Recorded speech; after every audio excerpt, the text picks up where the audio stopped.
Well, a very good morning and welcome to Beckenham here on the Surrey live stream for this Rachael Heyhoe Flint Trophy game between the South East Stars on the Blaze, and on an absolutely, well, as you can see, an absolutely glorious day down here in Beckenham, and a big game for the South East Stars. Blaze sit top of the table at the moment. They're virtually guaranteed already a place in the final, and then it's between the Vipers, the Sparks, the Stars below them for that playoff place. So a big game this for the South East Stars. They're coming off the back of a loss on Tuesday against the Thunder at Guildford by 6 wickets. They're the only team, though, to have beaten the Blaze in the competition so far by 2 wickets at Nettleworth.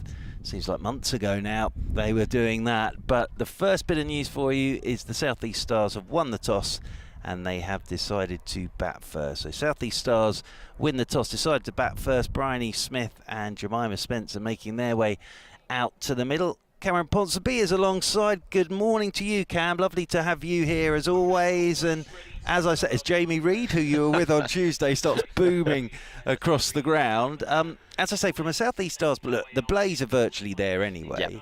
Yep. From a South East Stars point of view, they've got this one, then they've got the Vipers, and then they've got the Sparks. So they've got the 2 teams above them coming up. If they could get a win today, they set themselves up for pushing for one of those playoff places, don't they? No, absolutely. That loss at Guildford earlier in the week was a difficult one. I think it was tough for a number of reasons, and set them back a little bit. They just dropped out of that those top three positions. So 3 games to set it right. And as you say, they've got both Blaze and the Vipers, and that's a bit of a blessing and a curse, because if you win, you kind of get maximum reward for it. You've taken points off your main rivals, but on the flip side, well, Vipers and Blaze are top of the table for a reason. Well, the one thing we do know here at Beckenham is they're normally high-scoring affairs. The pitches here are normally very, very good, and I wouldn't be at all surprised if this one is a belter. And also with the weather, with the sun beating down, and it's set to be fair all day, and we should have a high-scoring game in the thing as well. That the start so they're to get started. The town of the ground zone here, everything's good from Lucy Hyam.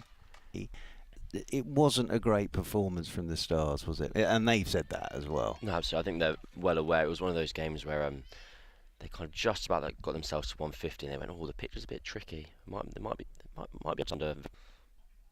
Short ball. It's a good bit.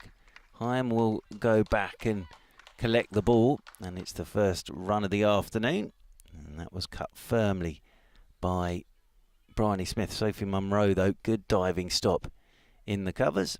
And that brings Spence on to strike for the first time. No, promotion for Jemima Spence. She was down at 8 earlier in the week.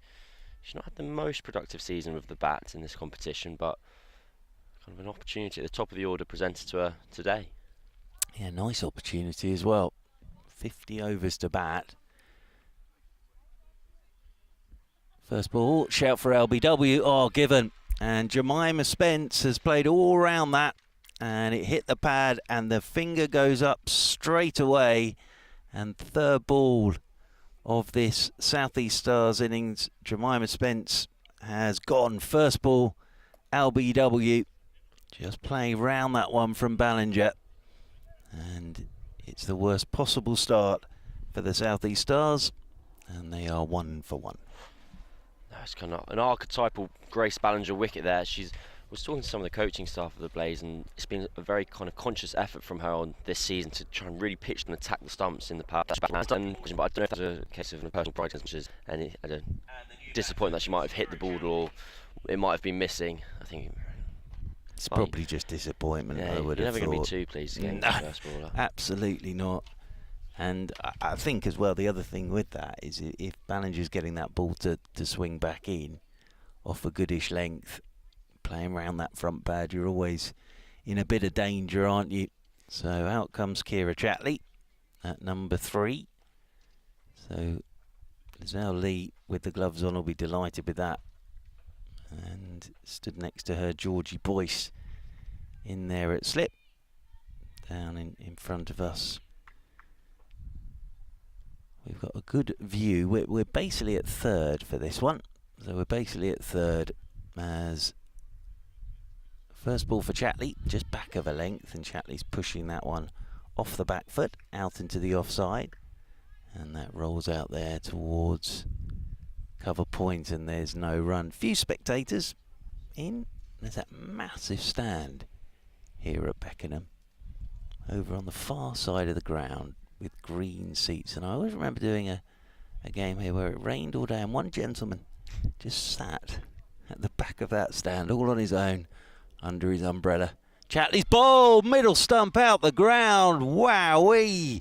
Used her feet. Ballinger's getting this ball to tail back. That is a spectacular dismissal. And Ballinger has 2 in the first over. Chatley's gone without scoring. And the Stars are 1 for 2.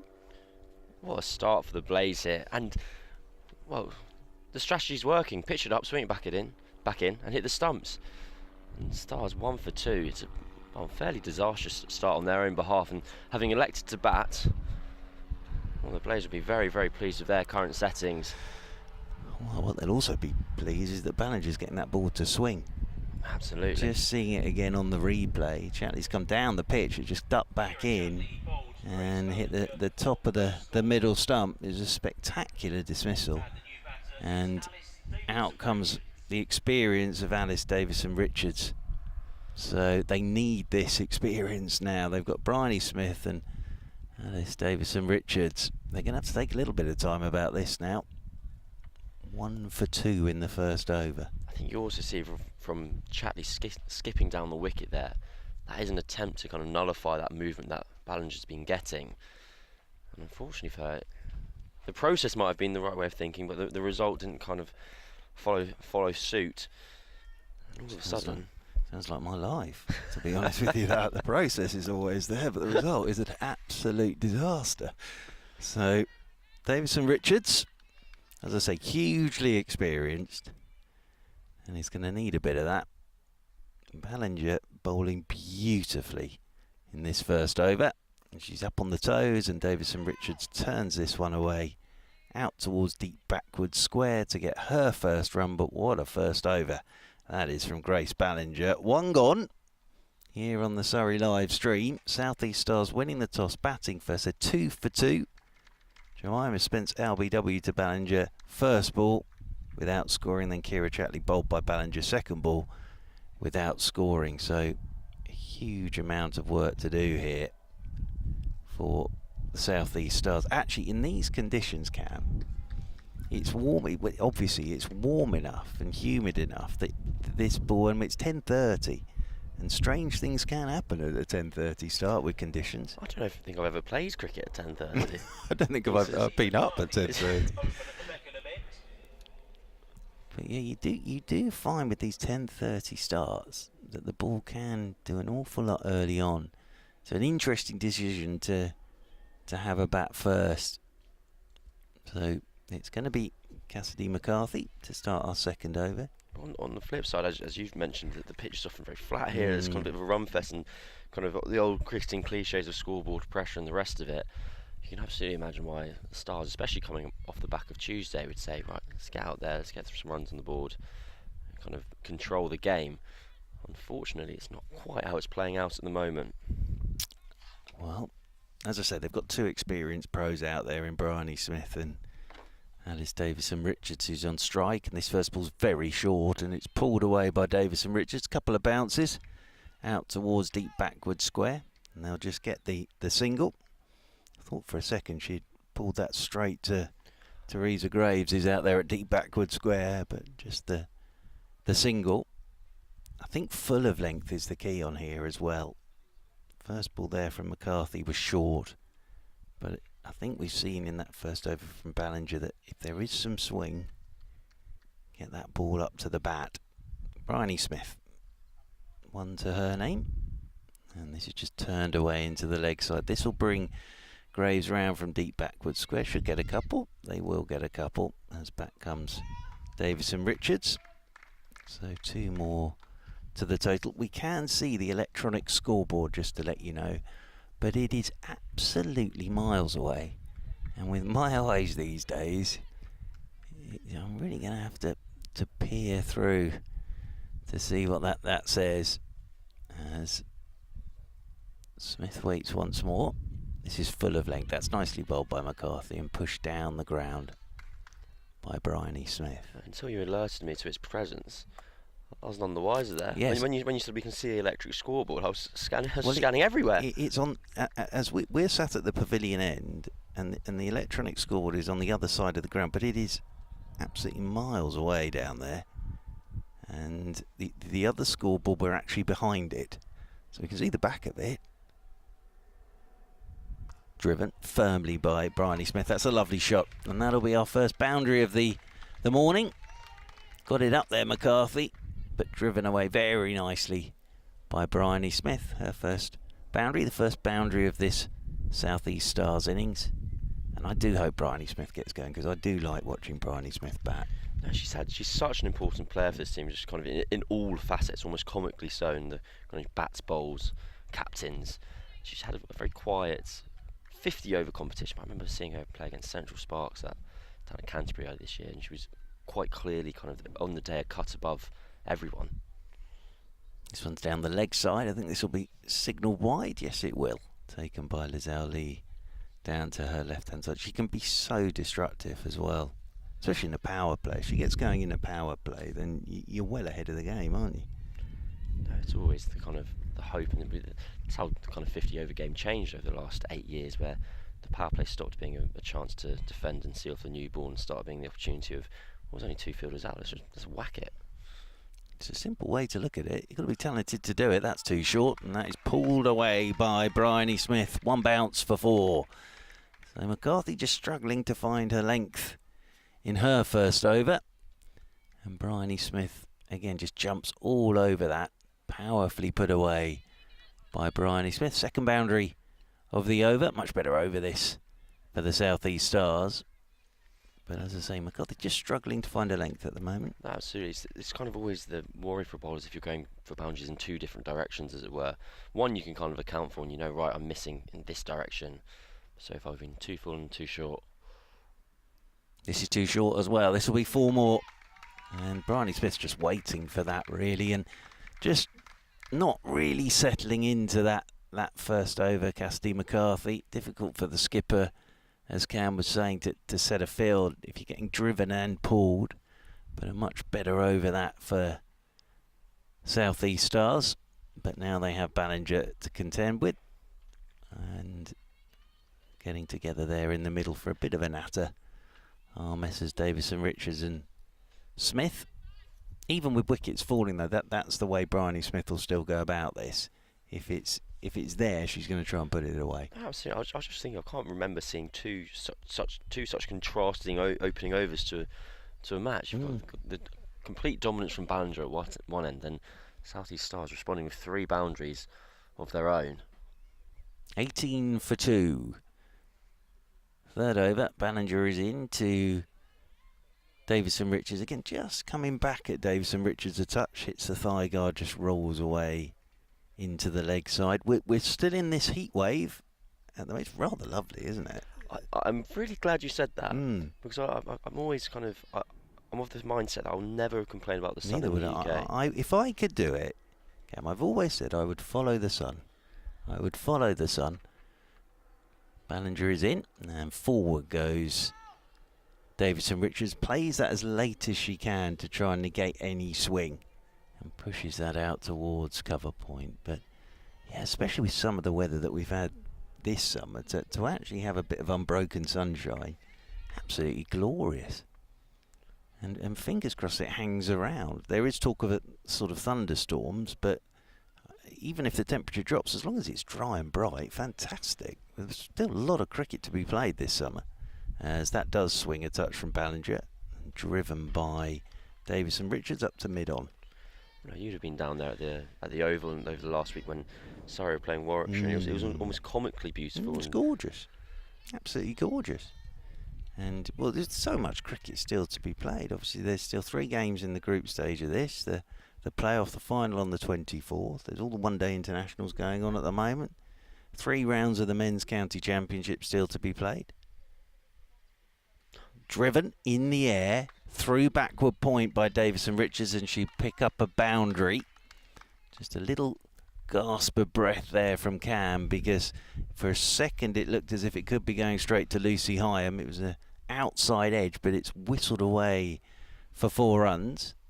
And a first boundary for Davison Richards, just pushing the ball across Alice Davison Richards on that occasion, Ballinger. But yes, I would be very happy for this weather when it's the cricket season to stick around as long as it wants to. As forward goes Davison Richards, that's well bowled by Ballinger once again. I think that boundary that just snuck away down off the outside half of Davison Richards' bat kind of been seen in 2 ways. One, you could go it's a negative for the Blades. You go, maybe the ball's just not swinging as much already. Or on the flip side, it could be that Ballinger's now challenging both edges. Kind of makes her all the more dangerous. But it was very, very close to a not diving Lucy High. I think it just ran 3 or 4 yards away to her left. Davison Richards will say she guided it there. As this one's back of a length, that's nicely played by Davison Richards. Just lets it hit the bat and it rolls down to third. Claridge down there does the fielding. She played that shot a number of times at Guildford, and it was a kind of a shot that was in complete contrast to everything else that was happening around her. The wicket was quite slow, it was really taking a lot of spin, and people were struggling for timing. And then Davison Richards kind of out of nowhere just found this timing, found the pace of the wicket, and was running down the ball to third, and kind of she just plays it in a different style to Kane Williamson, but just that simplicity of just dropping the bat on it and the ball running away. She's a very elegant player to watch. Well, it's definitely a modern thing now that I've noticed over the past couple of years. You see a lot of players when they're at the non-striker's end just rehearsing, letting the ball just hit the bat, keeping that bat as vertical as it, and just let it hit the bat. And that's because they're trying to play it as late as they can, which is, they've always talked about playing the ball late, but that's something they really practice now.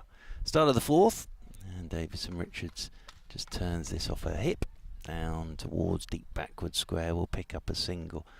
Ollie Pope is one that I've really noticed does that. If you watch him go to the non-striker's end, he's constantly rehearsing, just letting that ball hit the bat. So if it does hit the bat, it's going to go down and sort of through that backward point region. And the same there with Davison Richards, just letting it hit the bat, soft hands, play it as late as you can if the ball's swinging. McCarthy into her 2nd over, the 4th of this South East Stars innings. Bryony Smith gets a short ball up on her toes, solidly played by Bryony Smith. A few spectators in. I think it will build up as the day goes on. What's nice here is you can bring your own deck chair. Always a positive. As long as you've got a deck chair. Absolutely. As long as you've got a deck chair. But yes, there's a few spectators down there who've come prepared. I saw some big sort of ice boxes with lunch as Smith waits, and this is short again from McCarthy. That'll just get put away down towards deep backward square. The fielding's very good though from Sophie Munro. Does well, gets round to do the fielding. They'll pick up a couple here. That'll be 2 more to Bryony Smith. Nice to see Neil Kendrick here today as well, who is working on a bit of scouting these days, but of course was a coach with the South East Stars at Whitgift School. Number have come out of there, of course, over the years. There does the cricket with David Ward, former Surrey player. Is short again, and Bryony Smith just waits for this, helps it down into the backward point region. We'll get a single, sensibly played by Bryony Smith. I always think with Bryony Smith, Cam, I'd love to see her bat 40 overs. Can you imagine what she'd be on if she batted for 40 overs? She's about 120. Yeah, no, that's what I mean. If she could bat for around about 40 overs, she'd have a massive score on her hands. Because she just scores so naturally and freely and just goes along at a really good pace all the time. That's well bowled by McCarthy, just nipping one back there at Davison Richards, who's making sure she's getting fully forward and plays that one down into the leg side. Now, those pull shots we've seen from against McCarthy have been absolutely brutal, and the Blaze have actually changed their kind of approach here a little bit. Not so much to Davison Richards, but when Smith was on strike, they dropped 2 fielders out on that square leg boundary just because Bryony Smith was picking up the length so quickly. They needed that extra protection. Yeah, only the 2 out for the first 10, of course. As this is cut by Davison Richards. Feels she's missed out a touch there. Hits the fielder there at cover point. End of the 4th over, better over that from McCarthy. Seemed a bit happier, found a length, found a line a bit more in that over. 4 gone, 27 for 2 then. South East Stars, they were after the first over, of course, 1 for 2. So a little bit of a recovery here from Mrs. Davison, Richardson, Smith. Now, just to go back to that point about Ollie Pope practicing that kind of late dab guard or playing the ball as late as possible. I remember seeing him and Joe Root practicing that relentlessly in their warm-ups. Start of the 5th. And, look at the whip through the leg side. Got to be careful. Against Ballinger, swinging the ball there, Bryony Smith trying to whip it through the leg side. I wonder if she got a bit of bat on that. I was just wondering a little exactly inside edge. Because Ballinger was very, very excited about it. I don't know if it was particularly going to be... Ooh, if she didn't, well, she must have got a bit of wood on that. Otherwise, that could have been very, very tight, I think. In fact, actually, she had a little look at the bottom of her bat, just seen that on the pointing it out to the replay. Honest Gov, yep. Did it. This is short. This is pulled by Bryony Smith off the front foot. Made a horrible sound off the toe end of her bat. She'll get a single out towards deep mid wicket. 1 more to the total. But yeah, it's definitely something that's a modern trait now of batters, I think. Because I remember that Root and Pope will do this ahead of a test match, and they'll get their kind of low full tosses like for their throwdowns, but they'll thump the ball into the ground literally exactly below them. They do it again and again and again, just reinforcing that playing the ball as late as possible. Driven by Davis and Richards very nicely up towards a wideish mid off, and there's no run. They have 2 kind of batters playing very contrasting styles. So Davis and Richards kind of elegant on the drive, kind of looking to play the ball out into the offside, and Bryony Smith being a bit more bruised. Well, I actually quite enjoyed the sound of the bat, that pull shot. Did you? I thought she picked up the length. It wasn't that short. It was a sound of dominance. Sound of the toe end to me. Here's the Richards forward. Nicely bowled again by Ballinger, just getting it up there, and if it's going to swing, she's giving it a chance to. And that one was turned by Davidson Richards. Of course, these bats these days, though, even if you do toe end it, it can still go miles, can't it? I've this year managed to get myself my hands on a professional's bat to use myself. It hasn't changed my fortunes, but occasionally, when I'd normally get 1, I get 2. But you see, they do go a lot further. Driving, Davison Richards into the cover region. And again, there's no run as McCarthy does the fielding. So, mate, if you go, because I'm an old man, if you go back sort of 30 years and pick a bat up from 30 years ago and pick up the bat, it's extraordinary, really. It's the edges that do me in. You know, you look at the size of the edges these days, and you know they're big edges, and all the bats just feel lovely and look lovely. Cost a fortune as well. Couldn't get my head round it the other day. As outside edge is it? No, beautifully bowled though. Driving was Davison Richards, and that beat the outside edge, and Azelle Lee takes it away to her right. That's really nicely bowled. So Ballinger's beating inside edge and outside edge now. Very nice over again from Ballinger. 5 overs gone then for the South East Stars, and they were 2 down at the end of the first over. So Messrs Smith and Davison Richards. Oh, hello, sir. We're not doing the team sheets, so I've no idea. Probably better to ask in the pavilion. Yes, because we're... Oh, well, there we are. Nice gentleman here asking us whether we've got any team sheets, which we haven't got any team sheets, I'm afraid. You can look over Cam's shoulder there to see a team, and McCarthy will bowl our 6th over, and it will be Bryony Smith on strike as McCarthy is in, and this is punched off the back foot very nicely by Bryony Smith. That's beaten the covers, and this could run away for 4 actually. It does indeed. Very nicely timed that by Bryony Smith. Just jumps onto the back foot, and away for 4 it goes. Got a bit of extra commentary there. Absolutely. The gentleman might send his invoice in for that, but he's got his teams now, which is good. But nicely played that by Bryony Smith. Didn't try and hit it too hard, just punched it away through the covers, whistled off to that cover boundary rope for 4. Couple of slips in now. McCarthy's in, and that's 4 more, very wide outside the off stump, and Bryony Smith has just stood there and thrown her hand through it. And with a couple of slips in there, that's not the length that McCarthy really wants to be bowling, but nicely put away again by Bryony Smith.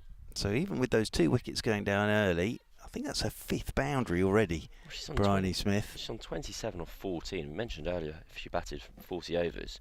14 overs Yes. could be enough. Absolutely. I'd love to see Bryony Smith bat 40 overs. I reckon she'd be up around 200 actually, rather than just 120. But that's the thing, she can get you off to such a good start.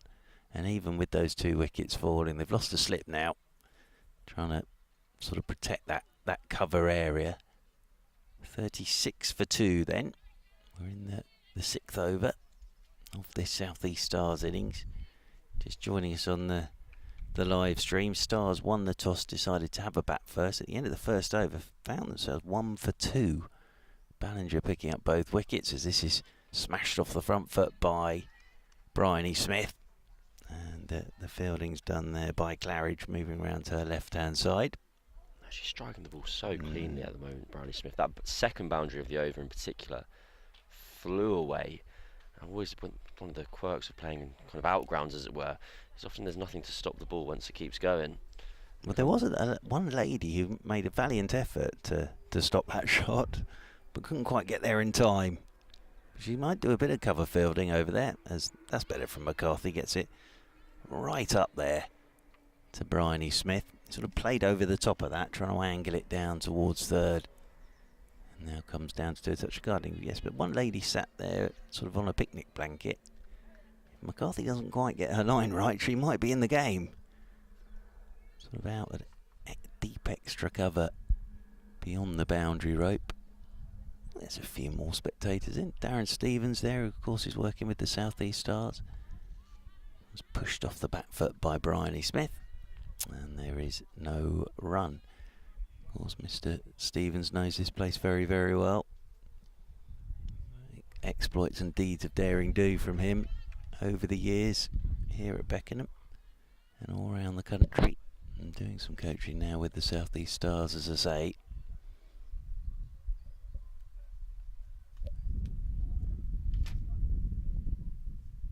Bryony Smith looking to cut off the back foot, a bit too close to her that one probably, and doesn't really time it, but still a productive over for the Stars. 6 gone, so they're going 6 and over now. 36 for 2. It's been an interesting start, this, Cam. Absolutely, it's kind of a tale of 2 ends. Bryony Smith on 27 of South East Stars 36 runs, but she's kind of proving why she fancied having a battle on this wicket. And with the ball just starting to swing that a little bit less from Ballinger, this pair will be thinking if we can get ourselves just to the back end of the power play and beyond, then you can settle in and really start to build a score, and all of a sudden those 2 wickets at the top feel quite a lot less damaging. They do. It'll be interesting as well if spin comes into the attack, or when it does, whether there's anything there for the spinner. 7th over, Ballinger, and this is turned away by Davis and Richards down towards long leg. They'll get a couple here. That'll be 2 more. You can see Alice Davis and Richards is just trying to get as far forward as she can. Even that ball was probably back of a length to her and bounced a touch, but she's just trying to negate that swing, and you can see it is just still tailing back a touch at her. Nicely bowled by Ballinger. If you're a right-hander, that front foot tends to open up a touch, doesn't it? When it's the left armer swinging the ball back at you.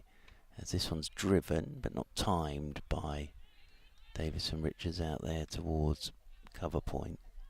Fielding done by Munro. But that front foot, if you're a right-hander, you just tend to open up a touch, don't you? So if you've got the left armer coming in, you can see that there with Davis and Richards just open that front foot up a touch. I remember kind of Ravi Bapara giving a kind of coaching masterclass, and his kind of tip was you want to point your toe in the direction you're looking to drive the ball, in effect. And so when that left arm's coming from over the wicket, driving again is Davis and Richards. Again, doesn't really time this, and there'll be no run. you will naturally kind of have to open up more, because otherwise you'll be kind of looking over your shoulder, all closed off. So you have like, access is the buzzword. Access is, yes. Can you there. access the ball? I hear a lot of these days. Absolutely. Accessing the ball. Well, yeah, people have sort of over the years used various ways of trying to negate the left armour. There's so many of them now, though. Driving again is Davison-Richards. That's a gorgeous shot from Alice Davison-Richards. There's everything right about that shot. And just lint on it. Absolutely screamed off to the boundary rope.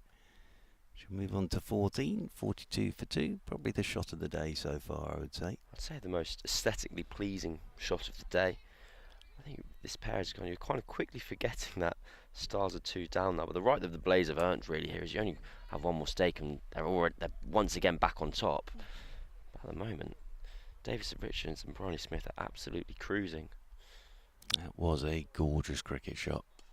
Drives again, elegantly, straight up towards mid-off, and there's no run. She is a lovely player to watch, Alice Davison-Richards. I feel a bit for her this summer that she didn't end up getting any international cricket at all. I thought she was an absolute shoo-in for the tests. I really did, all the tests. Especially after making 100 on debut last year at Taunton. So it's been a funny... Someone's looking for their car keys. You probably heard that. Oh, that one's an inside edge from Davison-Richards. Get a couple here, I would have thought. Yep, 2 more to the total. But yeah, it's been an interesting summer for her. I have to admit, before the summer started, I did a couple of preview, sort of what's going to happen with women's cricket, and got her on to talk and say, you know, are you already thinking about Ashes, etc. So I think it's slightly unlucky because she's a mighty fine cricketer. It's also bizarre given the lack of Test cricket the women play. If you've scored 100 a year previously, and in theory that's your last Test innings. Kind of logic dictates you're kind of the player in possession of the spot. However, as you mentioned, no international cricket for Davison-Richards this year, which I don't think anyone would have guessed if we rewound a year. I just think anybody who makes 100 on Test debut, and when you're not playing a huge amount of Test cricket. So Kirsty Gordon is coming into the attack to bowl our 8th over. So it's our first look at spin, and this will be interesting. Lizelle Lee has just called for the helmet behind the stumps, so a slight delay. A bit more cloud now. When I arrived this morning it was perfectly blue sky and the sun blazing down. Thank you to everyone at Beckenham for our gazebo as well. Very, very nice gazebo. Keeps the sun off our back, although I think by mid-afternoon it will be blazing straight into our faces because it tends to come sort of as we sit by the pavilion, come round the ground. Gordon then, left arm round the wicket, first up, and a very studious defensive shot from Bryony Smith. Bit of respect there for Kirsty Gordon first up, bowling in her sunglasses. But as I said, it'll be interesting to see if there is any turn here. We've had pretty good weather. It's been nice and warm. That's nicely bowled. Just tosses that one up. Just pushed down the ground by Bryony Smith. Sensibly played by Bryony Smith, because you know what's going on in the back of Bryony Smith's mind as soon as that ball goes up. She's wanting to launch it as far as she can, but sensibly just tucking that one down the ground for a single. No, I do think that Blaze have probably turned to spin, or Kirsty Gordon's probably turned to herself a bit earlier than she would have liked. Kind of having to come on not just with 2 overs to bowl in the power play. Again, just giving this some air. Use of the feet from Davison-Richards. It was a change born of necessity. Cassie McCarthy, Bryony Smith in particular, had taken a liking to her. And so Kirsty Gordon felt the need to change immediately. Slightly quicker this one. That's beautifully swept.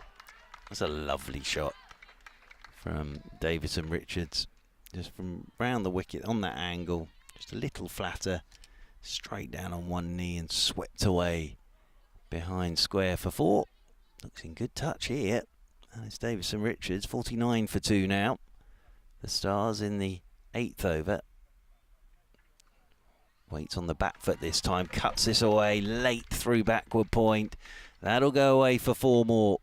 That's just all about timing, really. And that's the 50 up for the South East Stars. But she's already played 3 absolutely sumptuous shots, Alice Davison-Richards.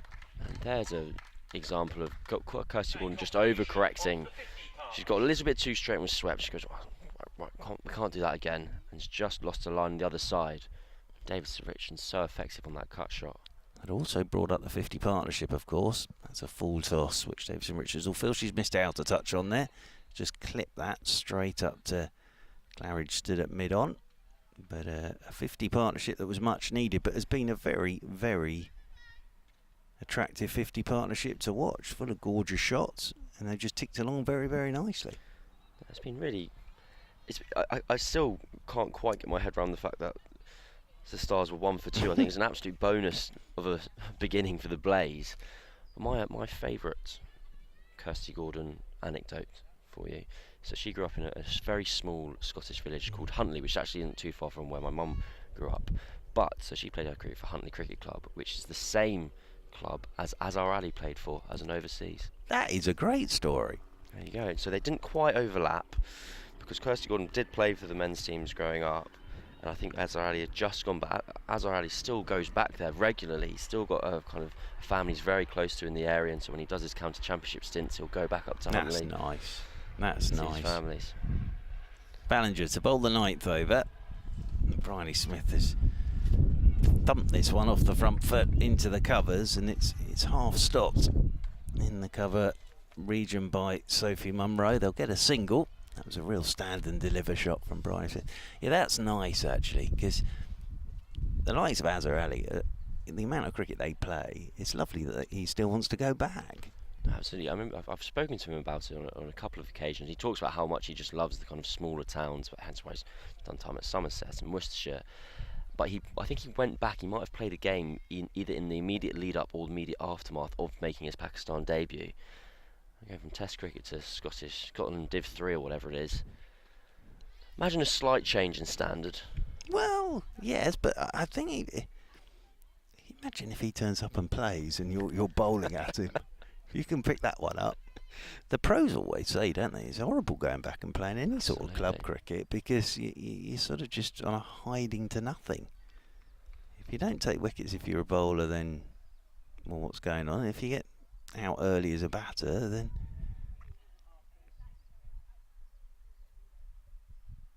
tucked into the leg side by Davison-Richards. Won't get a run on this occasion. No, you're kind of existing to be someone's anecdote for the next however many years of their life. Absolutely. You know, everybody who's ever played club cricket remembers the day somebody who played once for a county turned up and you got their wicket. It's our Lee up to the stumps, because Davison-Richards has been just getting down the pitch at Ballinger just to try and negate any swing.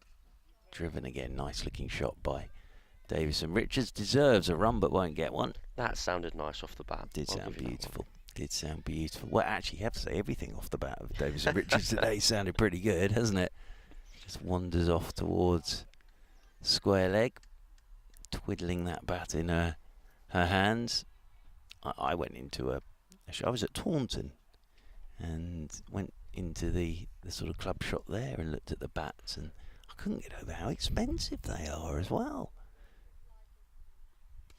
Forward again goes Davison-Richards, nicely bowled by Ballinger. Won't get a run on this occasion, just pushed out towards extra cover, because sort of £400 for a cricket bat, an extraordinary amount of money. Well, so a friend of mine runs a cricket shop that shall remain nameless for the purpose of this anecdote. Yes. And they do so great. Gray Nichols used to do still do a bat called the Gray Nichols Legends, which is £1,000. God, and you'd now have to be a legend to be able to afford that, wouldn't you? Oh dear. Wow. Driving again, Davison-Richards. Ballinger getting it up there to her. And again, she's just hit mid-off. Looks a little frustrated there with that, does Davison-Richards. End of the 9th. But a nice looking shot again. But yeah, well, that's an extraordinary amount of money for a bit of willow. So he was explaining that no cricketers, no regular cricketer buys that bat, but the people who do buy it are kind of very wealthy businessmen who play once a year, and they've got the car, they've they've got everything they need, so they want to complete the set. And they go, I've got a cricket match in a month. What's your best bat? And you go, point them to the £1,000 one, basically. And they say, but the thing is, sir, you don't want to play with that. You don't want to train with that bat even. You need another bat for the nets. Ah, clever. Very clever. And they go, oh, that sounds sensible, actually. Sensible. So what's your next bat? This one here at £500 is our trading bat. Yes. Mark, you've very clever. You've spotted the tactic That's a immediately. very good way of doing it. Very good way of doing it. Gordon with our 10th over. Bryony Smith always tried to play this late off the back foot, plays it down into the turf, it bounces up again. That could have easily gone straight back onto her stumps. I think Lizelle Lee is indicating that it wasn't too far away from the top of the stump there. So they've got themselves going here. Have Davison Richards and Bryony Smith. Important they keep going. Kirsty Gordon might just give Bryony Smith a attempt at that's shorter of leg, bounces a touch actually on Bryony Smith, who was laying back to cut that, and it just bounced at her and she pushed it away into the offside. They've got two very contrasting fields to Bryony Smith and Davison Richards. To Bryony Smith, they've got 4-5 offside field, two fielders out on the square on the leg side boundary, tempting her into a big shot. Not tempted this time. You can see though what Bryony Smith, every time that ball goes up above her eye line, she loves to come down the ground. Now Claridge is at long on. This one she's trying to work leg side. Bottom hand comes into that. That just botters across towards a short mid-wicket position. Georgie Boyce gets across to do the fielding. It's interesting this. This is all about resisting temptation or picking the right one. That's too short from Gordon. That's pulled by Bryony Smith out towards deep mid-wicket. They'll get a single as Kirk does the fielding. So one more to Bryony Smith. But as you say, now the field changes for Davison Richards. Two back on that leg side boundary rope for the sweep. She's reverse sweeping, hits the pad. Big shout for LBW. Nothing given. So just trying to be a bit cute there was Davison Richards. Tossed up again by Gordon. So that's the end of the first power play. And those 2 wickets in the first over, but now this partnership between Messrs Smith and Davison Richards. So after 10, Stars 55 for 2. No, Davison Richards there, they just done a slight change of field. They'd taken out a slip and moved that field over onto the leg side boundary. And so in reply, Davison Richards thought, well, I'll get the reverse paddle out. And Kirsty Gordon liked the appeal. She had a slight word with Davison Richards afterwards. I think so often you can be given on the shot in just any standard of cricket. And I feel like the reverse sweep's yet to quite reach the kind of position of respect within the game. Yes, they don't just get I still firmly believe that you should be given out for a terrible shot if it all goes horribly wrong. These are the intangibles we need to talk more about. Just looks dreadful. You should be on your way. Ballinger, start the 11th over on a goodish length. Forward goes Smith, pushes this one down to backward point, and there's no run. I think there should be a little bit of artistic impression involved for the umps as well, to be fair. Because you do sometimes see some horrendous shots that go completely wrong, but they get away with it. You deserve to be punished in a yes, well then, in a cricketing sense, possibly that is the case. Bryony Smith standing with that bat raised, drives, and doesn't really time this. That bounces awkwardly into the cover region, and fielding's done by McCarthy. Coming round to her left-hand side, but yet these shots now they practice and practice and practice them. The only thing with that one from Davison Richards was Gordon had no pace on it whatsoever, so she was only ever really going to get a single. She might just be better going about the way she was with the orthodox sweep. This is pulled off the front foot by Bryony Smith. Blimey, that is dismissive from Bryony Smith. She hasn't moved an inch there. She's just stayed on that front foot and thumped it straight over mid-wicket for 4. And this is why I so want to see Bryony Smith back for a long time. Because the thing is, she can score her runs so quickly. She's got shots all round the ground. And as I say, that was utterly dismissive. That really wasn't that short as a delivery. No. I think Bryony Smith more was of the mindset that, well, it's got outside off stump. It's a free hit. Let's have a whirl. And it worked very effectively for her. Moves on to 34. It was just a short arm jab, really. She's driving here. Oh, she's gone. Caught behind by Lizelle Lee. And Bryony Smith just pushed across her by Ballinger.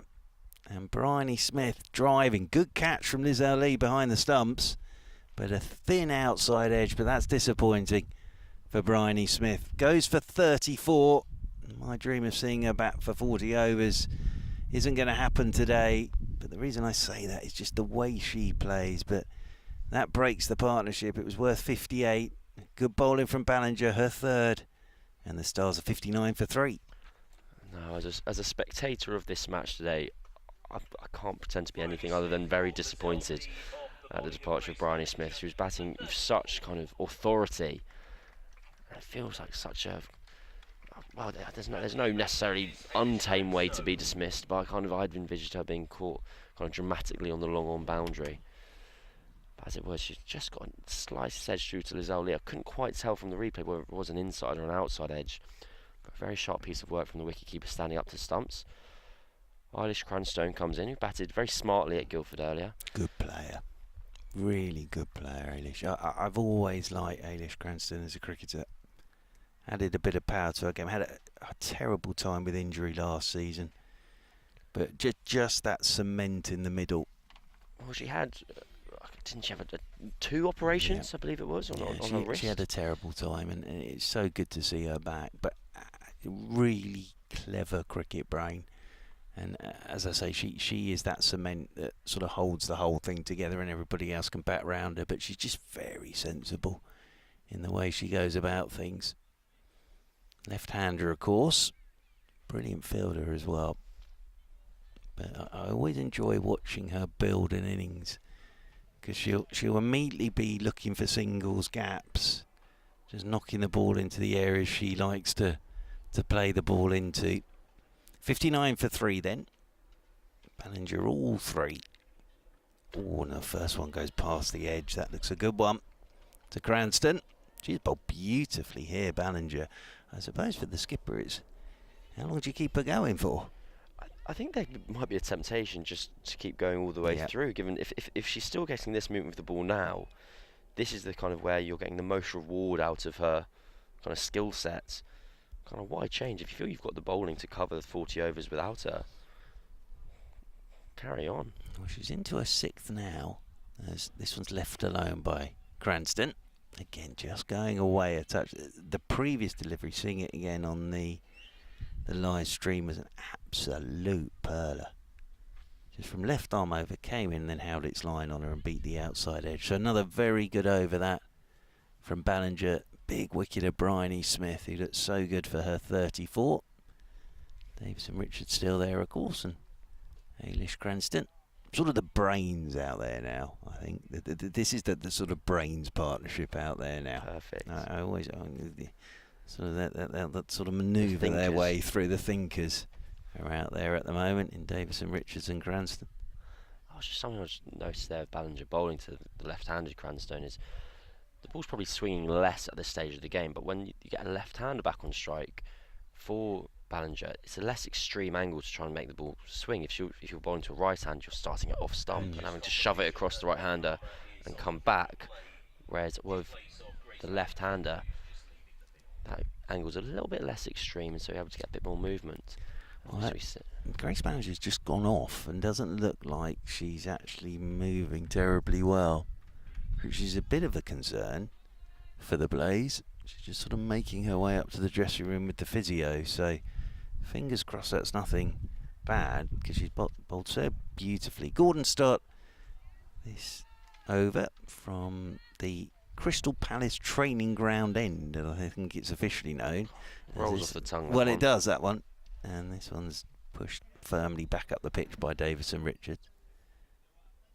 Pushed down into the leg side this time. I'm never sure whether the ends have actually been officially named at Beckenham. Maybe this is your chance to. Well, we did this a few years ago, and we found out that, you know, the likes of Julie Andrews, David Bowie, Bob Monkhouse, David Hay, Rob Key, of course.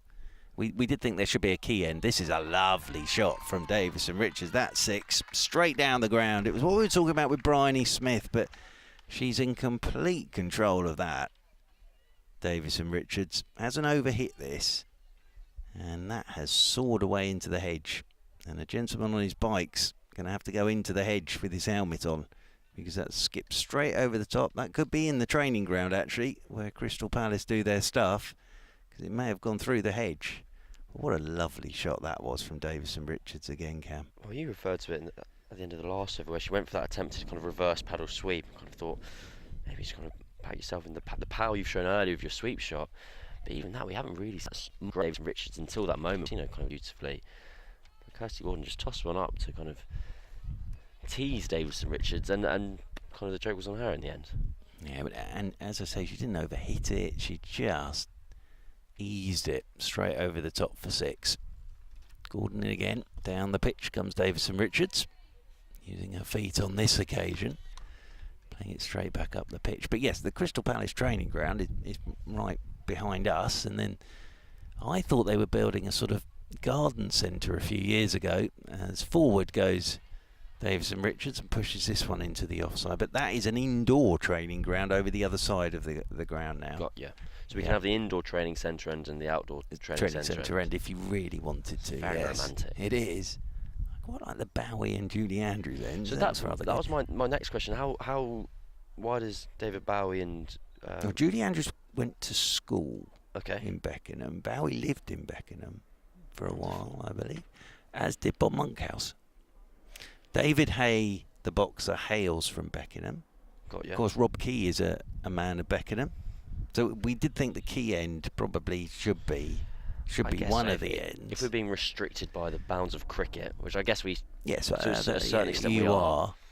So, well, James Anderson's got an end named after him, hasn't he? So Lucy Hyam coming into the attack now, because Ballinger's off the field of play. So they'll be working on her, because if we get back to sort of the middle back end overs, they'll want Ballinger back to bowl her. I think she's got 4 left as Ballinger. But Lucy Hyam into the attack down there from the town end, where there is a new house being built. The new house end? Yes, it could be. It's very nice. Sort of modern looking structure there with scaffolding on it.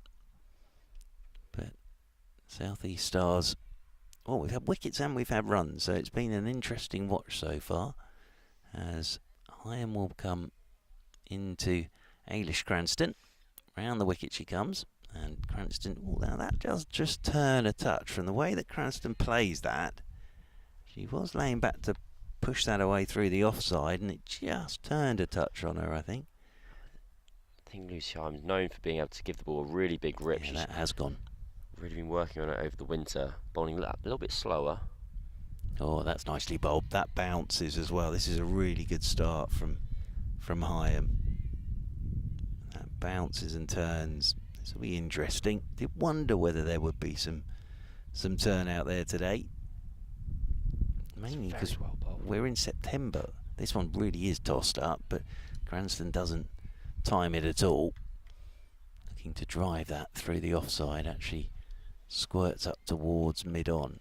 But with the weather we've had and the time we're in the season and the amount of cricket that gets played here, you'd expect there to be something there for the spinners. Oh, beautifully bowled. Just tosses it up again, and Cranston almost overbalances, looking to drive. This is a beautiful start from Hyam.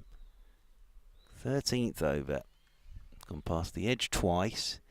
She's in the back of Cranston's mind now, because she's got the ball to turn as well.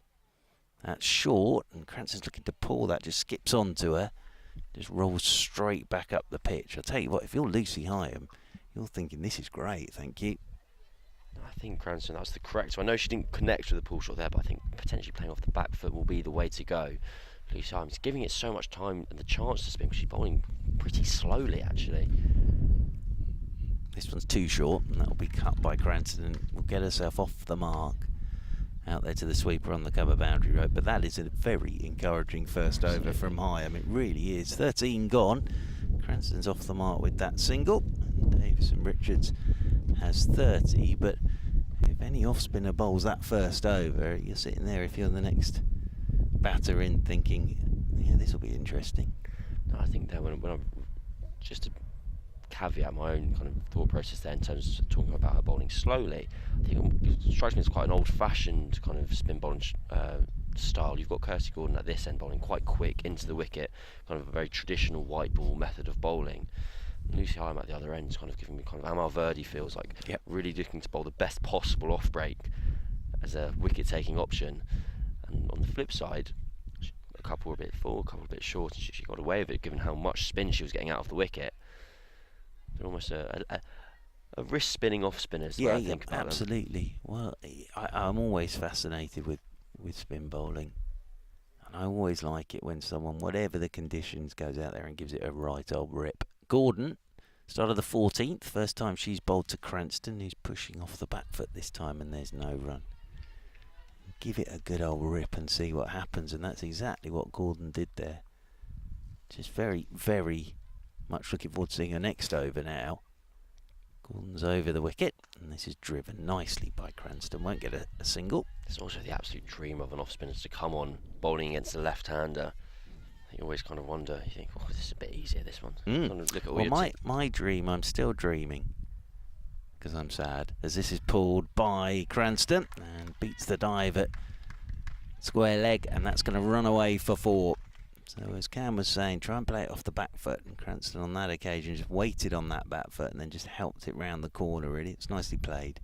Almost fell over playing the shot, but it's taken that off about middle. But a couple of years ago, I had Verdi and Moriarty bowling from either end, and I was a happy man. I was a happy man. Off spinner, left arm spinner, going either way. That it doesn't happen very often these days, but it is a joy when you have this left arm spin and off spin going from either end at the moment. As driving is Cranston up there towards mid off, so it's exactly what we've got here, and it's a joy to watch at the moment, I have to say. Gordon is in again, quicker this time. That's what Bob Cranston's just trying to lay back and run that one off down to third. Taken by Lizelle Lee. As I say, Haidish Cranston's got a great cricket brain, but she's having to work this out at the moment because life isn't easy for the left-hander at the minute. Forward she comes, studious defensive shot, and played straight down in front of her. So boundary off the over from Gordon.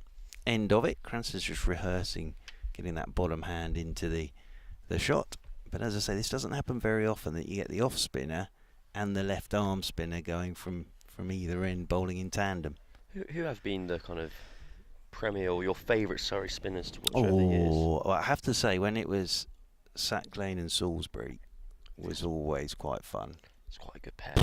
Not half. That was great. I used to enjoy watching Zafar Ansari bowl, especially with Gareth Batty at the other end as well. That sort of off spin, left arm spin. I went the last time England went to India, and it was Ashwin and Axer bowling in tandem as well. I loved that. I just loved it because I could watch Axer bowl all day. As forward comes Davison Richards to the first ball of a new over from Lucy Hyam. She'll take the single. I think it might be easier for Davison Richards to play Hyam, but she takes the single. Absolutely will be. They were never going to turn down the run, but I also got a feeling that Cranstone might have been like, I would have fancied a few from this end actually. Just have a sighter. But yeah, I remember that last men's tour to India, as this is flicked by Cranston off her hip airily out towards deep backward square, and they'll pick up a single. I think Hyam will be really, really disappointed with that single. She had a chance to bowl 5 balls at Cranstone again, having really put her under the pump last over. Just Cranstone gets away with a single immediately. Waits over about once more, does Davison Richards. Comes down the pitch to Hyam. Won't get a single on this occasion. But the women's game's blessed with some absolute top quality spin bowlers. In fact, blessed more than the men's game, really, if you think about it. This is short, punched away by Davison Richards out towards the sweeper on the cover boundary rate. They'll stroll another single. One more to Davison Richards, sensibly played. I think you've got an impression there of just how much the ball's turning. Davison Richards really shaped up to cut that ball kind of from quite a wide angle. Ended up playing a kind of back foot drive as the ball spun back in towards her. Cranston, she'll go here, will she? Yep, she's looked to cut a ball that was short, probably turned a touch on it, and she's hit it straight to extra cover. And she never really settled into this innings, Ailish Cranston. And Heyhoe, on that occasion, it has just turned again, so it's hit the toe end of the bat. But Cranston will be really disappointed with that. Gone for 6, and the Stars are 73 for 4. Cranston, she's normally so strong square of the wicket, and there's very reflective of the way Heyhoe's been bowling, the response she's been getting out from the wicket. She's been getting big turn, but it's been quite slow turn.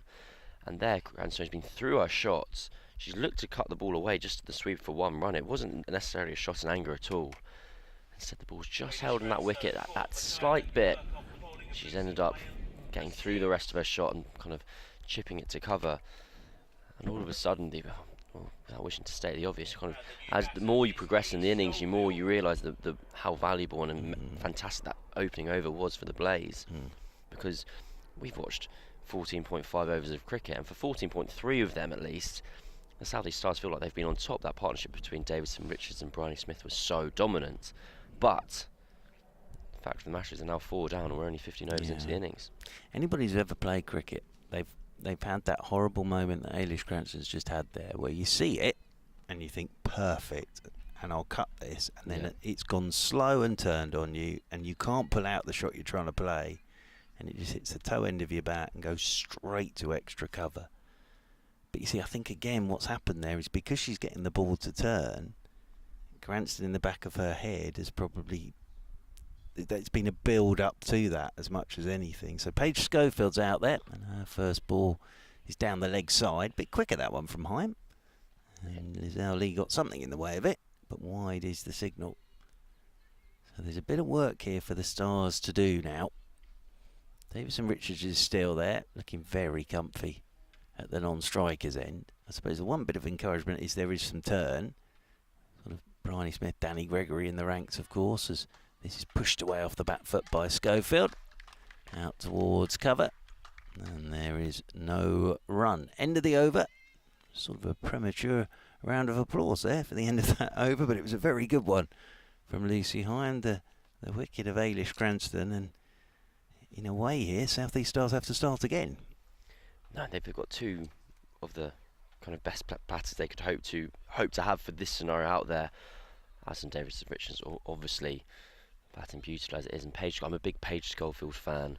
She's one of those players where there are certain players in the world where whenever I click on a scorecard, they've always done something, and you get a kind of false impression of just how good they are. And she had a tough Charlotte Edwards competition, but she's averaging north of 50 in the Heyhoe Flint. Well, they're going to need that today.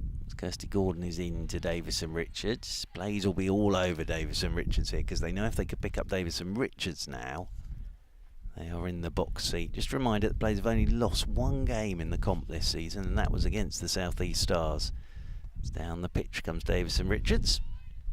Turns this one neatly into the leg side, and Georgie Boyce will do the fielding in that short mid-wicket.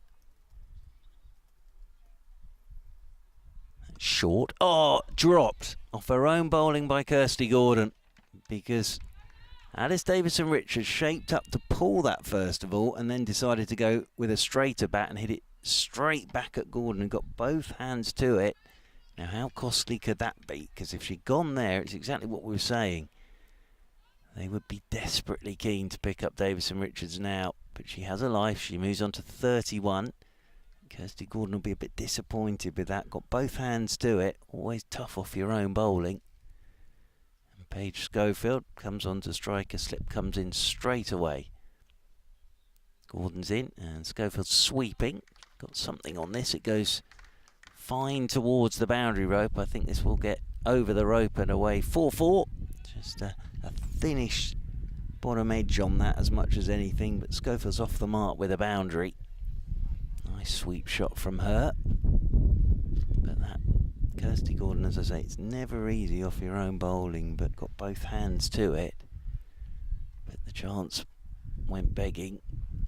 It gives Davison Richards a life on 31 as Gordon's round the wicket, really tosses this one up. And that's pushed by Schofield straight back up the pitch to Gordon. And Alex Davison-Richards very kindly does the fielding at the non-striker's end. Very good of her. Put her back down and pick the ball up for Gordon. It's always a bit easier to chuck the ball back to the bowler when they've just dropped you. Exactly. Go on, exactly. Have that back. Schofield pushes away off the back foot, won't get a run. Tidy over again from Kirsty Gordon. Yes, there was the boundary from Paige Schofield, but that caught and bowl chance that went down. So interestingly poised all this at the moment. I think players will be happy with where they've got the stars. 4 down on what looks a fairly good surface, if it is taking a bit of spin. But you'd expect that with the weather that we've had and into September, you'd expect there to be a bit of turn out there. You would hope so. Well, as you said, we're halfway through September. The pitches are not at their freshest by any means. It's we're kind of at the back end of the season. We've also had them being absolutely baked for the last week or two, which we've both been very pleased about. Really tough. I filed that chance from Kirsty Gordon under the good catch, bad drop bracket. Heyhoe continuing, and this is cut away by Davison-Richards for an easy single out there to the sweeper. Yet they're never easy off your own bowling, are they? Never straightforward. Had it stuck, it would have been a very smart take, falling away to her right. You've just bowled your heads all over the place. It's really hard to get your bearings, get your balance, and you've got a rock hard thing flying back at you. And I think the other thing with that is, I think Davison-Richards, as I said, always looking to drive here is Schofield. Now that has bounced on her. I'm not quite sure what that's hit. She's been called through for a single. Is it leg byes being signalled here? No, byes. That's beaten everything. She was almost looking at her glove there, but again, Heyhoe's got that to turn and bounce viciously. It's a lovely bit of bowling from Heyhoe.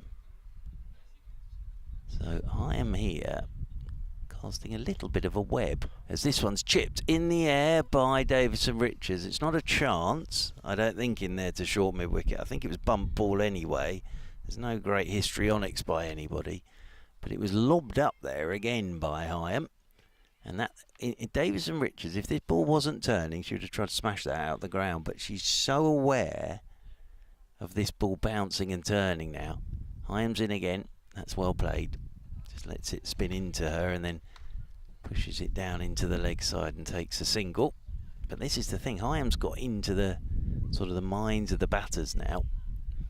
So Heyhoe, as I say, is spinning a bit of a web from the town end, or the newly built house end here at Beckenham. Paige Schofield back onto strike, and this one turns down the leg side, and that will be wide signal. But again, it just shows how much turn she is finding, Heyhoe. It's probably started on about middle, I would say, and then has spun down the leg side. I think seeing the strategy Schofield and Davison-Richards are taking. Driven very nicely by Schofield, but straight into cover. And McCarthy does the fielding. But just in the back end of this over, they've kind of got more to the offside of the ball and what looks to go play it into the leg side. I think that's a better, safer strategy.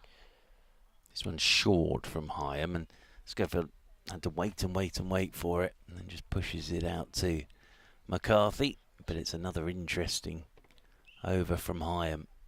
Really enjoying this from Heyhoe and from Kirsty Gordon at the moment. We've seen it a couple of times with both to the right-handers. They've looked to cut the off spin of Lucy Heyhoe, and the ball's really spun sharply back in towards them. And that was the delivery that earlier in the over, which kind of cut Paige Schofield in half and ran away for byes. Whereas later in the over, we saw Alice Davison-Richards get kind of offside of the ball and then turn it into the leg side and work with that spin. I think that might be a more productive option.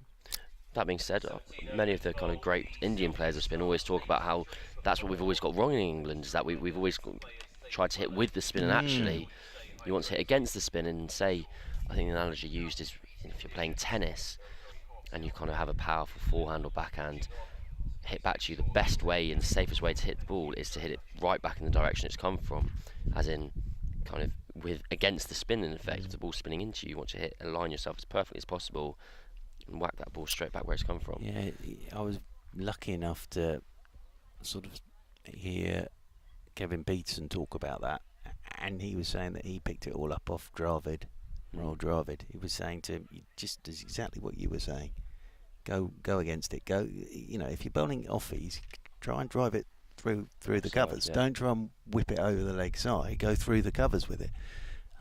Fascinating, really. But I think the other thing that happens here, when you're getting the sort of turn that Heyhoe is and the bounce, as a batter, it's in the back of your mind the whole time, isn't it? Yeah. What's this going to do? Is this going to turn? Is this going to bounce? A deadliest delivery at the moment might be the one that just goes straight on. That's what you sometimes find. But it's been an absolute joy watching her bowls so far. Just a little recap, because quite sensibly drinks break, because it is another very warm day here at the moment in Beckenham. So the first over, after South East Stars won the toss and decided to bat first, Spence was LBW to Ballinger without scoring, and then Chatley bowled by Ballinger again without scoring, and at that point, after 1 over, Stars were 1 for 2, but then a partnership of 58 between Bryony Smith and Alice Davison Richards, until Smith was caught behind off Ballinger for 34, and then Ailish Canston caught at cover by Kirk off Heyhoe for 6. But Davison Richards still there with Paige Schofield. But this is sensible, actually, because it is still very, very warm. I watched England's men in the rugby last night, and they're having drinks breaks, quite understandably water breaks, in the Men's Rugby World Cup at the moment, because I think after 20 minutes there. Although I did notice last night, Cam, it's a job I'd like. Yeah. This one. There was one gentleman, he was in charge of running around with a bottle of spray and was spraying all the players on the back of their heads. Now, I don't know whether that's his only role in the camp, but what a cracking job that would be, eh? It's a special skill, that. It's a very special skill. Well, number one is you've got to be good at pointing it in the right direction, aiming, very important, and also having your bottle full of water. But I watched that last night and I thought, what a cracking job that is. Every 20 minutes, just run on, spray the players and run off. I'd be brilliant at that. I really would be. I really, really would be. Although I'd probably then start giving tactical thoughts to them, which they wouldn't need at that point. You're above your station immediately. Well, absolutely. But if full water bottle, point and spray. I'd want all the gear as well. That's the other thing. I want all the training kit as well. Yeah, absolutely. And a tabard as well. I'm a big fan of a tabard. But yes, I did notice that last night. I don't know whether, although on a serious point with that, with the old sort of, I always get how you did the sort of dog ball throwing things that they have, the dog sticks now. As Groves is into the attack, replacing Kirsty Gordon, and her first ball is greeted by Alice Davison Richards with a sumptuous drive away for 4. So Josie Groves' first ball, bowling her off breaks, just tossed that one up there, and it was driven beautifully away by Davison Richards. But with the old dog clause now, there are sort of highly paid throwers now, aren't there, on the international scene? Well, if you're a particularly fast left-arm dog thrower, you're a very, very useful member of the coaching staff. Josie Groves comes in again, and this one's driven again by Davison Richards out towards the sweeper on the cover boundary road. They'll pick up a single. That'll be 1 more to the total, 1 more to Davison Richards. I remember something that surprised me. I worked out in America during Major League Cricket, and I was working with one of the teams, and I'd see the coaches. Cameron White for the old Australian international was on the coaching staff, and it was so hot out there, so he'd keep his dog thrower in the ice bucket to keep it nice and firm. It's extraordinary as this is tossed up again, driven by Paige Schofield straight into extra cover. Groves certainly giving it a chance to turn. Groves played England under-19s and often not had masses of opportunities. And once more, that's nicely bowled. Paige Schofield just waiting for that to drop and then pushing it straight back up the pitch. As you've been mentioning, like, the Blaze already have that kind of dream combination of the kind of left arm orthodox of Kirsty Gordon and the right arm off spin of Lucy Heyhoe. Paige Schofield, full toss. Oh, she's drilled it straight up to mid-on, and Claridge can't hang on. Ooh, Schofield gets a life now as well. Just bursts through the hands. So that is a life for Paige Schofield. Claridge just kicks the ground in frustration there. Again, gets immediately moved back to the fence as well, getting some instructions from a teammate, which doesn't potentially really want to be chatting to Josie Groves at the moment. Another loopy full toss that is put away by Davison Richards. It's just waited for that and timed it beautifully. The ball has sounded perfect off the bat of Davison Richards today. And that one whistled off to the boundary rope for 4. No, my heart goes out to Josie Groves at the moment. She said one catch dropped off her bowling, and then a poor delivery. It was a full toss for the final ball of the over, but it just snuck under the fielder at cover. And so from about 45 seconds ago, she would have thought she'd been celebrating a wicket. Instead, she's bowled 2 deliveries, 4 runs, and no wickets. But what we were talking about earlier was, as you said, they've got the right arm, left arm combination of the play. So Josie Groves hasn't had the wealth of opportunities kind of a player of her quality might have kind of hoped for, because really it's kind of having that third spinner and the wrist spinner at that is an absolute luxury, really, when you can bank on your kind of reliable spinners in Lucy Hyam and Kirsty Gordon to send down 20 overs between them. Well, we're lucky in this game that we've got Groves and Gregory. And you know, Danny Gregory is I've always thought, a top quality leggy. It's a difficult art. Hyam is in. And this is cut away by Schofield. Good shot for 1, that, from Paige Schofield. How was your trip to America then? That fascinated me, the sort of new major league. It was, and I loved it. It was way busier than I expected, I must be honest. I really thought and hoped I was going out for a month-long holiday, and then they actually wanted me to work, which I was angry about, actually. I was like, what do you mean? I've got to do things. Yes. But as an entity, I kind of become a bit of a propagandist for it. This one's turned into the leg side by Davison Richards, and there's no run. And so it was something I kind of didn't quite appreciate, was just how much cricket and how cricket fandom there is in the country. And so as a kind of natural place for another league to be set up, it's kind of the number one place you'd expect it to go. Hyam switches to round the wicket now to Davison Richards, and Davison Richards just clips this one down the ground for a single. So what I mean by that is they basically got this massive diluted fan base. So there's 350 million people in the country. You've got a growing South Asian population. And so I know if you talk to a lot of the kind of main cricket websites and broadcasters, their third leading kind of viewership or readership will go India, UK, USA. So there is an appetite for the sport there.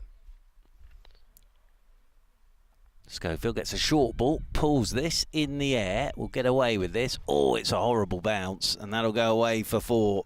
And that shows how good the weather has been, because that hit the outfield and went like a trampoline. Straight bouncing away down to the boundary rope for 4. Not a lot you can do about that, really. But as I say, that was like hitting a trampoline.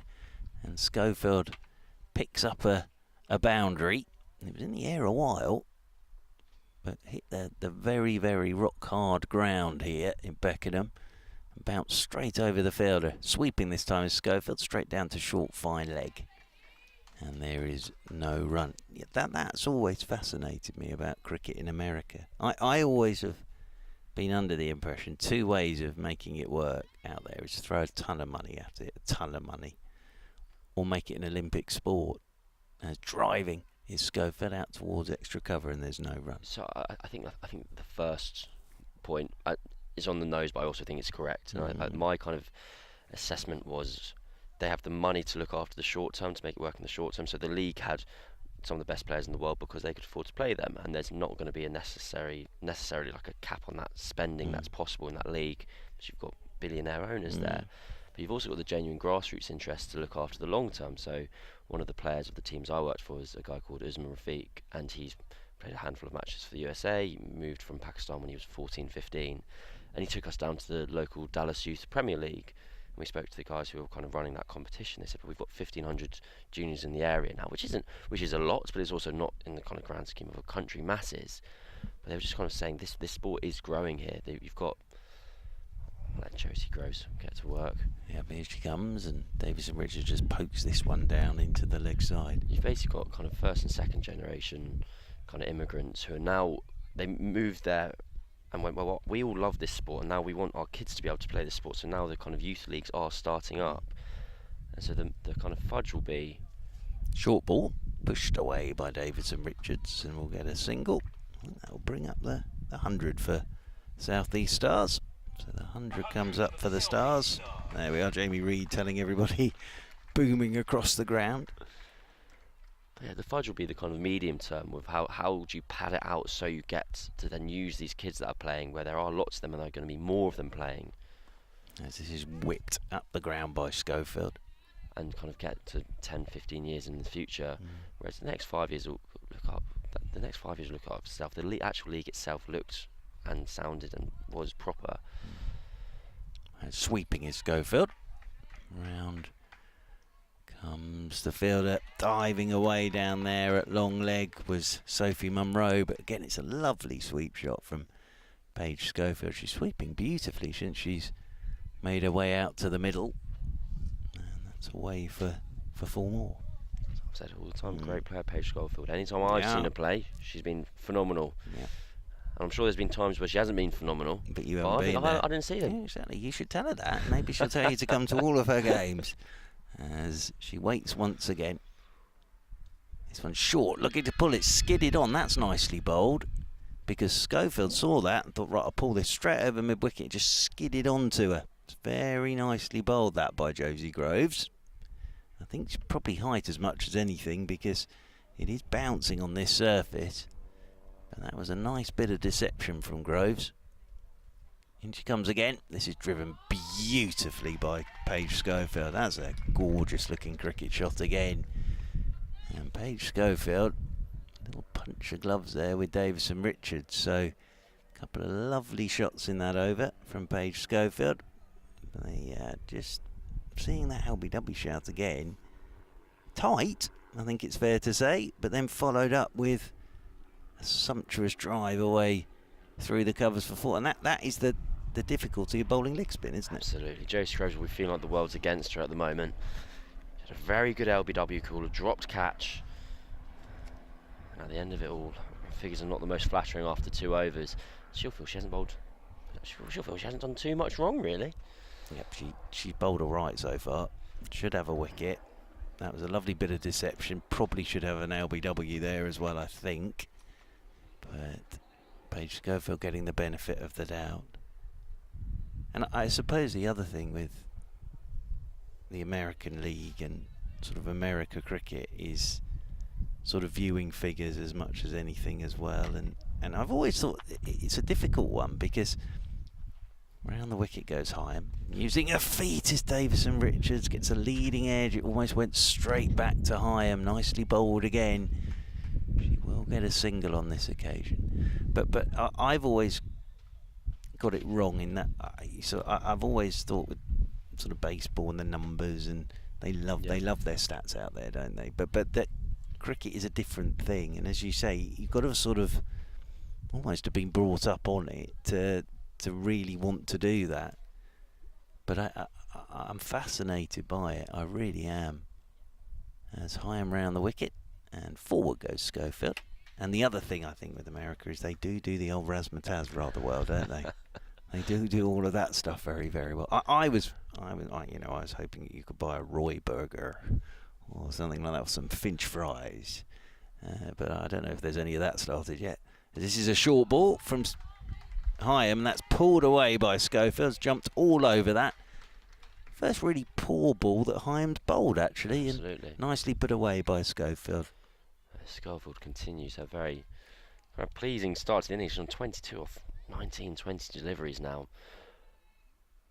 But no, and I think the point of whether kind of comparing it to baseball, I don't think it will ever compete with those sports.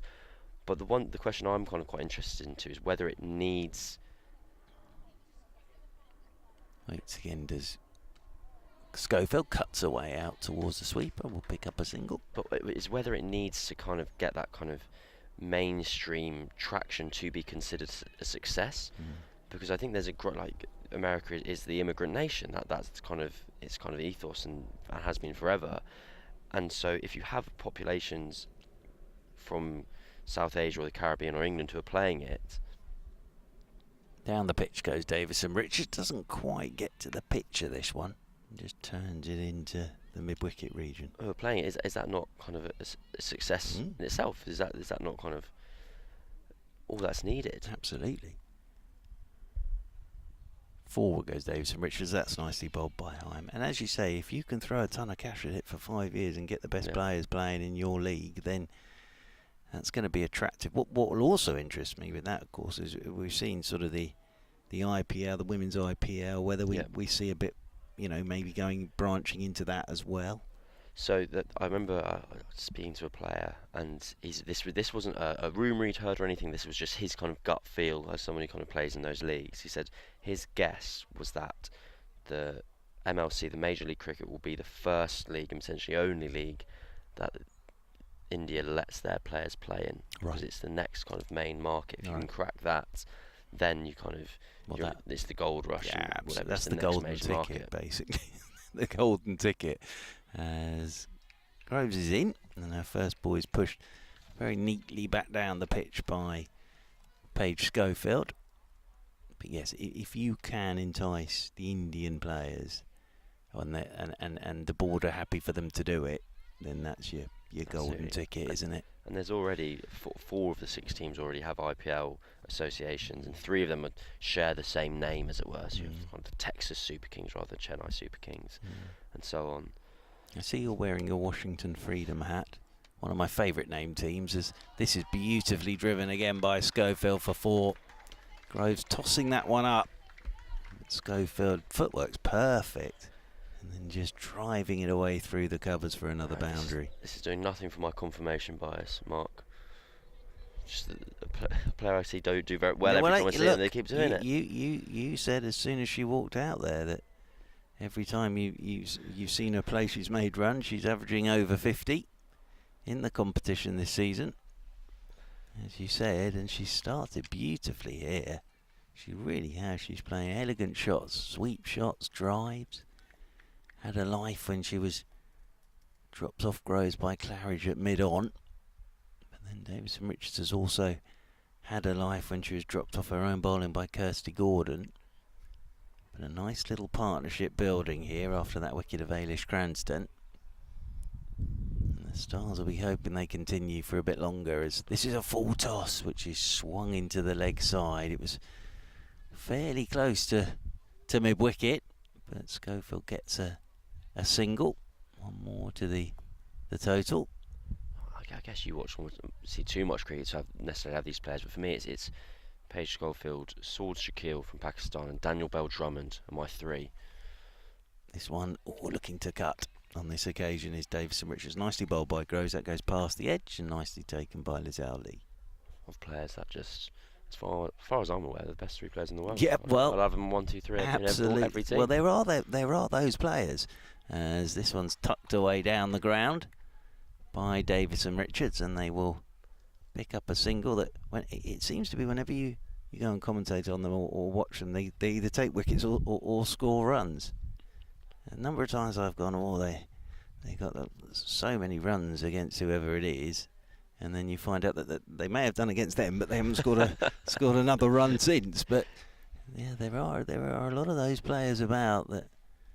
Every time you go and watch them, they score runs and take wickets. But Schofield here has started beautifully. Really nice start. I remember talking to an analyst about how it's a kind of scourge of his life. The bane of his life is having to remind people that just because someone scored runs against you once doesn't make them they're going to do it every time. Yes. They go, this guy's a really good player. No, he was a good player that day. That day, yeah. That was one day of the season. And that doesn't mean they're going to do it every single time. But let's have a quick look at the scores elsewhere in the Rachael Heyhoe Flint Trophy. So Teresa Graves is coming into the attack to replace Hyman, who I think's bowled beautifully so far. So we've got the Sparks against the Sunrisers. Sparks are 97 for 1 in the 22nd over. Oh dear, and Northern Diamonds Western Storm hasn't started as yet. There must have been a bit of rain around, so there's us talking about the sun. So midday that game starting. But here now, 22 overs gone, 120 for 4. And Graves into the attack. Down there at the town end of the ground, bowling her medium pace. Right arm over she comes, and that's up on the toes of Davison Richards, who tucks this one up towards mid-on. And there is no run. Archie's back again to the top of her mark. There's Graves. As over the wicket she comes, and forward goes Davison Richards. Plays this one straight back up the pitch, and again there is no runs. A nice start from Graves, just hitting a good line and a good length here to Davison Richards. Got the sweeper out there on the cover boundary rope for a bit of protection. Graves is in. That's driven very nicely again. Oh, and the fielding's not great. Up there at a wideish mid-off, and that'll get over the boundary rope and away for 4. That's the skipper just underneath her as she looked to slide, and that's the 50 for Davison Richards. Well, actually bringing out very appropriately there, Cam, with a lovely drive. 61 balls, 7 fours and 1 6, but with a beautiful drive through the covers. Absolutely. It's felt like an inevitable half-century for Davison Richardson so far. He's been batting so beautifully, with perfect timing. Good news for the Blazes that Ballinger's just come back out of the pavilion. Quick single taken here, up towards mid-on. If that had hit, that could have been tight. Davison Richards gets the single, so that's good news for the Blaze. Ballinger's back down the steps away to our right-hand side. Well, as I say that, she's putting on her tabard, which may not be such a good sight, actually. That means she's sort of heading off towards the dressing rooms again, as driven by Schofield. Half stopped in the covers. Quick singles taken. Nicely played again by Paige Schofield. Yeah, she's sort of going through her warm-ups here, is Ballinger. So the Blaze will be hoping that she can get back out there, because she's picked up 3 already today and started beautifully with that first over. Forward comes Davison Richards. Again, solid looking defensive shot. Nice line, nice length. Good first over that from Graves. So they have got 27 remaining, the South East Stars. They're 4 down, but this is a nice partnership building between Schofield and Davison Richards. And as I say, it's an obvious thing to say, but you know, Myberg and the coaching staff will just want them to just keep going. They don't need to do anything spectacular at the moment, do they, at this point? Not at all. The runs are flowing very comfortably for both of them at the moment. Schofield's kind of striking it over a runner ball. Davison Richards' 50 came off 61 balls, so not rapid, but also of a canter. A canter, I'll describe it. Yes, absolutely. I think almost cruise control, really, from Davison Richards so far. Whilst there's been wickets tumbling at the other end, she's looked in complete control of everything she's been doing thus far. JC Groves will continue to bowl the 24th over. Ballinger's continuing with her stretches away to our right. So obviously something didn't feel good when she came off, so working to get back into the attack, as this one's down the leg side, nicely taken by Lizelle Lee. And is looking to sweep again with Schofield, got nothing on it. But you're going through some really vigorous warm-ups there, is Ballinger. Driving is Schofield. Now that's nicely bowled by Groves, because it just bounced. Schofield was looking to go through extra cover, and that was sort of more thickish outside edge down towards backward point. Groves is a good bowler for the spectators in this game. There's stuff happening. Yeah, absolutely, as Groves is in again. That's short, and that's pulled by Schofield out towards deep mid-wicket. Now, pick up another single. Kirk does the fielding out there. But absolutely, when any leg spinner bowls, something's always happening. I think both teams are probably quite happy with her being on at the moment. I think from the Stars' point of view, there's an opportunity to kind of keep the run rate ticking along. From the Blaze's point of view, she's only bowled 3 overs and created 2 very kind of clear wicket-taking opportunities. Davison Richards back on strike, looks to sweep. That's down the leg side. That's beaten Lizelle Lee as well. They'll come back for 2, will they? Oh, I tell you what. Oh, now direct hit with the throw. That must have been very tight with the direct hit. And the ball's ricocheted away. They'll get 3 here, whatever it's going to be. I think it might be wides after all this. But did she get a bit of bat on it? She must have done with that initial sweep shot. But I tell you what, Cam, that must have been tight with the direct hit.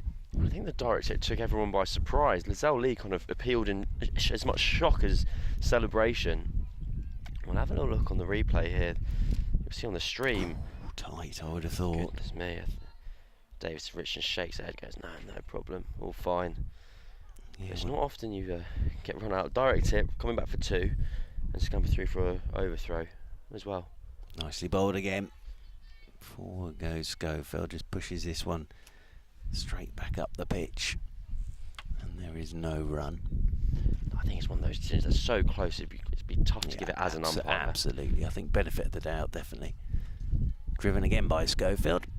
Up towards the edge of the circle at mid-off. One thing I do know though, if Telly had been here, we'd have gone upstairs. Absolutely. Now where they would have been upstairs here at Beckenham, I don't know.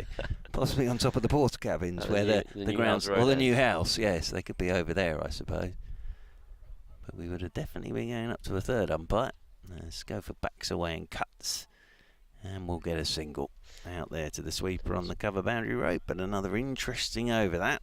So I wouldn't be surprised at all if we found out it was A, out, and B, I still think it would probably be the right decision on field to give it not out. Definitely. I was just saying, you've got two moving objects colliding, and I think it's umpires. I'm always sympathetic to an umpire erring on the side of not out for a run out. Without a doubt. Now Ballinger is back on, so that's a good sign for the Blaze.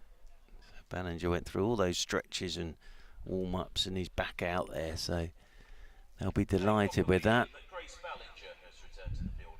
Jamie Reid just reinforcing that point with his dulcet tones across the plains of Beckenham. He's there behind us on his microphone.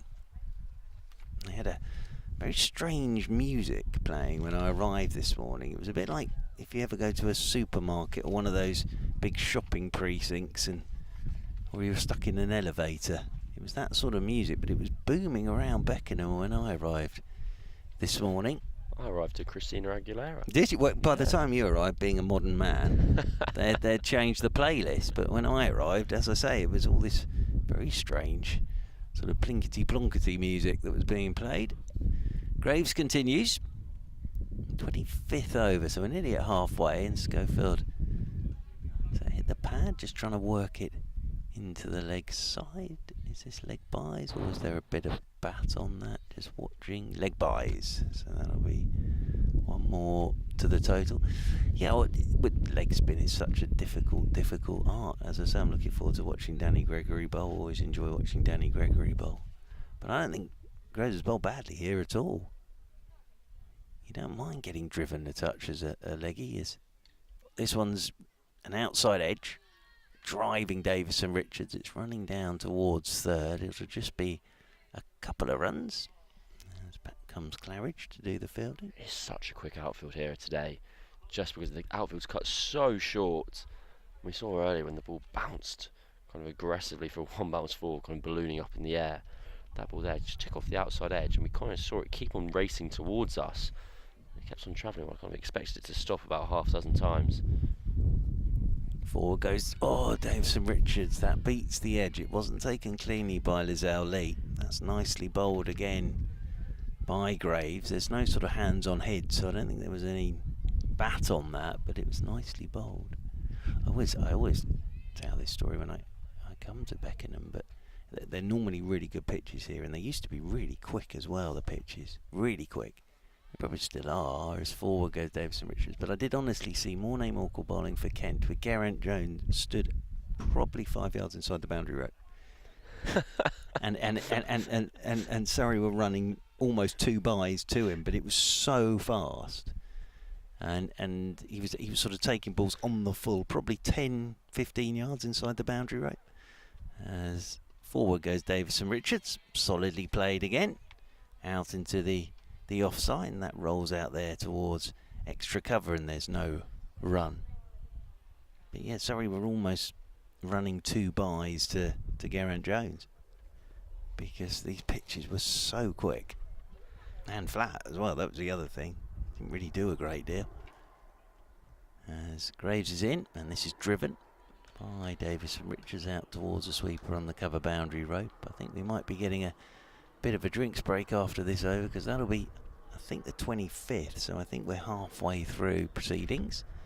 So there are gloves and bananas and drinks being run out for Messrs Schofield and Davis and Richards, but it's been entertaining stuff so far, this first 25 overs. No, it's been a really enjoyable innings kind of all round. There's just been a lot happening.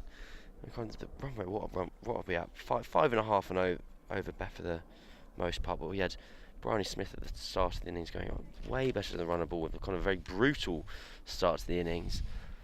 Blaze obviously had their very kind of explosive starts, picking up 2 in the opening over. But I think if you gave me a choice, I'd rather be in the South East Stars camp than the Blazers camp at the moment. I think both Schofield and Davidson Richard are looking so comfortable out there. It's kind of, I would imagine, it should be batter error rather than anything else that's going to bring about a wicket. Yeah, and I think that's going to be the key thing here, isn't it? That sort of South East Stars, Johan Myberg, don't make a mistake at this point. Don't give it back to the Blaze. These two can keep going for another 10 overs, and the South East Stars will be in a very good position, and they don't need to do anything different to what they're doing at the moment. Kirsty Gordon comes back into the attack to bowl the 26th over. The batters have had their refreshment, and Davison Richards is on strike to Gordon, gets a short ball, pulls it away out towards deep mid-wicket. And that round of applause, I think, is because didn't try and lump that into the pavilion or got right on top of it, made sure it was just going along the floor for a single.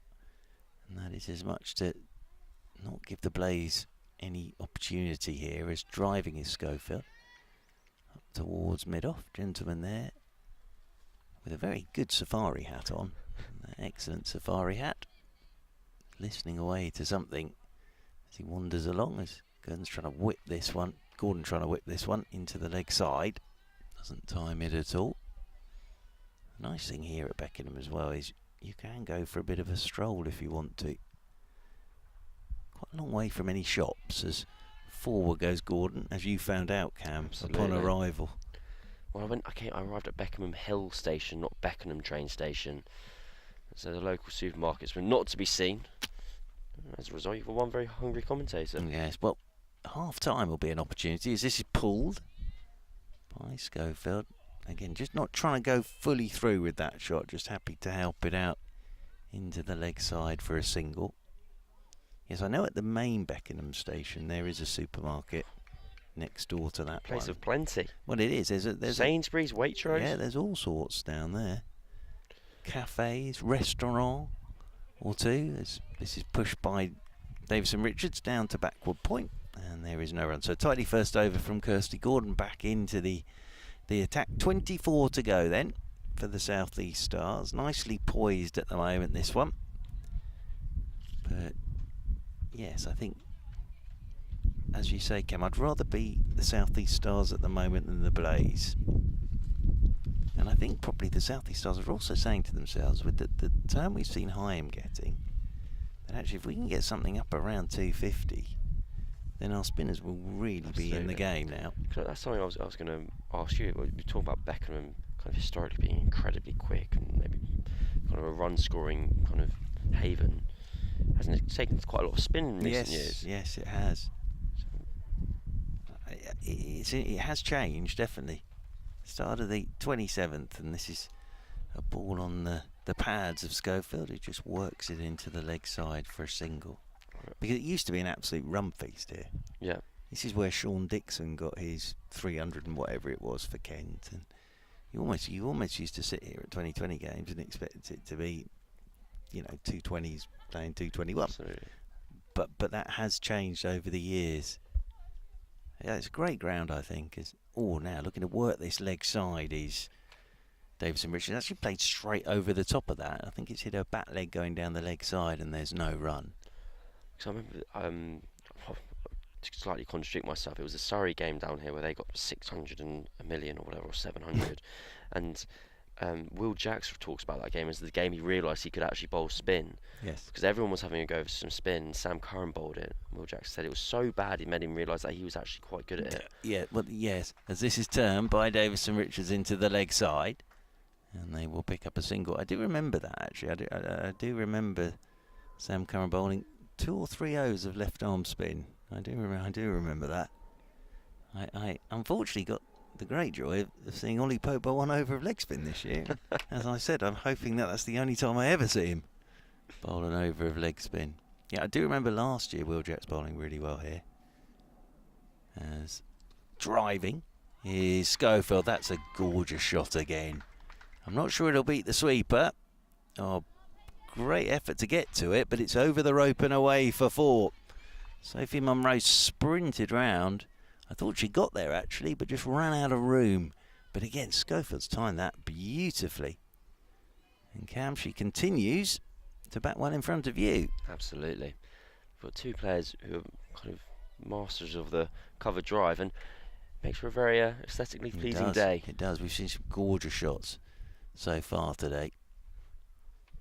Schofield digs out a Yorker from Graves. That's well bowled. Got it right up there in the block hole, and Schofield could only get the bat down on the ball. And it rolls away into the offside. Unfortunately, the scoreboard on the far side of the ground seems to have stopped. It's not my eyesight going. I just think it stopped working now. So maybe the heat's got to it. It's got to most things. The heat as Schofield drives again. Nice looking shot, but won't get a run on this occasion. Up there to mid-off. I think Davison Richard just indicating there that did swing a bit as well for Graves. But good partnership this. Well, Graves is known for kind of bowling lots of cutters and kind of her variations. I think it's probably a sign of how maybe true this wicket is playing that. If a bowler's their kind of modus operandi is trying to get the ball to stop in the wicket and do lots of tricks, if you've got Davison Richards and Paige Schofield still nevertheless driving through the line of the ball, I think it'd be quite nice. Looking like it's quite a nice time to be batting at the moment. Yeah, it is. I think it would. Don't 10:30 start again. I'll go back to that. It does tend to do things at 10:30. As Kirsty Gordon comes round the wicket, and that's nicely bowled, but well played by Davison Richards. Just had to adjust quickly to that ball. Tucks it into the leg side for a single. It's intelligent stuff this from Alice Davison Richards. Gentleman on the far side of the ground taking his dog for a walk. Nice place to take your dog for a walk. And the sort of Kent Cricket Academy building away to our right is cool shot again from Gordon. It's just stood up straight and just driven this through extra cover. It's a lovely shot from Schofield once again, just standing up straight. Didn't even wait for that ball really. Didn't take a couple of paces down, just stood up straight and drove it elegantly away for a couple of runs. Schofield looking very good here at the moment. Left arm round the wicket once again. Goes Gordon. Forward goes Schofield. Plays this one down into the leg side. Rolls in there towards short mid-wicket. Lucy Hyam does the fielding. In there. These middle overs. Always very important in a game of 50 over cricket. Again, that's a good looking drive from Schofield. Hit the fielder at extra cover. But timed it beautifully. She threw her head back in frustration there. Kind of having been used to perfection so far, the fact she managed to not beat the fielder for the first time.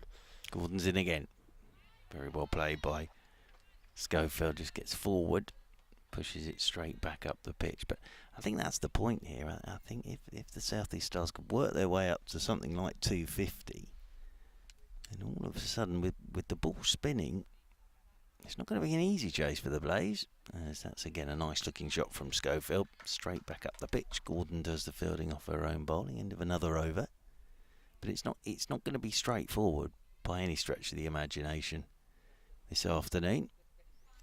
And I think what South East Stars have done well here is they sort of, and you've got 2 very good players out there at the moment, but they've spotted what the situation is and sort of adjusted their games accordingly so far. No, I think you're correct, and they've kind of earned the position now where the match kind of plays themselves. They're kind of in enough peril at 4 down that the temptation to kind of really put their foot down and try and advance the run rate doesn't really exist at this stage. And as a result, you've got Davison, Richardson and Schofield can just bat at their natural tempos. The runs have been fairly free-flowing as of the last 10 to 15 overs. Yeah, 147 on the board. And Graves will continue from that town end of the ground to Alice Davison-Richards, who goes forward. Again, good length delivery. Just played down into the offside with soft hands. Yeah, this pair's partnership at the moment, 74 of 80 balls. They can, well, just keep going. Yeah, absolutely. Just keep bang. 150. South East Stars one pushes this one extra. There's no run. I've seen Davison-Richards score a lot of runs over sort of last 5-6 years, and she's just a very good player. Is at the moment just doing exactly what the side needed to do. Driving again for a single up towards mid-off. Quick single. It's a warm day today, so those quick singles later in the innings, really going to have to get your skates on, and it'll test the sort of fitness levels. 148 for the Stars.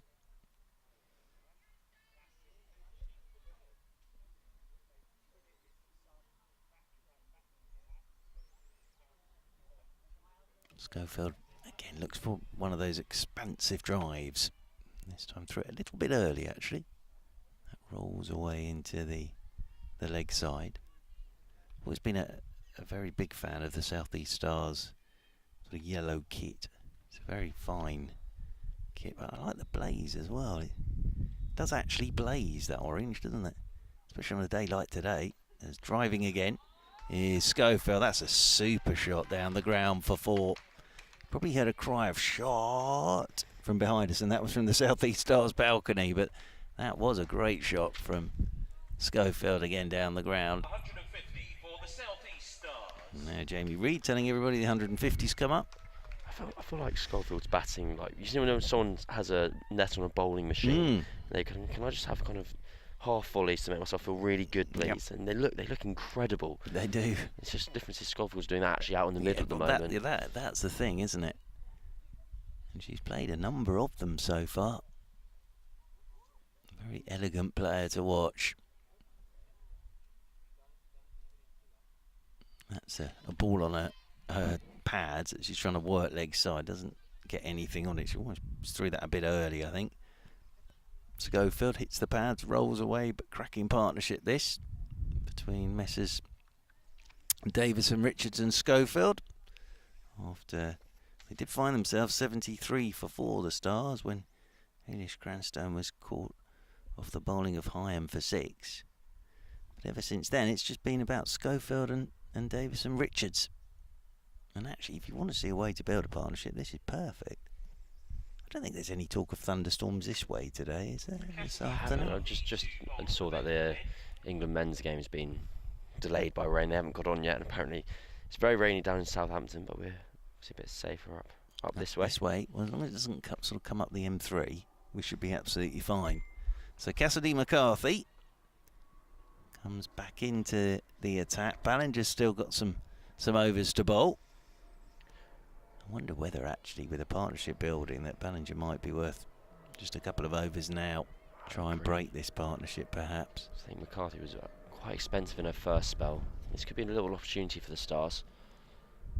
Well, Davison-Richards is on strike and the first boy's cut away down to the boundary rope for 4. Just ridden the bounce there as Davison-Richards, little bit of width on offer.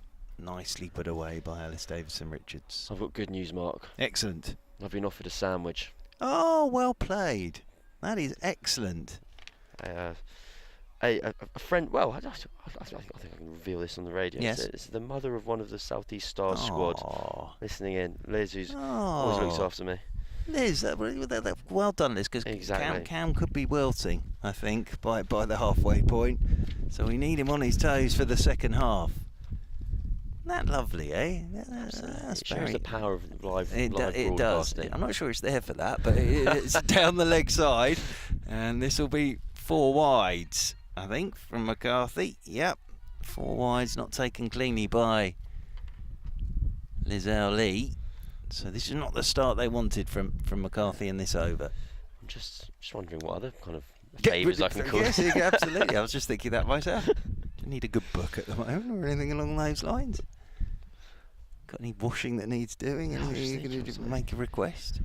hung something up. Isn't that very? That's lovely, though, isn't it? It's a real pleasant surprise. Yeah, lovely.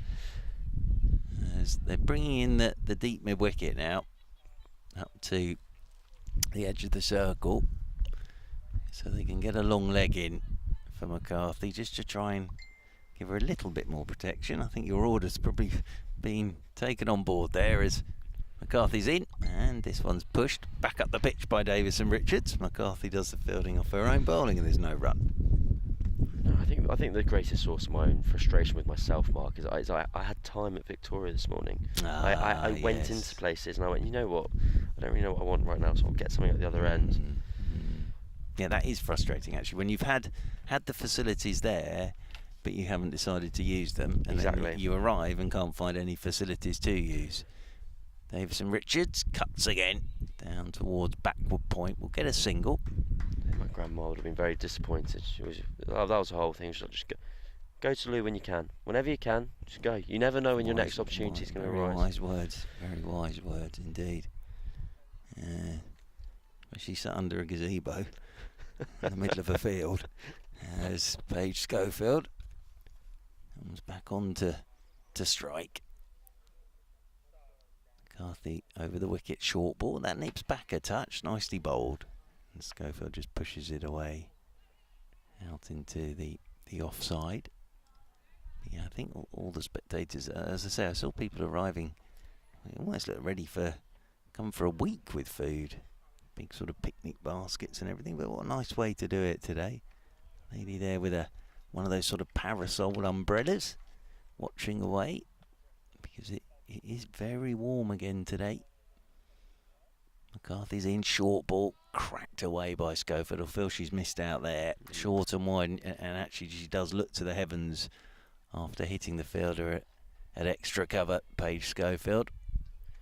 I think if I was the Blades, to follow on the back of your point about potentially coming back to Grace Ballinger, kind of turning to Ballinger or Lucy Hyam as kind of getting a bit greedy at this point and saying we need to bowl our most threatening bowlers to make the breakthrough now rather than later. Absolutely. They don't want these two going into the last 10. As Schofield, that's a lovely shot, just lays back and cuts again. Gorgeous timing. That's gone all the way for 4. That is pure timing from Paige Schofield. Just lays back, doesn't try and hit it too hard, and gracefully puts it away to the boundary rope for 4. So this partnership approaching 100 now, but that was another super shot from Paige Schofield. It's been a really good partnership to watch, this one, hasn't it? Absolutely. I think this might be me kind of making an observation after the fact, but I get the feeling that cover point sweeper that's been out for Paige Schofield has potentially been quite a lot kind of, not what's the opposite of squarer, straighter than perhaps normally would be, because of how strong she has been through the covers. And then on the flip side of that, when she's got that delivery there, as a result she has so much more space to work with square of the wicket and really waited for the ball and cut it and got it 4 runs, whereas I think anyone else may have only been getting 1 or 2. Well, 20 overs to go, 166 on the board for the Stars. The 31st over starts with a single to Davis and Richards. She's played very nicely here as Davis and Richards for her 68. Schofield comes on to strike on 47. So nicely positioned at the moment, the South East Stars. And as I said, with Cam making the point before the game started, this is probably a bigger game for the South East Stars than the Blaze at the moment. As forward goes Schofield, pushes this one down into the leg side, and also they've got that little psychological advantage of knowing that they can beat the Blaze. They're the only side that has done this season, so they know they can beat the Blaze. They are beatable. Blaze had their last win against Central Sparks was a really close run thing. Schofield turns this one leg side. That'll move her on to 48. It was won by 3 wickets, but it was 2 kind of fantastic partnerships at the end. It was Nat Silverbrunt kind of guided them home, finished not out. So they ended up chasing 197 down with the last one. I have to get the card up to remember off the top of my head. Can't quite remember off the top of my head, but what the Blaze won't want to happen is what happened to them in the Charlotte Edwards Cup, as pushed by Davis and Richards back up the pitch. Best side in the comp by a mile. and got to the final and lost. It is. It's amazing when you see the table of the competition. You see Blaze played 7, won 7, and you see at the top competition winners Southern Vipers. I know. I was there that on the final. Well, I didn't see the end of the final because obviously it rained dramatically. As this is driven uppishly by Davison Richards. We'll get a single out there towards the sweeper on the cover boundary road. So they won't want the same thing to happen in this Rachael Heyhoe Flint Trophy competition. I might be reading too much into it. I've got kind of an air of vulnerability could be kind of construed over the Blaze at the moment. They had the narrow victory last match and abandoned before, lost the Stars before that. As this one's turned by Schofield. Going to sing it out there to deep mid-wicket. And here you'd say the match is in the balance. So a win for the South East Stars today, and all of a sudden the Blaze in this competition at least, or one win in their last 4. Granted, one of them was match abandoned without a ball bowled, but you can spin the narratives the way you want them to. Yeah, absolutely. Well, you look at the table going into it. Blaze top on 38 points, Vipers second on 28. They played a game more. They played yesterday. Sparks 27 points and the Stars 26 points. But of course the key thing is the Stars play the Vipers and the Sparks as their next 2 games, or their last 2 games.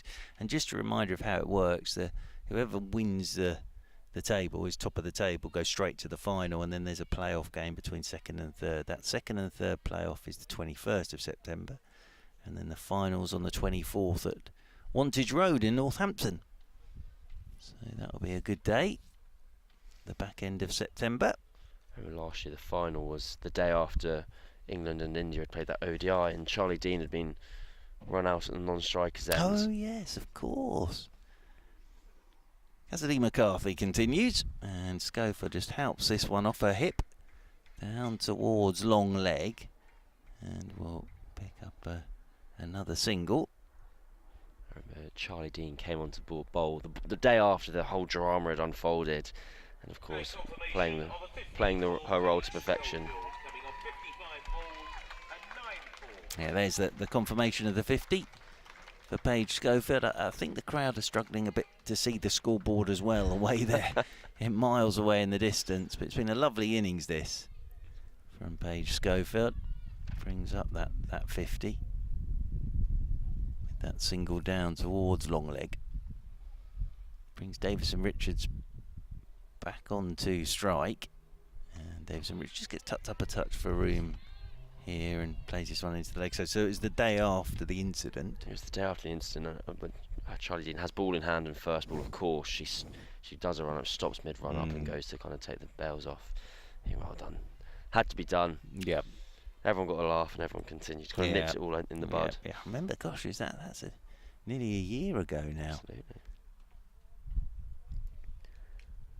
How time flies when you're having fun. As Davison Richards again feels she's missed out a little bit there, has pushed that one off the back foot straight into extra cover, and then goes for a frustrated walk towards square leg. Scofield's passed 50 twice before in this competition this year, both times turning them into hundreds. And with her last run, she just overtook George Adams to be the second leading run scorer in the competition. She's having a fabulous season. Fantastic competition. There's all looking to pull is Davison Richards. I think that just hopped onto her a bit more than she was expecting, actually. Sort of hit her waist high. Just out looking to help that off her hip. I do also remember that I was in the press box for that one-day game, but I wasn't working, which is a very, very crucial point of information. I remember. This is the Charlie Dean run out incident. As this one's just helped off her hip by Davison Richards for a single down towards long leg. As I just used my press accreditation to be a ticket for the day, basically, and I've gone for a wander around London, popped in, and the match is coming to an end. Every journalist has finished their copy, finished their pieces, and you see Deep Sharma take off the stumps at the non-strikers end, and just the collective sigh and groan. And I went, see you later, guys. I'm off. Cheers, everyone. I'm going to watch the rest of this in the sun. Looking to cut here is Schofield. Gets nothing on this. Hits the gloves of Liz Owley and just potters off into the offside. So the end of the McCarthy over. Davison, Richards and Schofield get together for a bit of a natter about everything out there in the middle. Yeah, I don't write much anymore, and I've never really written much, to be fair, but I do remember when I've ever had to do that, and it's sort of something happens in the last seconds of a game, and you think, oh no, I've got everything ready to go. I've got to rewrite the entire thing, and you're rushing to do it as well, aren't you? I don't know if they ever did it, and then there was a talk about all the journalists releasing their copy from the 2019 World Cup final before, basically from earlier in the day. As this is a new over being bowled by Teresa Graves. No, I think it wasn't the World Cup final. That's wrong. It was the Headingley. Oh, Ben Stokes heroics, right? Because obviously the pieces are written that kind of England fail. It's all a disaster. It's all awful, and then this miraculous thing occurs in front of them. Which is great at the time, but then writing about it and condensing it is an art form. As driving is Davison Richards gets absolutely nothing on this one. It isn't, and I personally find this stuff interesting. We'll find out if the listeners agree or not.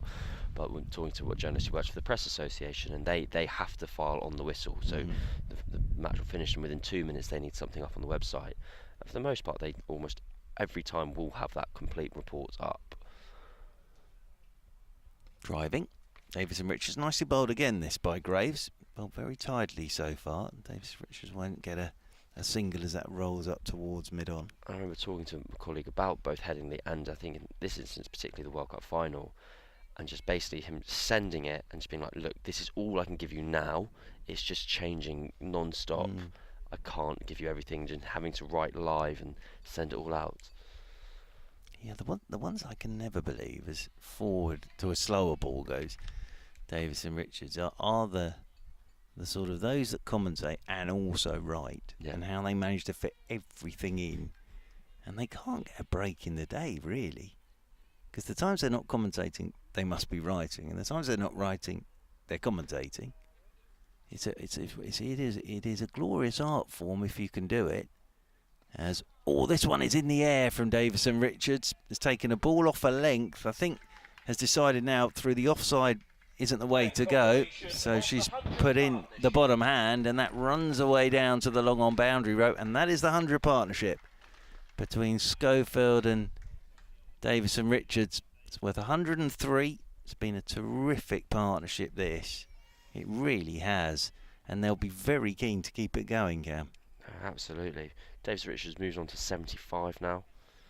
It's been a very good innings, this. That's sensibly played. Just turns it into the leg side. Strolls a single. She'll be beginning to feel the heat a touch now, I would have thought.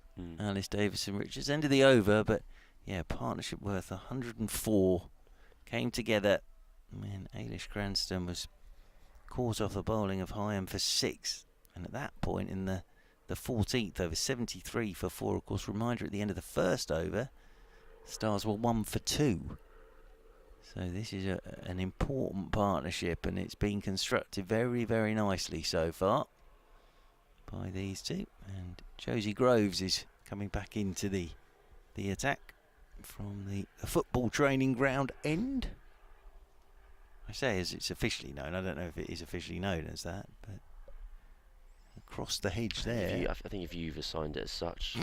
Well, if I have, it's been changed. Definitely. Mr. Vieira et al. Oh no, it's Roy Hodgson now, isn't it? I was about to say last time I was here, it was Patrick Vieira who was in charge of Crystal Palace. So it's a while ago since we've been to Beckenham. So the reason it's quiet, of course, is there isn't any. It's the international break at the moment, isn't it? I think they officially call it. So Josie Groves, with her leg breaks, is into Davison Richards, who uses her feet and drives out there towards extra cover. And there is no run. Again, nice looking shot from Davison Richards. Just be a bit frustrated hitting the fielder. Pushes this one off the back foot. Again, nice change of pace that from Groves. I'll be interested to see at the end of this what Josie Groves' figures are. And actually, she will have bowled better than her figures look. And she comes again. Up on her toes goes Davison Richards, just trying to punched this one into the leg side. Didn't really time it at all. It's that time of the afternoon where Mr. Ponsonby has to turn his baseball cap round, because the old ears are probably getting a bit sweaty as this is drilled in the air and dropped. Oh, it's another chance for Davison Richards. It was hit very firmly. I thought McCarthy had it. I think she thought she had it. And then as she fell backwards, the ball just tumbled to earth. It was hit very firmly by Davison Richards, but I thought she had it.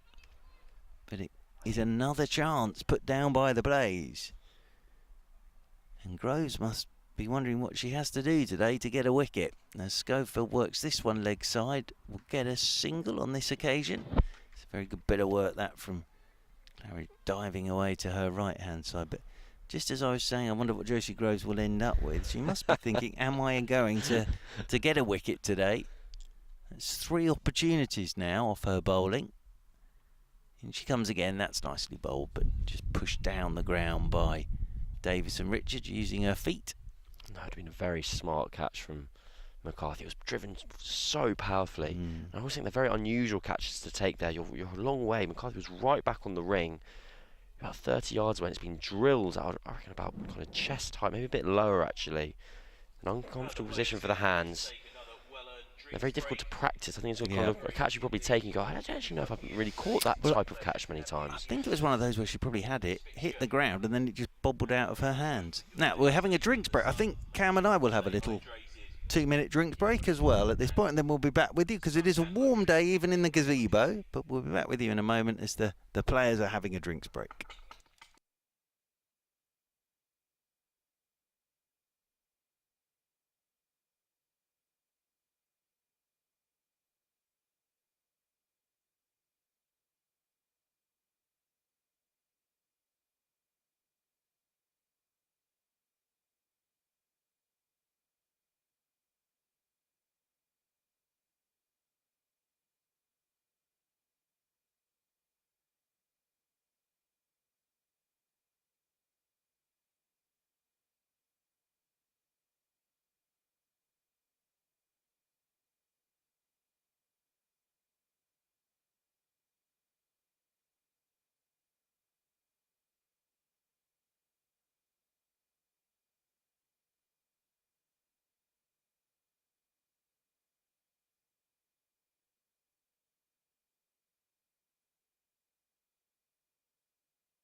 Drinks break over here at Beckenham, so all ready to get underway. Very sensible having drinks breaks because it is a very warm day here.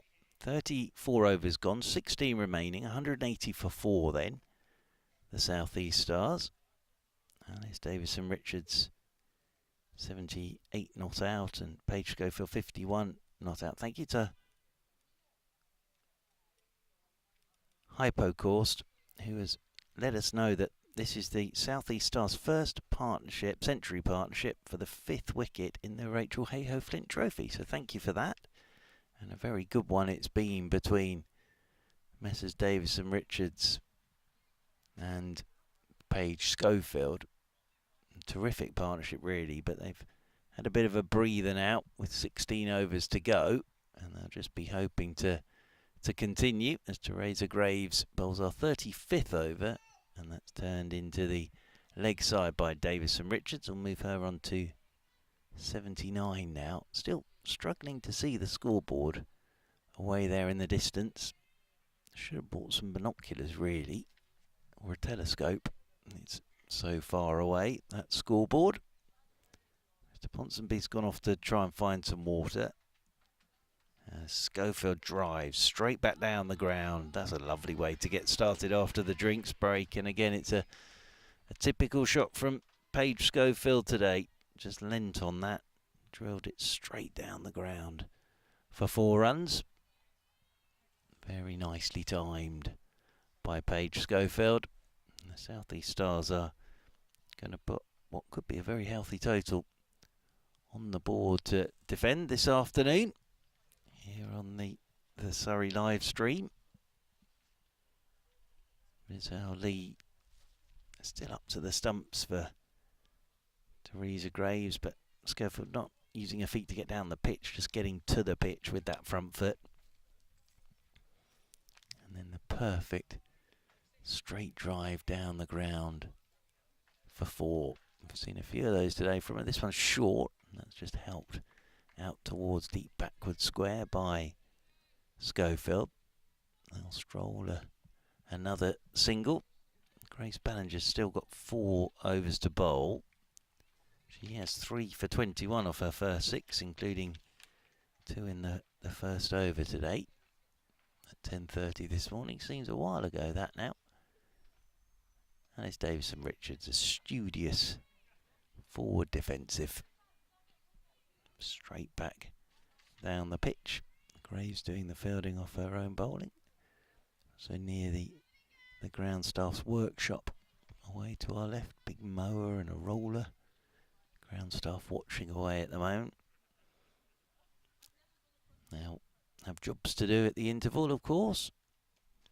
As this one's driven by Davis and Richards out towards the sweeper on the cover boundary rope. They'll pick up another single. Nicely played again by Davis and Richards. Aeroplane flies over us in the blue sky. Mr. Ponsonby's back and has located water, which is excellent. Well played, sir. Very well received, that water. As this is a full toss, which Schofield will feel she's missed out on because she has driven that straight to McCarthy at cover. So 15 overs to go. I was just saying, Hypercourse letting us know via Twitter that this is the first century partnership for the 5th wicket for the South East Stars in the Rachael Heyhoe Flint Trophy. And I was saying what a very good one it's been so far. Absolutely. I find it intriguing that Schofield does, in fact, bat as low. Well, she's literally been accountable for 50% of this partnership so far. To have a player of such quality down at number 6 is a real luxury for the South East Stars. But most importantly, I've spoilt us. I've bought us some treats as well. Where did you get a Jaffa cake from? And I thought you might be a bounty man. Well, I'm on a diet at the moment. Oh, it's even very better, very kind of you. No problem. Yes. Did you go up a tree and get the coconuts yourself? Absolutely. Is that the way it works? It feels like that, doesn't it? There was a very surprising vending machine. A vending machine I wasn't expecting to see. I didn't know there was a vending machine here. They've really gone up in the world with vending machines. If they've got a vending machine here now. Had I known you're on the diet, I would have selected. You know what? I don't think anything in there would have been possible. I don't know. Do they do dieting vending machines? As here is Groves with a full toss to start off with, and that is dispatched by Davis and Richards straight over the top of long off and long on. Nicely played again by Alice Davis and Richards. What she has done so well so far in this innings has put the bad ball away. And again, she's not trying to overhit that. She's just making sure she's getting it up and over the top of the fielders and away to the boundary rope as Groves is in again. This is shorter of length and is punched away by Davison Richards out towards the sweeper on the cover boundary rope. I think you're correct. When you get a big full toss, the temptation is to heave it over towards leg side. Davison Richardson kind of game aware enough to know that mid-off was up in the ring. The protection against Groves was on the leg side boundary, and so kind of just almost drove the ball over the head of mid-off, but who does now drop too long off, and now mid-on's in the ring. Yep, Schofield comes back onto strike. She's sweeping, top edging, and is caught at short fine leg. And, well, you have to say that Groves deserves that wicket, but Paige Schofield will be desperately disappointed. But it's been a terrific innings from her, and she gets a pat on the back from Alice Davison Richards. She goes for 56. Terrific partnership from those two. And Stars find themselves 192 for 5, and Schofield goes for 56. But what a fine innings that has been from Paige Schofield. No, she's batted beautifully. The cover drive has been the defining shot of her innings, and such was her kind of authority when playing it. She opened up more scoring opportunities for herself. She had been sweeping very well so far in that innings up until that point, just getting a top edge. Grace Ballinger, who was at short fine leg, who had the simplest of catches to take. But Josie Groves, having seen 2 put down off her bowling earlier and a very tight LBW go against her, will be relieved to say the least. And that partnership was worth 119. Very, very good runs between Davison Richards and Paige Schofield and Mr. Ponsonby. She scored runs again when you've been here. So absolutely. That's a good sign. Paige Schofield, Saud Shakil, Daniel Bell Drummond, top 3 of any team. If I'm in the ground, they're winning the game. So you need to let them know these things, especially for sort of overseas type stuff. So Chloe Hill is out there. We saw her a bit earlier hitting some balls, but it was a while ago with Darren Stevens. I think when those 2 wickets went quite quickly, Chloe Hill decided, I'm going to get out there and hit some balls, but she's had a bit of time to wait now to have a bat. What's remarkable, there's still so much time left in the innings. There is. We've ticked along. We really have. It's certainly been entertaining. Well, wickets and runs, they make for good games of cricket. They really do. And this is a good one at the moment. So the right-handed Hill, waiting for her first delivery from Groves. And it's a short ball, and she's pulled it straight down to Ballinger. There on the edge of the circle at fine leg. So Davison Richards just walked across and gave Paige Schofield a big pat on the back. Said, well played. She swept really well today, actually, but you have to say that Groves deserves a wicket. If there's any justice, as this one's pushed by Hill very neatly into the offside to get herself off the mark with a single. And that will bring Davison Richards back onto strike. It's that cricketing cliche. She'll bowl worse than this and pick up 3 or 4. But her figures will belie, I think, the way she's bowled. So I'm glad that she's got a 1 in the W column now. That's well bowled. That's bounced on Davison Richards, who was laying back to late cut that. Beats the edge of the back. End of the over. Good one from Groves. Breaks the partnership between Schofield and Davison Richards. Schofield gone for 56. Davison Richards still there with Chloe Hill. I think 250 here. That'll be what they'll be looking for. Maybe even above that. I was going to say, I think you've been generous to the Blaze there. I think the South East Stars will be looking to be a fair bit greedier than 250 from here, especially with Chloe Hill walking out to bat. She was signed originally on a loan signing from Southern Vipers, and to have a player of such quality at coming in at number 7.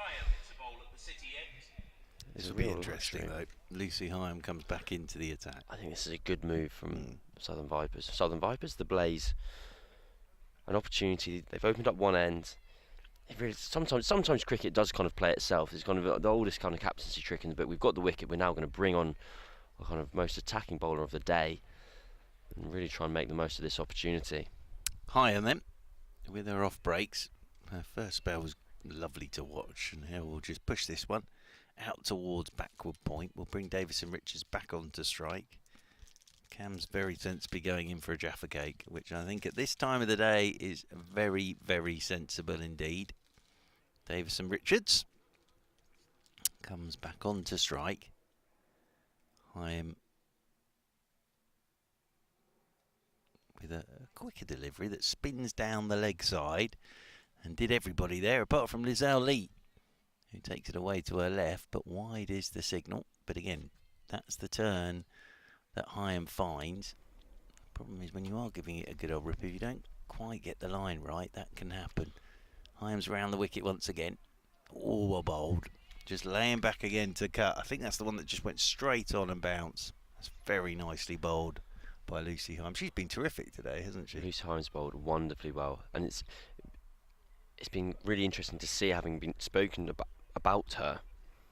And again, Davison Richards comes down the pitch and then just has to push the ball away towards extra cover. And kind of, well, I guess this is exactly how you'd want it to play out. But I spoke to one of the Blazers coaching staff ahead of the game, and he was running through the players. Davison Richards down the pitch again, but very well bowled by Heyhoe.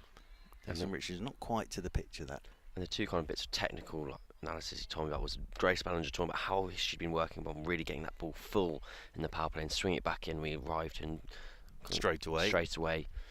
She Heyhoe in. Quick singles taken here by Davison Richards. Straight away she kind of produced as the coach had described she would be. And again with Lucy Heyhoe, we was talking about how she's really worked over the winter on kind of basically spinning, giving it a really proper rip and kind of slowing up a little bit rather than kind of bowling quick spin and kind of really just going for line and length as opposed to being an attacking spinner, focusing on getting those revolutions on the ball. Well, she's bowled really well today. This one's short. Hill just pulls it away out towards deep backward square and I'll take a single. And then we immediately saw that when she was bowling in tandem with Kirsty Gordon, you saw the two kind of contrasts in the way they were kind of going about their work. Kirsty Gordon was bowling much flatter, kind of a more conventional kind of white ball spinner, all playing the role of one. Then at the other end, Lucy Heyhoe bowling big turning, slower off breaks. I must say, one Jaffa cake and I'm a changed man. Well, you suddenly you look a different man entirely. The energy. I'm feeling the energy off you. Well, that's the great thing about the Jaffa cake. It can do that. Now Groves and the best news is they've got 3 more. Oh, don't go too early with them. Groves is going to continue from this football training ground end, and it'll be Hill on strike. But it'll be very interesting to see what the South East Stars end up with here. This could turn out to be a very good game of cricket. Groves is over the wicket to Hill, and Hill off the front foot looks to pull this leg side, gets it a bit too straight actually, and Claridge will come across to do the fielding. Yes, I don't want you eating those sort of in the next 5 minutes or so, because you'll be, during the interval, you'll be doing laps of the ground. That was absolutely my plan. Oh, well, I'm worried about how you'll spend your interval. As I say, doing laps of the ground and wearing yourself out for the second half. As this one is bowled. Chloe Hill looking to launch it down the ground, tossed up by Groves, and Hill straight over the top of that. And Chloe Hill goes, and that was nicely bowled by Groves. And I suppose the South East Stars have to be careful here. They've got a player set. What they don't want to do is leave Alice Davison Richards high and dry. No, I was actually just about to be kind of very complimentary of Chloe Hill's approach there, because it was the second ball in a row she'd kind of gone for that hack across the line. I kind of quite enjoyed it as an approach to being a bit ugly, being a bit forceful. And of course it's the old classic process and results. As a result now, Chloe Hill, a very senior, experienced cricketer, has just allowed that door to be opened a little bit for the Blaze, where previously they were so happily in control. Especially, I know Josie Groves has been bowling very well, but she has also been dropping in the odd full toss and half tracker. And so as a bowler where you feel the need to force the issue, it might not have necessarily been the case from that end. But Bethan Miles has come to the crease, and she'll be joined up with Alison Davidson Richards. Well, Alice Davidson Richards. Yes, Tongue-tied myself. It's all that sugar. It's not easy. I told you shouldn't have had that Jaffa cake. So yeah, what they have to make sure they do is don't leave Alice Davison Richards high and dry here. Davison Richards will want to still be batting in the 50th over, but she'll want the rest to stay with her till that 50th over. That's the key thing here. So Bethan Miles is taking her guard, but well bowled by Groves. Those figures are going to look a bit more like they should now with a couple of wickets. So Groves over the wicket to the right-handed Miles, and the first ball is nudged into the leg side by Miles. They will get a single. Ballinger sets off in hot pursuit. So leg by actually is the signal, and that does bring Alice Davison-Richards back onto strike. She is 86 not out at the moment. Alice Davison-Richards. Groves over the wicket to her. Davison-Richards lays back and cuts out towards the sweeper on the cover boundary rope. Strolls a single. One more to Alice Davison-Richards. Lots of encouragement out there for the Blaze. Miles sweeps straight down to short fine. Oh, and it's one of those horrible ones that just spins on Ballinger as it got to her. And Miles will get off the mark with a single. And there, as you heard Jamie Reid shout across Beckenham, the 200 is up for the South East Stars. I should think they know that in sort of the Beckenham High Street now. As Groves is in, sweeping again is Davison-Richards. That's nicely played. Gets right down on top of it and plays it very fine, and that'll take her into the 90s. That's over the boundary rope and away for 4. And that will move Davison-Richards on to 91, I think, but that's the way to play a sweep shot. Right over the top of it. And that whistles away down to the boundary rope for 4 runs. I see, Josie Groves just came out the hand wrong there. The ball slipped down the leg side. Davison-Richards was able to just help it on its way. As you said, into the 90s. All of a sudden, she's playing more and more of a lone hand. Obviously had the opening contribution from Bryony Smith, who played a very entertaining innings of 34. Then Paige Schofield played beautifully for her 50. This innings from Davison-Richards is only getting better and better and better with every over that passes. Yeah, she has just held the whole thing together, hasn't she? So here comes Grace Ballinger, 3 for 21 off her first 6. Then had to go off with a niggle, but thankfully back out there. And well, they'll be hoping that she, at the back end of this innings, can get the ball to do what she did right at the start, which was swing. That was the key thing. Got it to swing. So Bethan Miles on strike on 1 as Ballinger is into her and Miles drives. Nice shot. Gets it away between cover point and cover, and that's going to run away for 4. So that's very nicely played by Bethan Miles. Went with the angle and went through that cover point region and over the boundary rope and away for 4. And the Blaze punished therefore. They've got one more fielder up in the ring than they need to have at the moment, and there would be a strategy for them to try and keep Bethan Miles on strike, starve Alice Davison-Richards.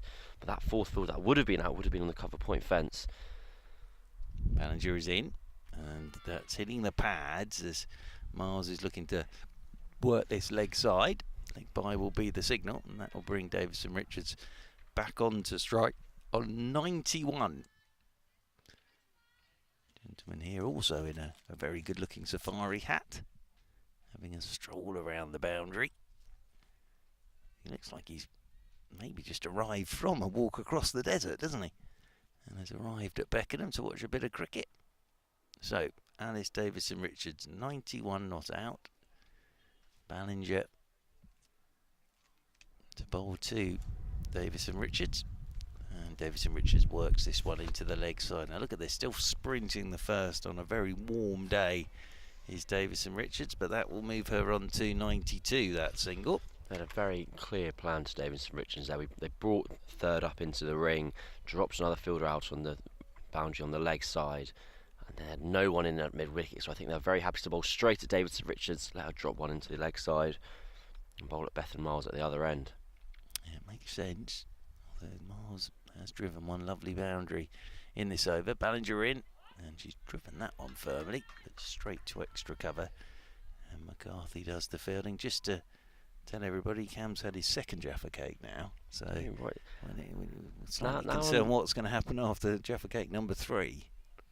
Now I'm aware of, I'm very technically astute, and I know I can turn off my microphone and do it in peace. Well, most important, in the peace, Yes. leave the listeners in peace. Yes. If anything, I think it's a win-win. I get a Jaffa cake, and they get an energetic performance. They certainly do, and don't have to listen to you eating a Jaffa cake, because looking to run this one down to third was Miles, and that beats the edge. But Ballinger's bowled really nicely today. As I say, came into this her 7th over with 3 for 21, 2 in the first over.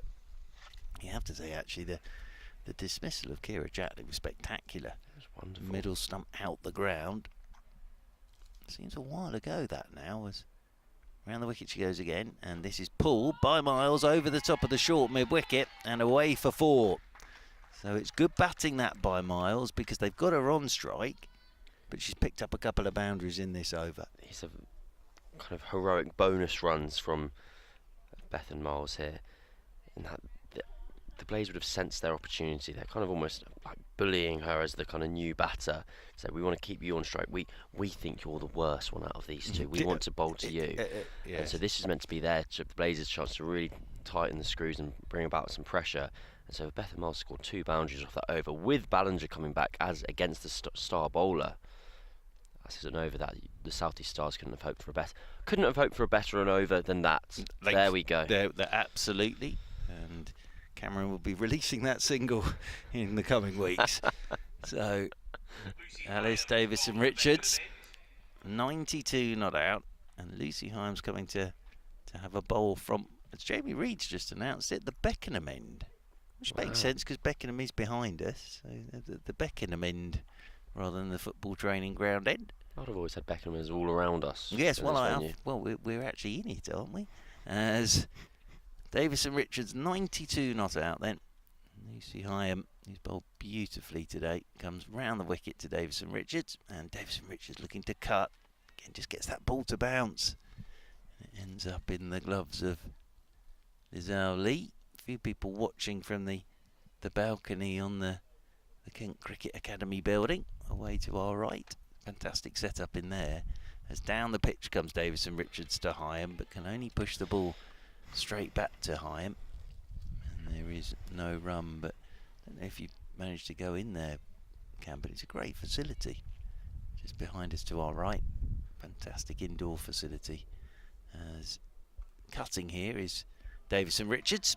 And we'll look for 2. We'll only get 1, I think. Yep, only gets the single, but it moves her on to 93. Great vending machines.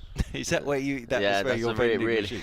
really Excellent. impressed me. Yes, they have sort of corporate dues in there, I think. But the nets and all the facilities in there are really, really top class. As Higham is in and driving his Miles nicely up towards a deepish mid-off, and there is no run. Well, we're ticking round at 1:10 we're approaching, according to the Kent clock behind us, as Highams in again. Nicely played again by Miles, just pushing away, but great control again from Higham. She's been outstanding today, she really has. Been an absolute joy to watch bowl today. Bit of turn, bit of bounce, great control, giving it a chance. Around the wicket she goes again. Miles looks to cut and it beats the edge. Great bowling again from Lucy Higham. End of another South East Stars over. 10 to go for the Stars.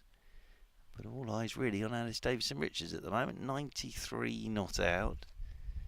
And, well, wandered out there with South East Stars 1 for 2. So that shows how good this innings has been by Alice Davison-Richards. And again, when you see her play like this, I'll just go back to my original point. How she's not ended up playing in any international cricket this summer. Teresa Graves to bowl at the City end. Well, Teresa Graves is coming back into the attack. Well, very tidily today.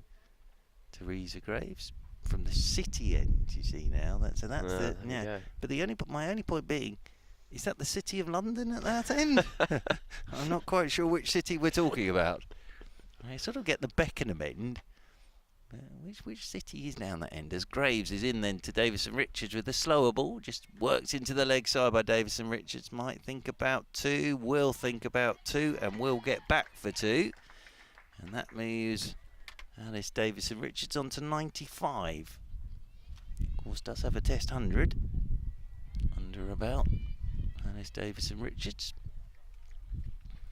This has been a terrific innings, as 95 not out she is. Works this one straight down the ground for a single. And that takes her one good shot away from what would be a very good 100. That was interesting as well from the Blaze, pulling Grace Ballinger immediately.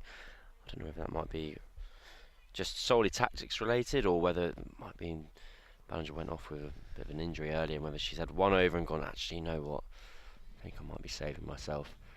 I do wonder whether, had she remained fully fit, would she have carried on bowling in Bowled 10 first up, spell? yeah.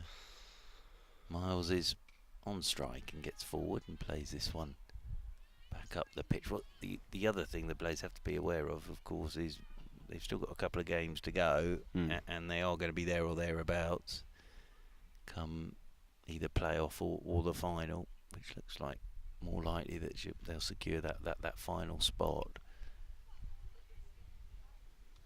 Good looking shot this from Miles, a full toss but put very nicely off the front foot out towards the sweeper on the cover boundary rope. So this brings Davison-Richards back onto strike on 96. And if she drove one, caressed one through the covers for 4, that would be somewhat appropriate from Alice Davison-Richards. She has played some absolutely beautiful cricket shots today in this 96.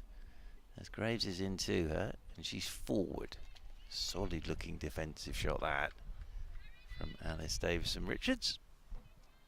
Oh dear, the gentleman who looked like he'd walked here from the desert, he's walking back again. Whether he's seen enough and has decided to go home, maybe he's going to go and find somewhere else to sit, but very sensibly with hat on today.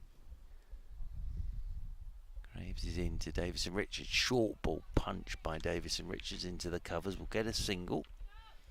That moves her on to 97. Brings Miles back onto strike. Although that's the end of the over, so that will keep the strike with Alice Davison-Richards, exactly what they wanted. The South East Stars. Yeah, it's an interesting one with Ballinger. I just wonder whether maybe she did just again feel something. Well, not worth it really now to, don't want to make it any worse. She came off and we saw her going up with a physio and then coming down and doing some stretching. So Lucy Hyam it will be from this Beckenham end, as I think it's officially known now, the Beckenham end. 9 overs to go and Davison-Richards on 97 is down the pitch and clipping this one into the leg side. I think I did prefer the David Bowie end. Yeah, I'm not. Yes.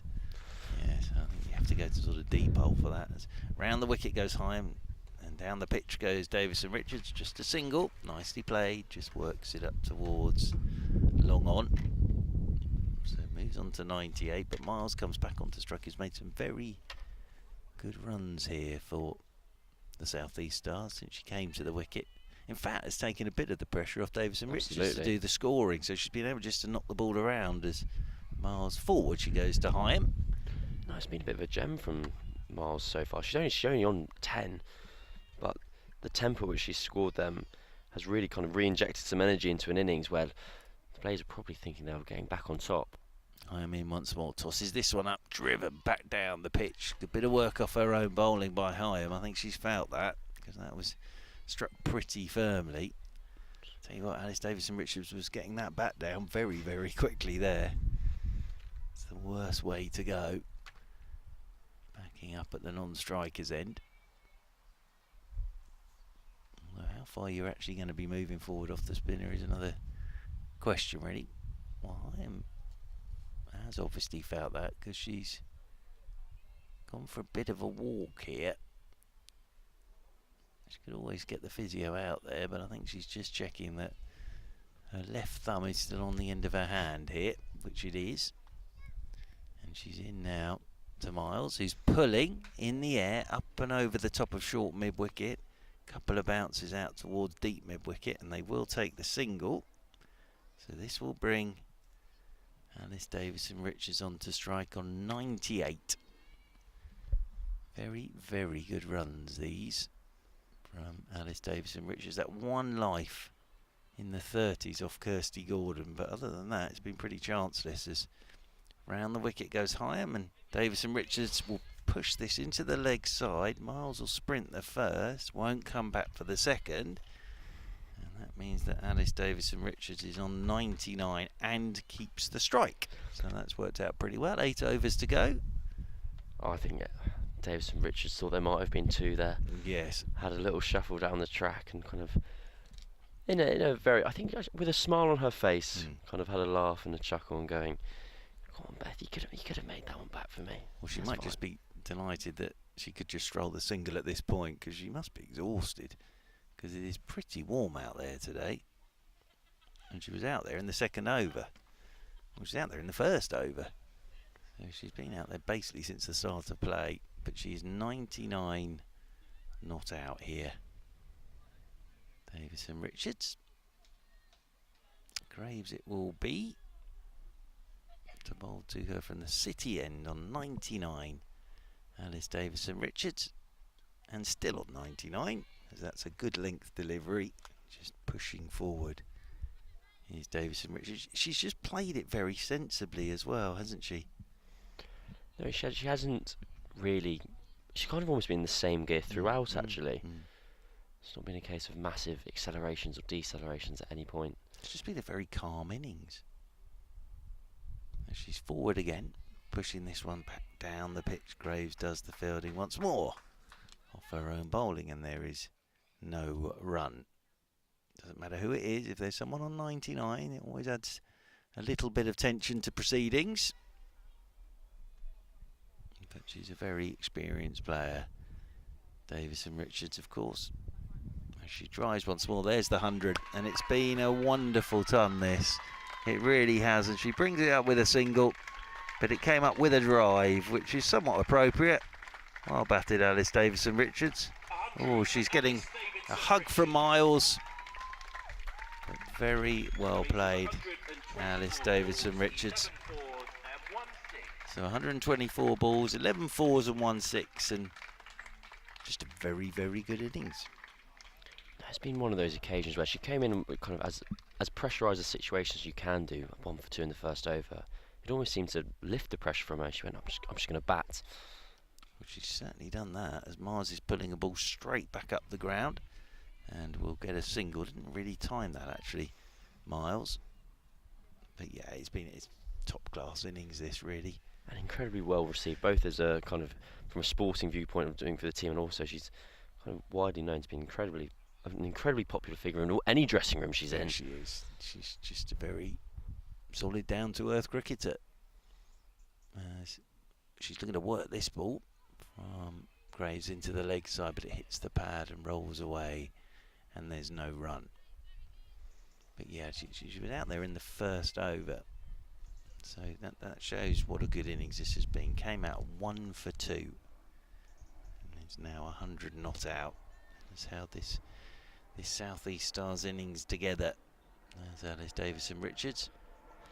She waits once again. And all getting a leading edge as she's looking to tuck a ball into the leg side. Mars has got to get her skates on. She does. And they are through for the single. I think they'll get a drink brought out to them now.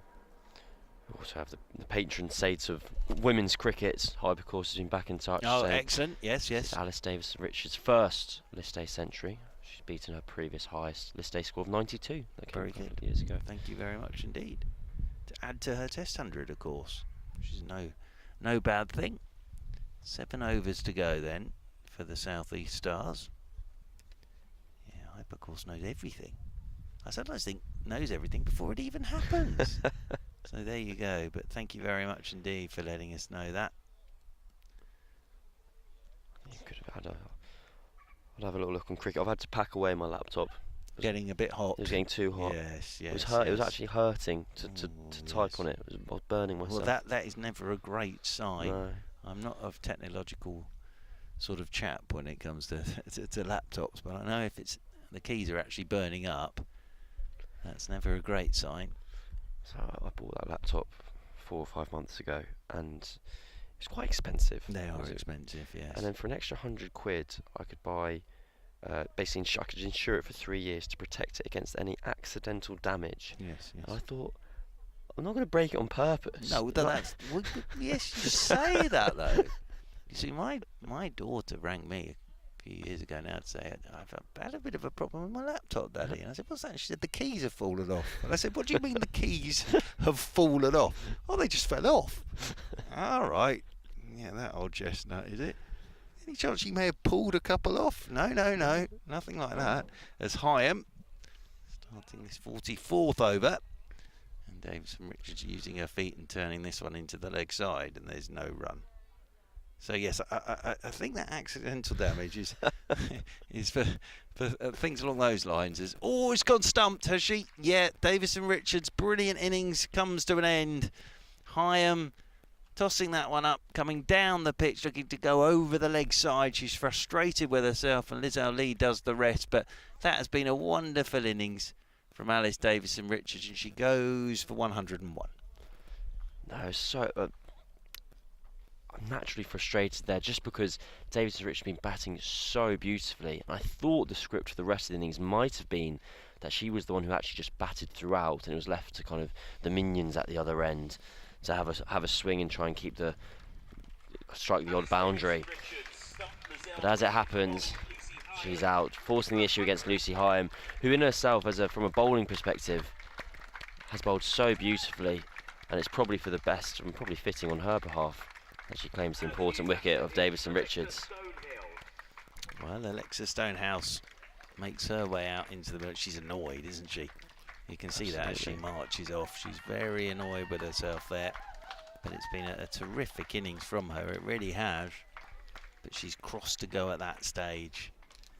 And it means that they're 226 now. 4, 6, 7. Apologies. 226 for 7 now. The Stars. So Alexa Stonehouse out there in the middle with Miles. Stonehouse are top and tailing the batting order this week. Opened the batting at Guildford, down at 9 today. Yeah, it's funny, isn't it? I tend to, when I do some stats, sort of go with the last 11. Yeah. To set so changes and everything. There is Stonehouse up the top with Brian E. Smith, and now coming out at number 9 as Heyhoe round the wicket to Stonehouse, and first ball, well, he's just launched over the leg side and away for 4. It was a full toss. That's a very nice start from Stonehouse, and over the leg side it goes and away for 4. So that's a nice start for Stonehouse. Absolutely. We haven't really seen Heyhoe miss as of yet. It's kind of an anomaly of a delivery. Yeah, she has bowled really well today. She really has. Around the wicket she goes again to Stonehouse, and Stonehouse forward, and this one potters into the leg side, potters up towards Claridge at mid-on, and there's no run.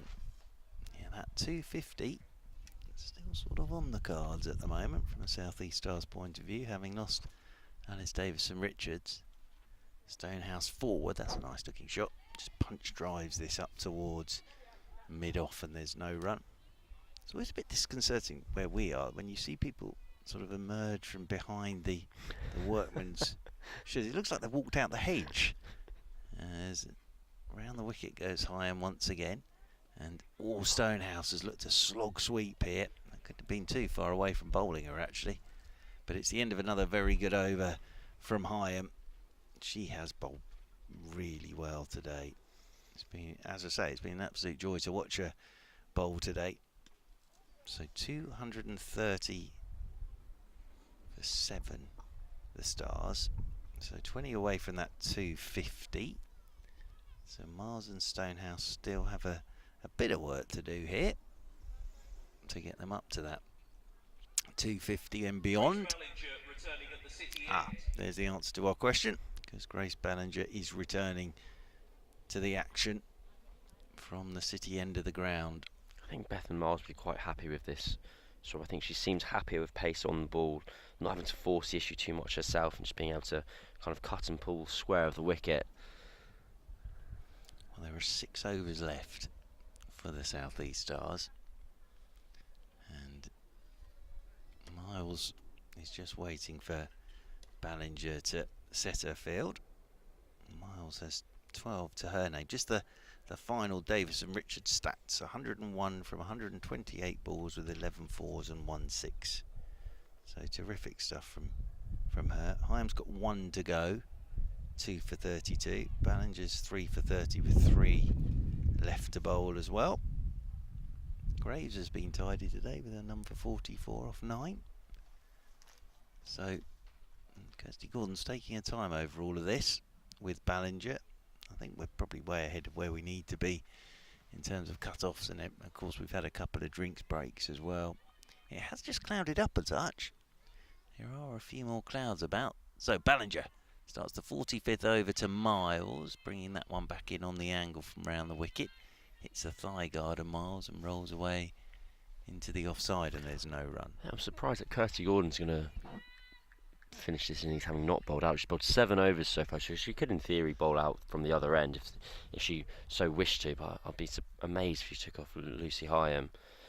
So she's not going to have the opportunity to bowl those 3 overs that she has left. Left arm round the wicket she comes once more, and driving over the top of this is Miles. That's nicely taken by Lizelle Lee. Looking forward to watching Lizelle Lee have a bat as well. Absolutely. It's always fun, isn't it? We talk about how Bryony Smith Bryony Smith bats for 40 overs. What number could she be on? Lizelle Lee was about 40 overs. Well, we'd be going home early, I think. So, yeah, I think we'd have gone home after about 30 overs. Absolutely. Yeah, if she gets in and gets going. Ballinger is in. Miles is driving. We'll get a single into the covers. And that'll bring Stonehouse onto strike and move the Stars onto 231 now. But yes, she's destructive is not the word for Lizelle Lee.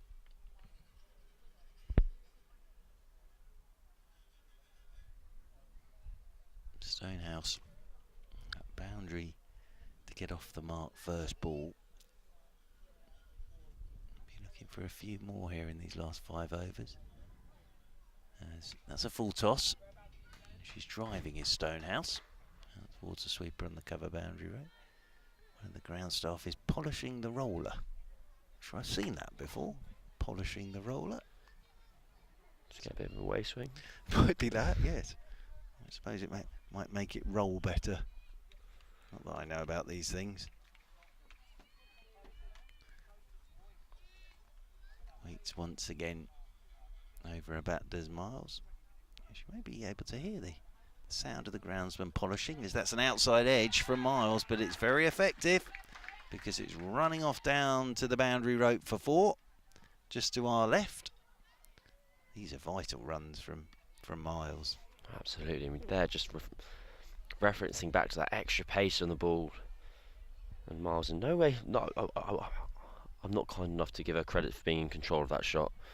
But nevertheless, it's flown off the outside edge. And they're useful runs. Beaten Claridge down at short third. But they're all very useful runs at this stage. Ballinger is in. Miles is off the front foot, cutting this away past a diving high. We've got something on it in there at backward point, but they'll get the single. That'll be 1 more to Miles, 1 more to this Stars total. And that's the end of the over. Just a reminder, Stars won the toss and decided to bat first. I think they've been vindicated in that decision. By the first over, where it was such a dramatic start in favour of the Blaze. You kind of saw with Davis, Richards and Bryony Smith at first, and then when Paige Schofield came in, it does look like a nice, if not necessarily wicket in isolation to bat on, but just a setting that given how fast the outfield is, how hard it is, you really get value for your runs out in the middle at Beckenham today. Certainly do.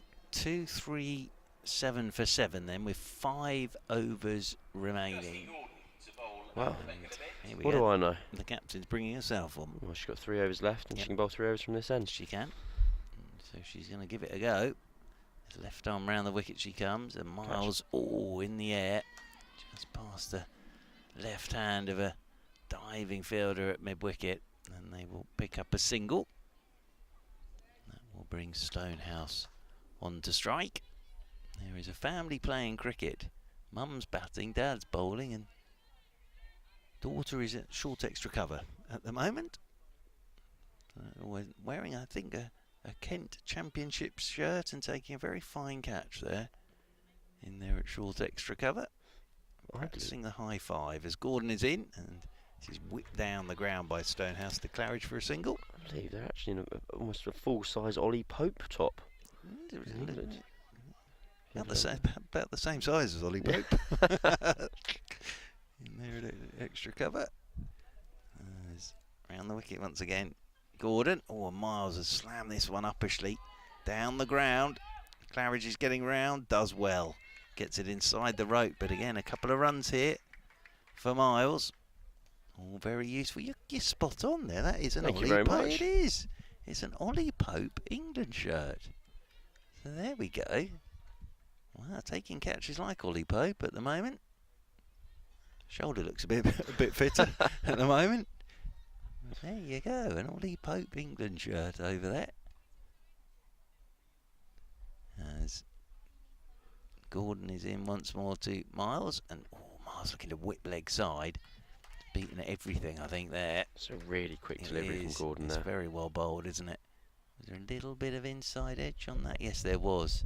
I don't know if you remember Gary Wilson, who kept wicket Absolutely for remember Gary Wilson. He's the most amazing man in that you can, with any county side, as Gordon's in, this is a full toss driven by Stonehouse out towards the sweeper on the cover boundary rope, and they'll pick up a couple of runs.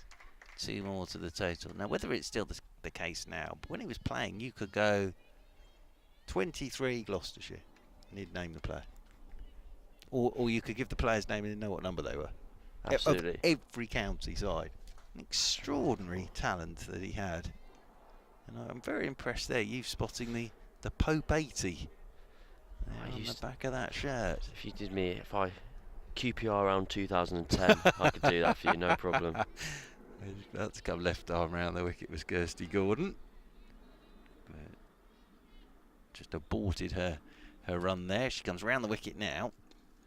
And forward goes Stonehouse. Plays it straight back up the pitch. So pretty tidy over that from Gordon. 4 to go for the South East Stars. Oh, you see, I've got my theory for spectators. All the players have their sort of numbers on the back of their shirts for player identification, but why don't the umpires? You know, Well, no, I'd be interested if the umpires went for a squad number. Or you just want the name across the back. Yeah, or just something to just indicate which umpire's which end. Well, I was saying possibly a different coloured hat or something along those lines, or A and B on the back of their shirts.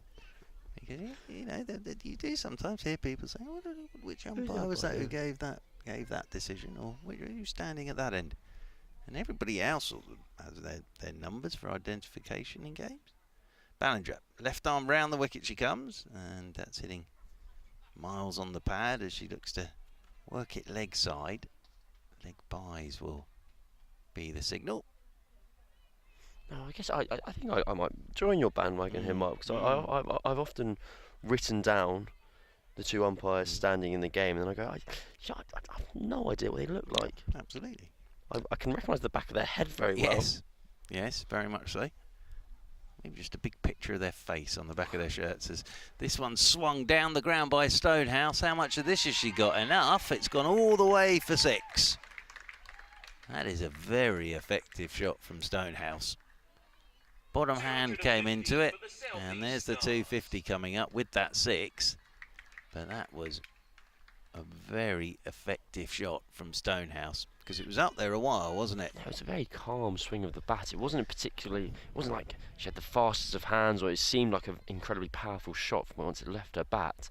She just timed it so perfectly. Georgie Boyce watched it, and it just kept going. As Ballinger is in and outside edge, driving Stonehouse and away for 4.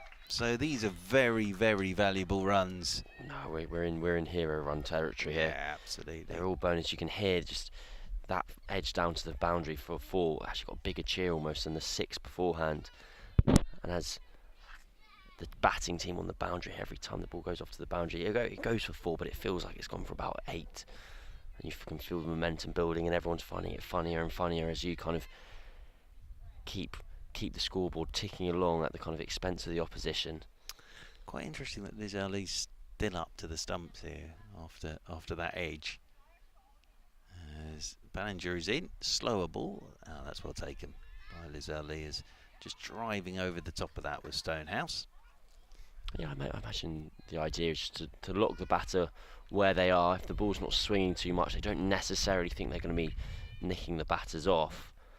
And kind of make them feel that a little bit less comfortable. But as you say, on the flip side, the risk to go with your reward is that if a fine edge does go through, it's 4 runs rather than caught. As round the wicket goes Ballinger once again. Oh, and here goes Stonehouse again. This one's high in the air. Now this is an opportunity which is taken this time. Well caught by, I think it's Georgie Boyce down there. But Stonehouse, those are valuable runs that she's made. And that one went straight up in the air, and I think it is Georgie Boyce down there, because she watched the first one go straight over her head, but that one she got underneath and hung on to very safely. But a good punchy little innings that from Alexa Stonehouse. What was it? It shows how just the value of runs differ depending on the context you're batting. And I think she got 12 at the top of the order on Tuesday, and would have been very disappointed with that. And she got 18 off 12 here at the back end of the innings, which is a little bit of a gem for the South East Stars. And it was almost it was an identical shot to the one she had hit for 6 earlier. She's kind of just 5 yards shorter. She said Georgie Boyce up, jogs back, or just kind of skipped back to the rope just to check what her surroundings were. And as soon as you then saw Boyce return walking forward, you went, Stonehouse is in trouble here. He's not got the legs. And 255 for 8. That leaves the South East Stars. So out into the middle, McDonald Gay joining Miles. But yeah, it's been an interesting innings this from the South East Stars. I think we might see them go back into their shell a little bit here and just try and kind of tick over as opposed to be looking for the boundaries. They've got 20 deliveries left, just under. If you can turn that into 20 runs, I think that'd be more than happy with that. Every delivery is the way to look at it. As McDonald Gay waits for her first delivery, as Ballinger's round the wicket to it, she's forward and will get a single. Gets it down the ground towards long on. 256 for 7, but of course that means for Ballinger she's 1 off for 5 as well. 4 now for Ballinger today. Well, very, very nicely indeed. 3 early on, and then that wicket of Stonehouse. So I think that makes her 4 for 48 now. She's got 1 to go. 4 for 48. 3 overs remaining for the South East Stars. Give them 256 for 8. So they're certainly giving themselves something to defend. As it would be McDonald Gay on strike. Just a lot more cloud bubbling up now. I'm just keeping my fingers crossed that weather in Southampton isn't sort of, as I say, blowing up the M3 at the moment. Kirsty Gordon comes round the wicket to McDonald Gay, who drives, but it goes straight back up the pitch. Gordon does the fielding off her own bowling, because I think the problem is when these thunderstorms do hit, they're going to be pretty spectacular after this hot snap. As sweeping is McDonald Gay. Good shot for 1. Out there towards deep backward square, and that will bring Miles back on to strike. That young Ollie Pope is now switching to mid-wicket. Away there too. I wonder if Ollie Pope's going to get a chance to bat or bowl. Just seems to be doing all the fielding for mum and dad at the moment. As Kirsty Gordon comes round the wicket to Miles, is down the pitch, picks it up on the full, drives it down towards long off. Long off's taken me by surprise there. Yes. Popped out the side of that score Yes, the score box. It's obscured by the score box. I'd be interested to see the low risk, low reward option is to go leg side against Gordon here. Looking to work it leg side is McDonald Gay. And again, they're doing exactly what Cam was talking about. Just coming back for 2 this time is Miles, but this is sensible batting. That's absolute gold dust from South East Stars' perspective, to be able to work 2 into that kind of vast expanse of outfield. And I think they'll probably go to that strategy rather than giving themselves room and trying to pierce the offside. It's a bit can be probably more likely to get a boundary. Yep. I say that they've just dropped the sweeper out there. but also more likely to get a dot ball. I think they've done their job in this over. Is down the pitch again. This is swatted by McDonald Gate down towards Claridge, and they will get another single. More to the total. They've passed the 250 now, South East Stars. It's over about once more. Does Mars, who's played a little gem of an innings here. It's down the pitch again. This is a great shot. Gets it on the full and drills it away through extra cover for 4 to take a boundary off the last ball of the over. So that is terrific batting from Miles. Came down the pitch, picked it up on the full and just made sure she hit the gap. That was the key thing. And that whistled away through extra cover and away for 4 runs. So very nicely played by Miles. So 2 overs to go. Bethan Miles here is on to 27 not out from 27 deliveries, Cam. Yeah, That's brilliant innings, isn't it? Earlier in the competition, she got 28 against Northern Diamonds. It was a completely different style, basically. It came off around 40-50 balls. It was kind of holding the innings together at the end. Now she's kind of showing another string to her bows by jogging along a runner ball. Yeah, Grace Ballinger to bowl the penultimate over. McDonald Gay drives up towards a wideish mid-off, and they will get a single. So that will move the South East Stars on to 266 now for 8 with 11 balls remaining. And a young lady here who I think wants to go and join the Ollie Pope fielding clinic. Over there to our right-hand side. Oh, Ollie Pope's getting a bat now. Perfect. Way to our right, which is good. Batting left-handed as Ballinger is in, and this is driven by Miles down the ground, and will get a single. It's the first time I've seen Pope bat left-handed, although I'm sure if Pope did bat left-handed he'd still be pretty good. He spends a lot of his time sort of jumping around the other way anyway. Do you remember in Pakistan when Joe Root faced two balls left-handed? Yes, I do remember that. We should just bat Remarkable. normally. As Ballinger comes round the wicket, and this is driven out into the offside. I think he hit one by before and McDonald dropped Gay. one on the side like that. Yeah. By McDonald Gay, and there's no run. I've just seen Ollie Pope has a very, very good arm on him. Yes. Yeah, well, I'm glad Ollie Pope's getting a bat. Sort of practicing twiddling the bat at the moment. Ollie Pope, young Ollie Pope, away to our right. Such an old man thing to say from me there.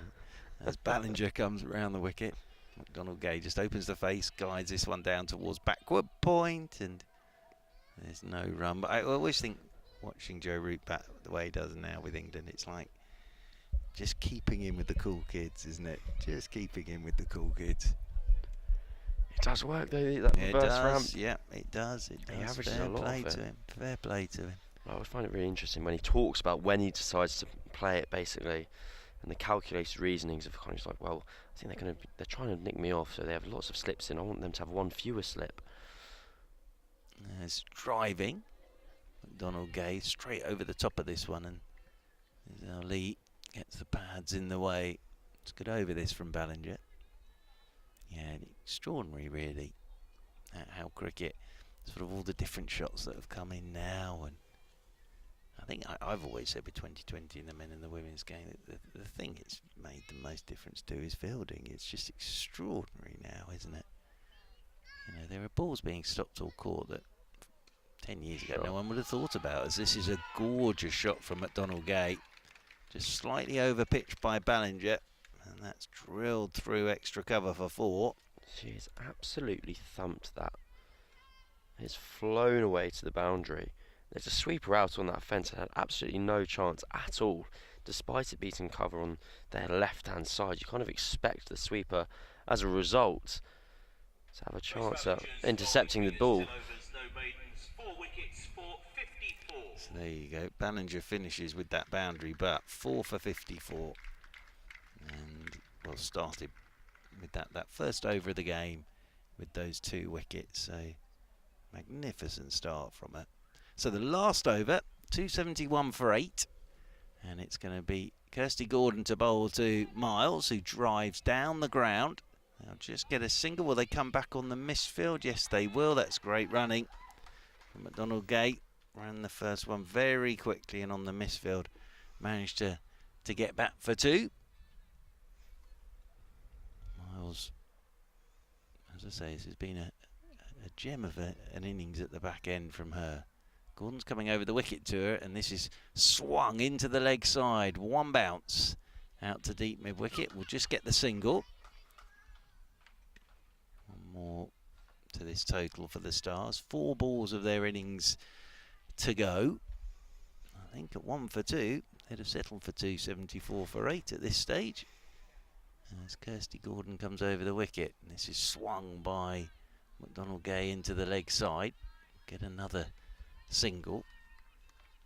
But yeah, I think at 1 for 2 after the first over, if you said, would you like 275 for 8 with 3 to go, I think they'd have probably said, yes please, we'll take that. Because at that point, with Ballinger swinging it, you were thinking, cool, this could be really tough. As this is swept by Miles very firmly out towards deep backward square. They're going to get back for 2. Bit of a bobbly outfield at this time of the year, so back for 2 more.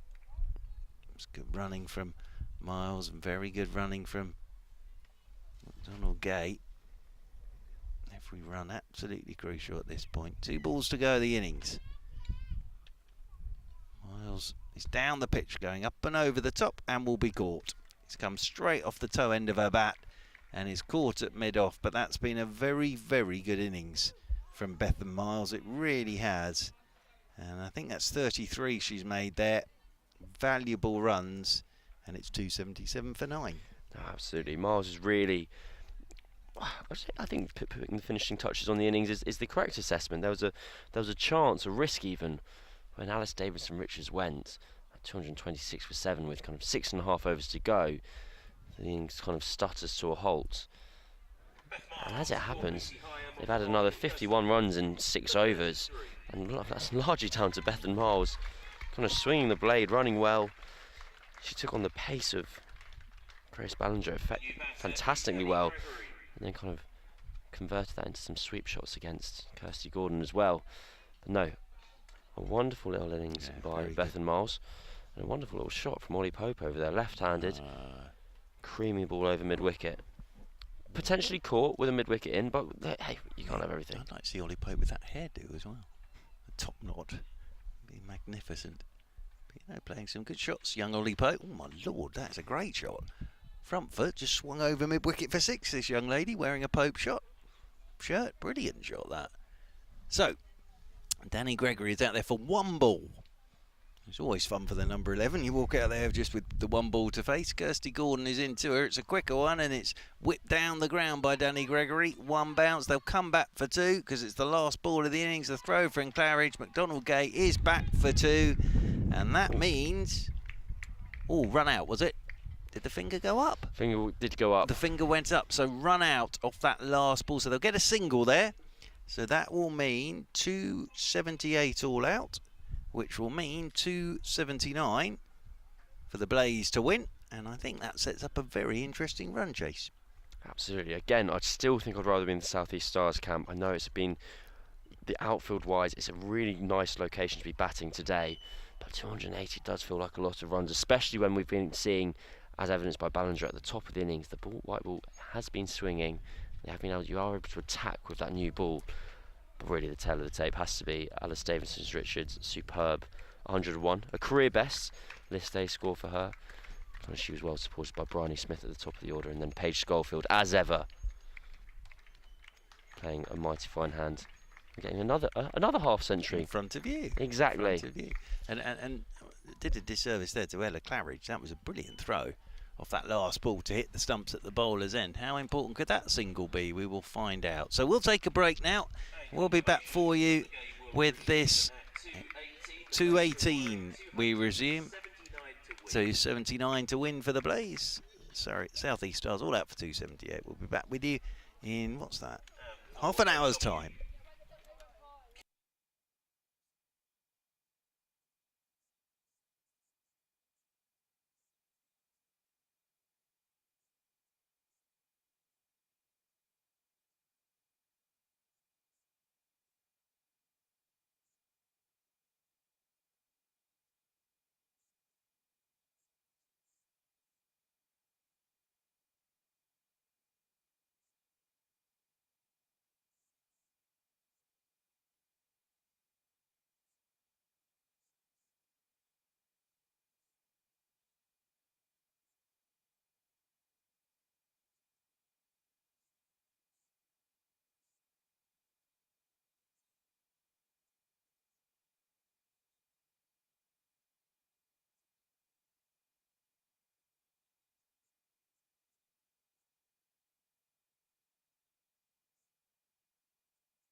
Well, a very warm welcome back to Beckenham here on the Surrey live stream. So, 279 it is for the Blaze to win after South East Stars 278 all out off the final ball of the innings, built around a brilliant fifth wicket partnership of 119 between Alice Davison Richards, who made 101, Paige Schofield making 56, and then under the 33 from Bethan Miles. That got them up to 278 all out.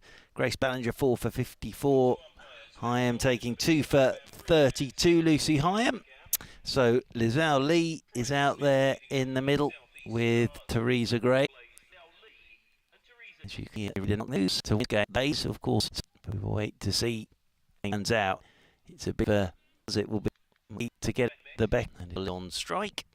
There is a slip in there to start. Same is the target for the Blaze. And Lizelle Lee over her bat, and runs straight away. But Lizelle Lee turns her first ball into the leg side out towards deep backward square. They'll get the single. So up and running are the Blaze, and that brings Teresa Graves onto strike for the first time. Everybody in the interval's been off getting water and food, including Cameron Ponsonby. He'll be back in a minute, but he's gone off to get himself a sandwich, I think, in the interval. Very sensibly. Warm old day here in Beckenham. Graves stands with that bat raised high in the air. Her first ball from McDonald Gay is back of a length. She's in behind it. Thickish inside edge onto her pad. Indicates that it's just nipped back at her a touch. And rolls away into the offside. Still a nice warm day here in Beckenham.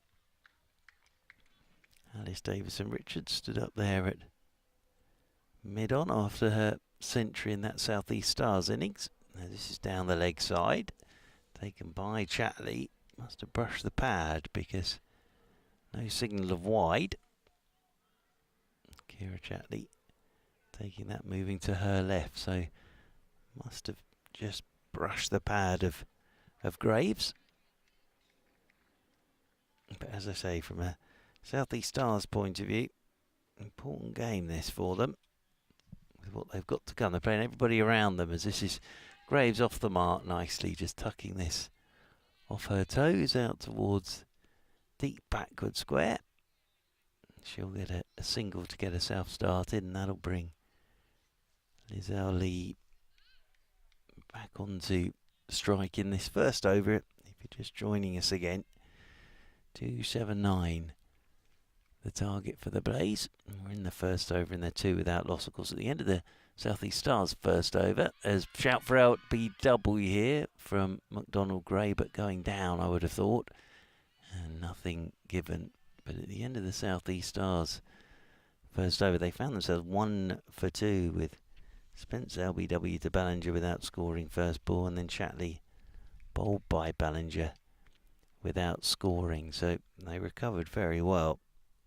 South East Stars to post 278 really.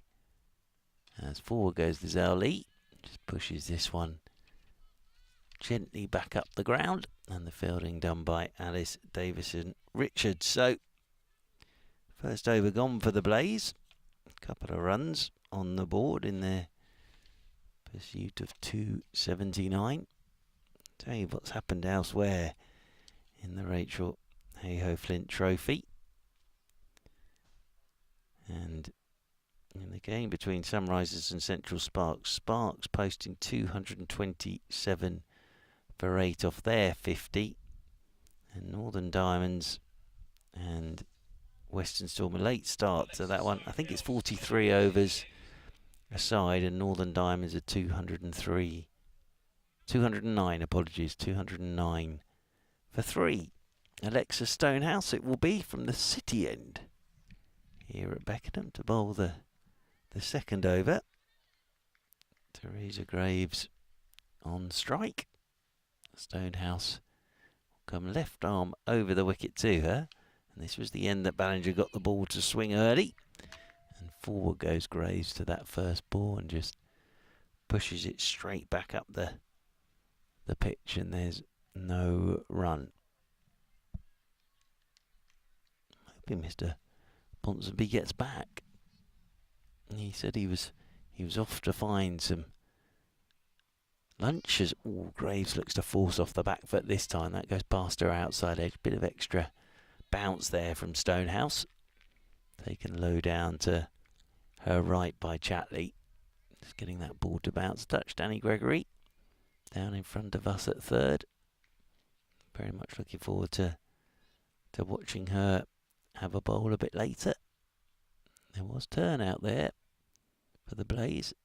Stonehouse is in again and forward Graves solidly. Playing that one back up the pitch.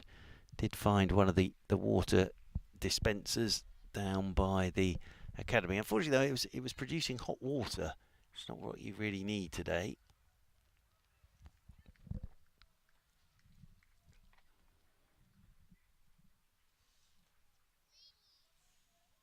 Graves beaten again. That's a good bit of bowling from Stonehouse. And as I say, this was the end that Ballinger got the ball to move at the start of the South East Stars innings. That City end, Ballinger getting the ball to swing. Stonehouse looking as if she's getting the ball to do something straight away from the City end. And she comes again and forward goes Graves. Good first over this from Stonehouse. Been right on a good line and a good length from ball one. Graves again, solid looking defensive shot, just gets fully forward and pushes that one out towards extra cover. Last ball of the second over, 2 without loss, chasing 279 the Blaze. As Graves beaten all ends up. It's a really good first over, that from Stonehouse. Maiden over to get started with. Bit of movement there as well to the right-hander. Just going across Graves with that last ball of the over.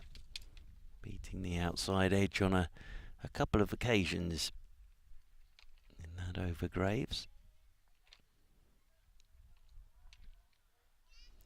McDonald Gray to bowl the third over, her second. Lizelle Lee with one to her name. A bit of a chat between her and Graves. McDonald Gay then, right arm over the wicket. Oh dear, our gazebo's taken off. It's never a good sign as it's down the leg side, and Lizelle Lee gets nothing on this, and wide will be the signal. Just noticed, I'm not sure our gazebo is actually stapled down, so to speak, or hammered into the ground, so it could take off at any moment because the wind has picked up a touch. Lee this time getting a full toss, driving firmly, and it beats the dive at mid-off, and that runs away for the first boundary of this Blaze run chase. Nicely timed that by Lizelle Lee. Low full toss and just lint on it, absolutely whistled off to the boundary rope for 4 runs. Nicely timed. Chloe Hill doing her best to get across to that, but it was struck firmly and powerfully by Lizelle Lee. This time she's down on one knee again, trying to sweep it into the leg side. Gets nothing on it. Taken by a diving Chatley again. I think that's come off pad. No signal from the umpire, but Lizelle Lee is determined. There's nobody at fine leg. There is a deep backward square, but nobody at fine leg. So that's where she's aiming for. Lots of space there. She's trying it again, but this is down the leg side. And you have to say McDonald Gay's getting away with this a touch at the moment. With no fine leg or short fine leg. Keeps putting the ball down the leg side, and Lizelle Lee keeps missing it. Just needs any bat on that and it will be 4 runs.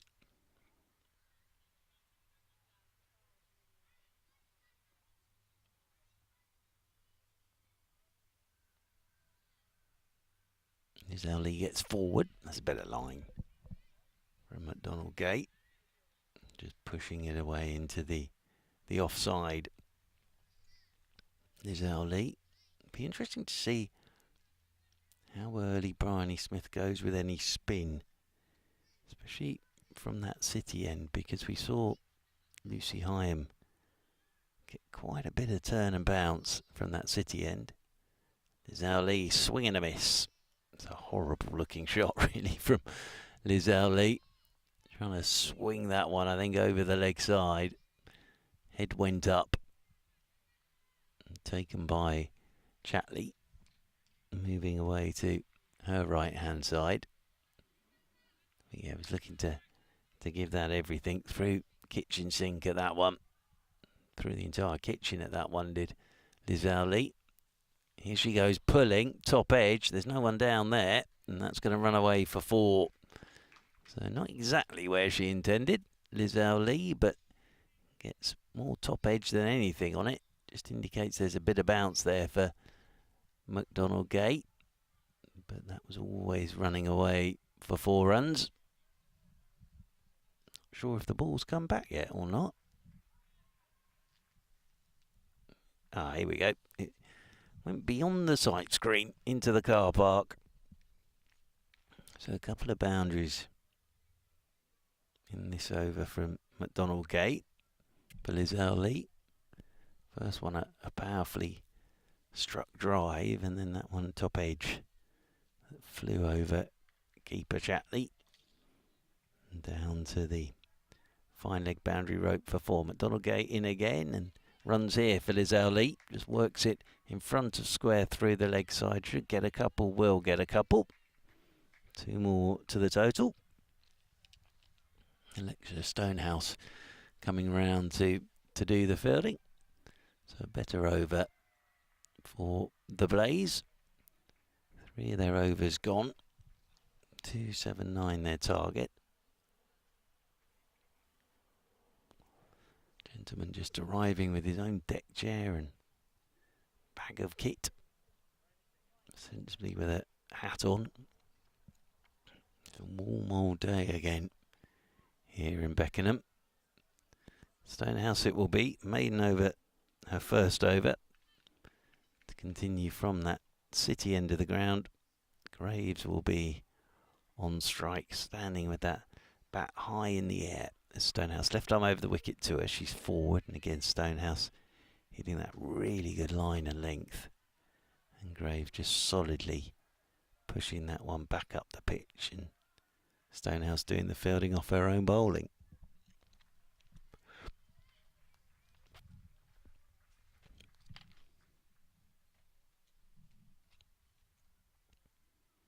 Graves forward, driving, nicely timed, but that rolls out towards cover. And there is no run. Fielding done on the edge of the circle. I'm delighted to say that Mr. Ponsonby is back, and I think he's been successful in his efforts as well. Welcome back, Cam. Thank you, Mark. I've managed to find a sandwich. Well, that's well done you. The one and only one in Beckenham. The only one available. There's It's a fight. Stonehouse is in, and this is swung by Graves. Leg side, hasn't really got much on this, but will get a couple into space on that leg side. And that'll be 2 more to Graves and 2 more to the total. Did you have to put in a little bit of a walk to? It was a bit of a walk. Yes. We've got to wait. There's 1 sandwich, 10 people. You don't want to know. Oh, it's that time of the day though, on a Sunday, isn't it? Elbows out. Did you do paper, scissors, stones? Just I'm a more brutal man. yes, sharp elbows.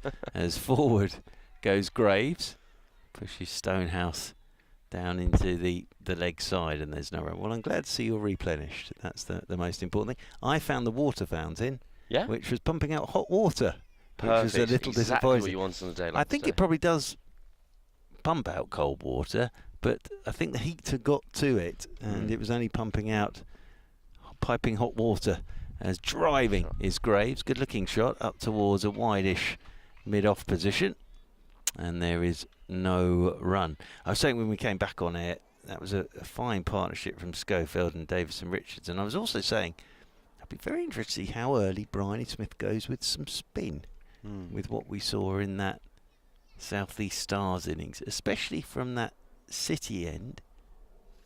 As forward goes Graves once more. Good solid over once again from Stonehouse. Couple of runs off it from her. So a solid start here for the Blaze. 16 without loss after 4. 279 their target. No, they've made a tactical decision to swap out Kaylee Moore, and Kaylee Moore bowls beautiful, kind of a similar style of bowl as Lucy Hyam, and kind of gives a more traditional, kind of aesthetically pleasing off-break bowler. And she went wicketless at Guildford. She was replaced by Bethan Miles in the 11 today, who batted beautifully to help the Stars get up to 278, is it? Yep, 278. 278. So 279 to win. But of course, it's a slightly different makeup in that Danny Gregory's a more senior spinner as the wrist spinner in the Stars side than the respective Josie Groves is for the Blaze. So he's playing that second spinner role rather than the third spinner, and whether that kind of changes the way they utilise their spin options, we'll have to wait and see.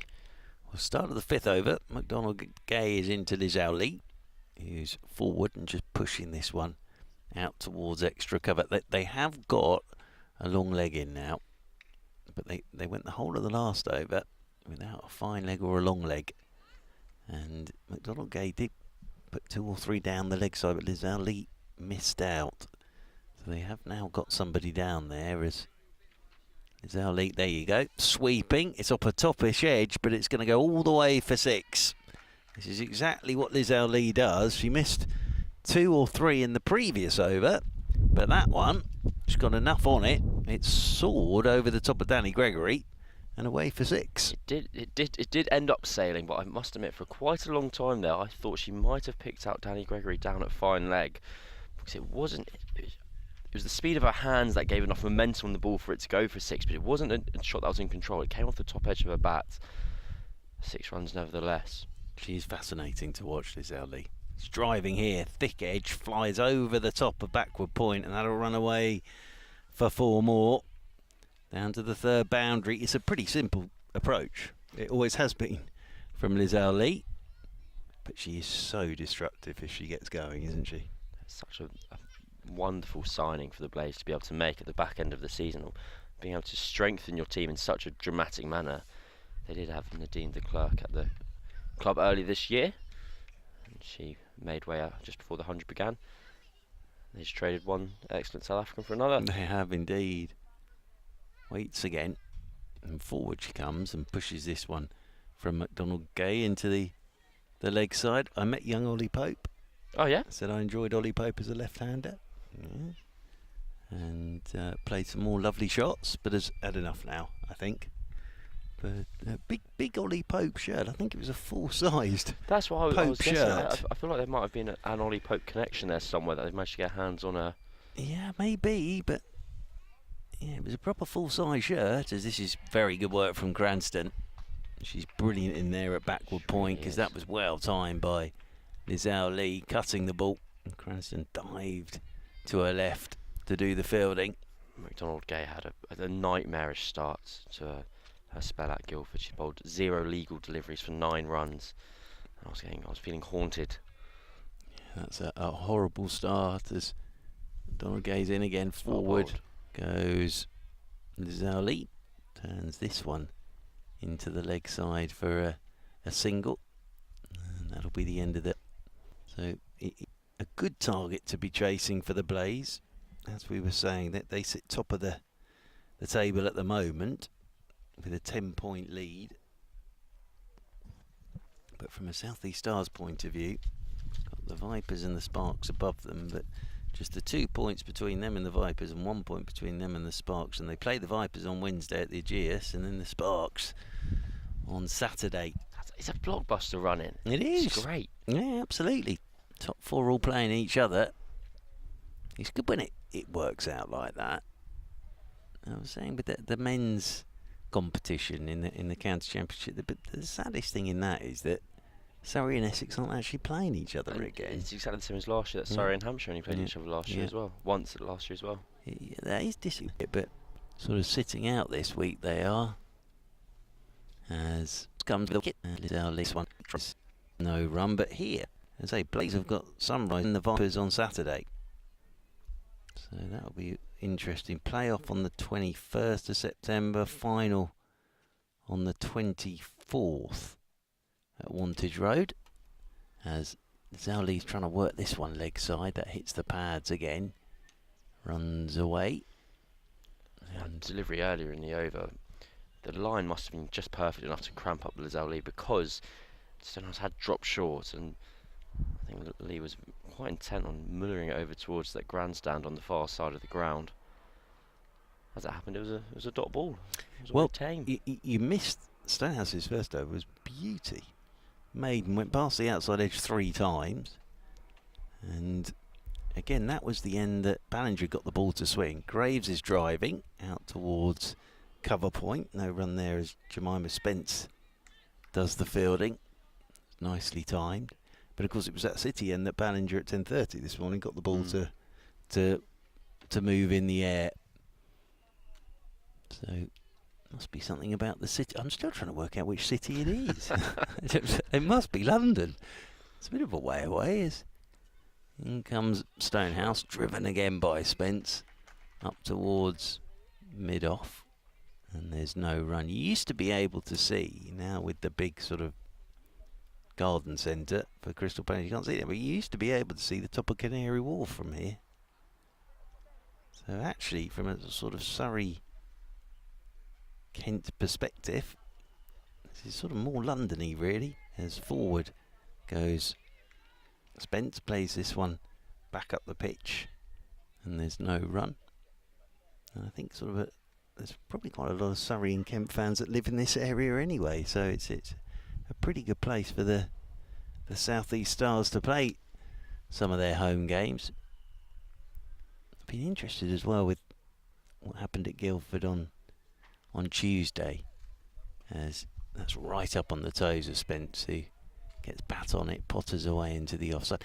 They used to always be very high scoring affairs at Guildford, but obviously the Surrey men as well got knocked over by 10 wickets and 8 wickets this year in the one day cup. I think the pitches have changed there, definitely. It must have been, because especially there was, as recently as I want to say 2021, there was that remarkable 30 over game that the Surrey men had against Nottinghamshire, where Surrey put on 330 overs and Notts gave it a very good go of chasing crack, it. Yeah.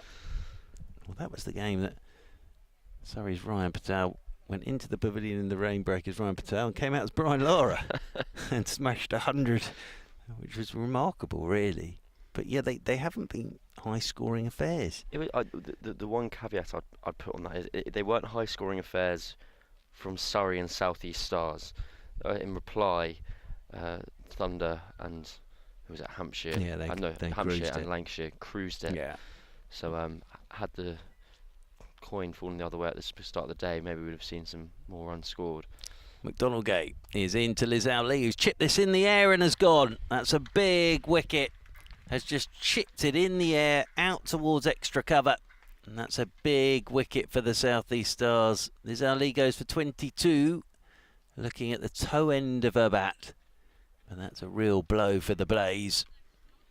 But it's well bowled by McDonald Gate. There was a real tension in the air as that ball drifted towards Paige Schofield at cover there, just running around and taking a very simple catch, but a very important catch, which always naturally boosts the difficulty on these things. And as the wicket fell, McDonald Gate wheeled away. It was a good celebration. I enjoyed both arms up in the air. I think everyone is well aware of just how important that wicket is, both in the context of any chase, but especially in a match like today where you've got 270 on the board. It's a lot of runs, but it's also not so many runs when Zhao Li gets the bat for any amount of time. So that's a huge moment in today's game. Yeah, it is.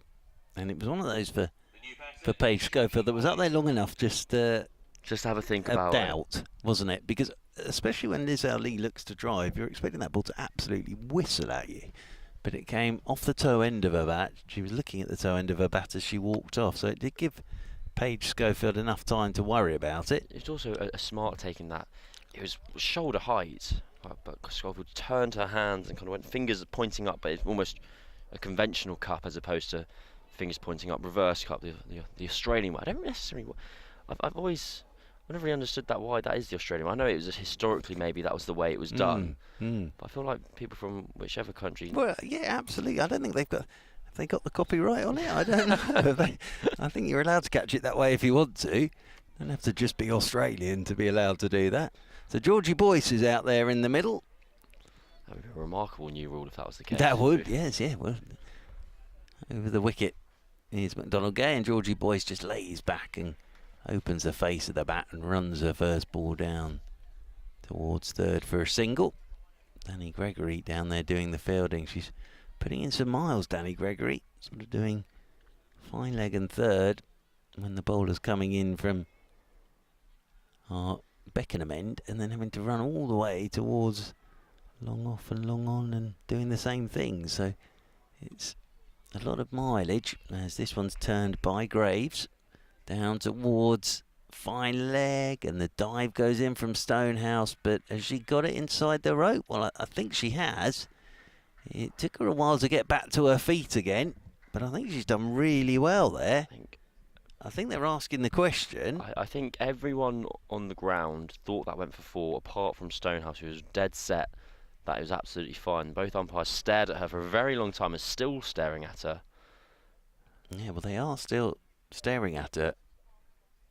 And, well, they're pointing to the rope to say, is there something on that rope? So I think it's, what's it going to be? It's 4. Yep, it's going to be 4. I don't know if Stonehouse is best pleased with that. She turned around and asked the fans sat on the bench for their opinion. And they're all asleep at this time of the day after lunch, having a snooze. So that is 4, as this is left alone by Graves outside her off stump. I also think if I was sat on the bench minding my own business and the fielder asked me, was that okay? I'll be like, yeah, absolutely. Yeah, I wouldn't want to get involved, actually. Surely that's your job out there. It's fine. It all looked good to me. Just come to watch the cricket.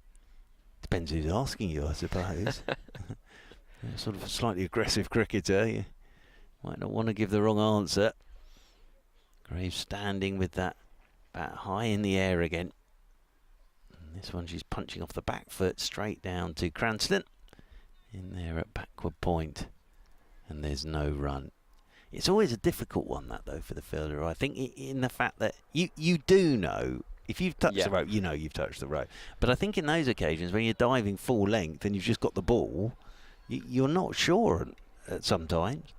And, of course, sort of without telly here and all that good stuff and all the cameras, it's difficult to tell. This is swung by Graves, straight to deep backwards, square. Oh, and Stonehouse has taken it and walked straight over the rope, and it's gone for 6. Well, I thought she had it. She took it cleanly, but took a couple of steps back, and one of those took her straight over the boundary rope. And I tell you what, Alexa Stonehouse has got to know this boundary rope during that over. But she took it really well, but just lost where she was, I think. She took it exceptionally comfortably. There's a difference between that take, and I can't quite remember who the fielder was in the first innings, where as the ball went up, they almost ran backwards just to get a casing of that, just be aware of where the rope was, and then they were happy to either stay from that position and catch the ball from there, or walk back in. And Stonehouse was always taking that ball on the move backwards, basically, and that almost the momentum of the shots carried her back over the rope. And the rope took her by surprise. She whipped her head round when she felt the rope underneath her foot. So she really was not across where it was. And it's 6. That's a big difference, isn't it? Out or 6. Yeah, it is. Well, absolutely. Stonehouse has the ball in her hands now. And she's coming over the wicket. This is a nice looking shot by Georgie Boyce. But yeah, took it really well. But then just lost where she was in vicinity to the rope and just took a step back and stepped straight over the boundary rope. So that was 6 to Graves, who got a fair amount of it. Stonehouse left arm over the wicket. Boyce forward again, drives back down the pitch. Actually hits Graves at the non-striker's end. That was very nicely timed. She's in good form at the moment, or found some form at least. Got a ton for the 2s on Friday, 2 days ago. So she's walking out here with some confidence. Both these batters haven't had masses of opportunities this season. So it'll be an opportunity for both of them to really impress. Boyce forward, thick edge. That'll run away down towards Danny Gregory, who does the fielding. And Boyce will get a single. One more to the total. It is such a dramatic change for the batting order of the Blaze. So if you lose from your top 4, Tammy Beaumont and Nat Sciver-Brunt, well, you've lost the England team, basically. Yes, you have, and it does leave a couple of gaps and a few runs. As this one's driven by Graves out towards extra cover. Schofield will do the fielding, and they'll pick up another single. But yeah, you lose Beaumont and Sciver-Brunt, you've lost a lot of runs there, haven't you? I think the men's one day has got underway down in Southampton. Has indeed. All of England's players are getting out. Oh, are they? Yeah. Oh dear, that's no good. Get Gus Atkinson up the order. Atkinson and Curran. There's a short ball. He's pushed off the back foot by Boyce up towards mid-on, and there's no run. The score in the ODI at the Ageas Bowl. It's a 34 over match. It's now currently 44 for 4 after 9.4 overs. So all the 4s. Scores of 6-2, 0 and 1 for Bairstow, Brook, Root and Stokes. So it was a fairly lively beginning. I'll go grab the scores from the rest of the Heyhoe Flint Trophy as well. Yes, this one's down the leg side. There's a shout for caught behind. There is a finger going up from the umpire. Boyce has got something on that, and Chatley takes the catch. And, well, Boyce has to go, and it's a horrible way to go. Caught down the leg side, just trying to work the ball down to fine leg, but Stonehouse won't mind that in the slightest. And Boyce is on her way back to the dressing rooms, and she'll be disappointed with that. As I say, it's a horrible way to go, that, just trying to work a ball down the leg side and getting a bit of bat on it, and you almost feel like you haven't had a proper bat. No, exactly. As the ball comes down towards you, you have no feeling of threat to your kind of wicket at all. And there we had 2 really sharp noises there. It's really not often that from the boundary's edge you can be confident with those kind of strangles down the leg side. But there I was kind of immediately sticking my finger up in the air, because I think you'd heard the nick off the bat, then it thumped into the edge of Boyce's pad and through to Chatley. And I think the person I'm most pleased for that pleased in all of that is for Alexa Stonehouse. Yes, I am as well. Because after a couple of, one heroic diving effort that went for 4, which she wasn't sure about, and then one excellent catch, where she then tumbled back over the boundary rope for 6. She's probably feeling a bit lower of confidence going into that over. But now, wicket to her name. Well, she's making her way back towards her fielding position at deep backwards cricket, because that was the last ball of the over. So it's 41 for 2 for the Blaze, and Michaela Kirk is out there joining Theresa Graves. It'll be McDonald Gay to continue, coming in over the wicket to Graves. Oh my words, knocked her off stump out the ground. What a perler that is. That is a spectacular dismissal. And, well, that off stump's packed its bags, got its passport, checked itself in, and has gone on a package tour, because that has gone miles. That is an absolute beauty, and it's 41 for 3. I mean, just seeing that replay back on the stream from the boundary's edge, I thought it'd taken off stump, but actually it seamed in viciously and taken out Graves' leg stump. Oh, it's leg stump, is it? Yeah, apologies. I thought it was the off stump. That has come back miles then. Just the shapes of that you kind of saw from over here, you kind of assumed it had to be off stump. I'd maybe beaten her on the outside edge. But McDonald Gay has managed to get really sharp movement out of the pitch there, out of absolutely nowhere. And Graves is all of a sudden having to be on their way. We've got two batters at the crease now, yet to face the ball. And we're talking about Alexa Stonehouse feeling better off the back of the wicket from last over. Should be back to normal now. What's the problem? Well, seeing that again, I just assumed from where we're sat that was off stump out the ground. Nipping back, taking the off stump, but it's come back so far, it's taken the leg stump out the ground. Extraordinary piece of bowling. That is from McDonald Gay, and she has a couple now. And this is a good start now for South East Stars. Absolutely. 41 for 3. And it's our second kind of dramatic dismissal of the day. Kira Chatley's in the first over. Grace Ballinger getting one to nip back in between bat and pad was. I'll maybe give it. I'll give it on visually. I'd say Chatley's was more spectacular, but as I said, individual delivery, I think I'll give the crown to McDonald Gay. being able to Graves. Yeah, Graves, I don't think did anything particularly wrong there. No. I think it was quite a full-length delivery. You would never expect the ball to move that viciously from that length and be able to beat the inside edge. That is a cracking ball. So Ella Claridge is out there, and her first ball is wide outside the off stump. Well, Darren Stevens would have enjoyed that because he sat behind McDonald Gay's arm with his sunglasses on. He'd have enjoyed that. That has come back a mile. Absolutely roared back off the seam. At good pace as well to knock that leg stump out the ground. It went cartwheeling. Claridge, he's forward and pushes McDonald Gay out towards extra cover. So Lee, Boyce and Graves all gone. 41 for 3, chasing 279. There's nothing better for a bowler than to see stumps properly cartwheeling, sort of end over end, is always spectacular. McDonald Gay is in again, and Claridge forward. Plays this one up towards mid-off. I think it's one of the great joys of the game. I've never had the pleasure of experiencing. It's always been someone else gets to do that. I've seen it once where it's gone end over end over end over end, and then has ended stuck straight up behind. That was quite exciting. But yeah, there is just something about a stump properly cartwheeling. Donald Gay is in and forward. Goes Claridge and plays it straight back up the ground. Danny Gregory does the fielding. And there's no run. So I've heard so Ella Claridge grew up in America and grew up playing quite a lot of baseball.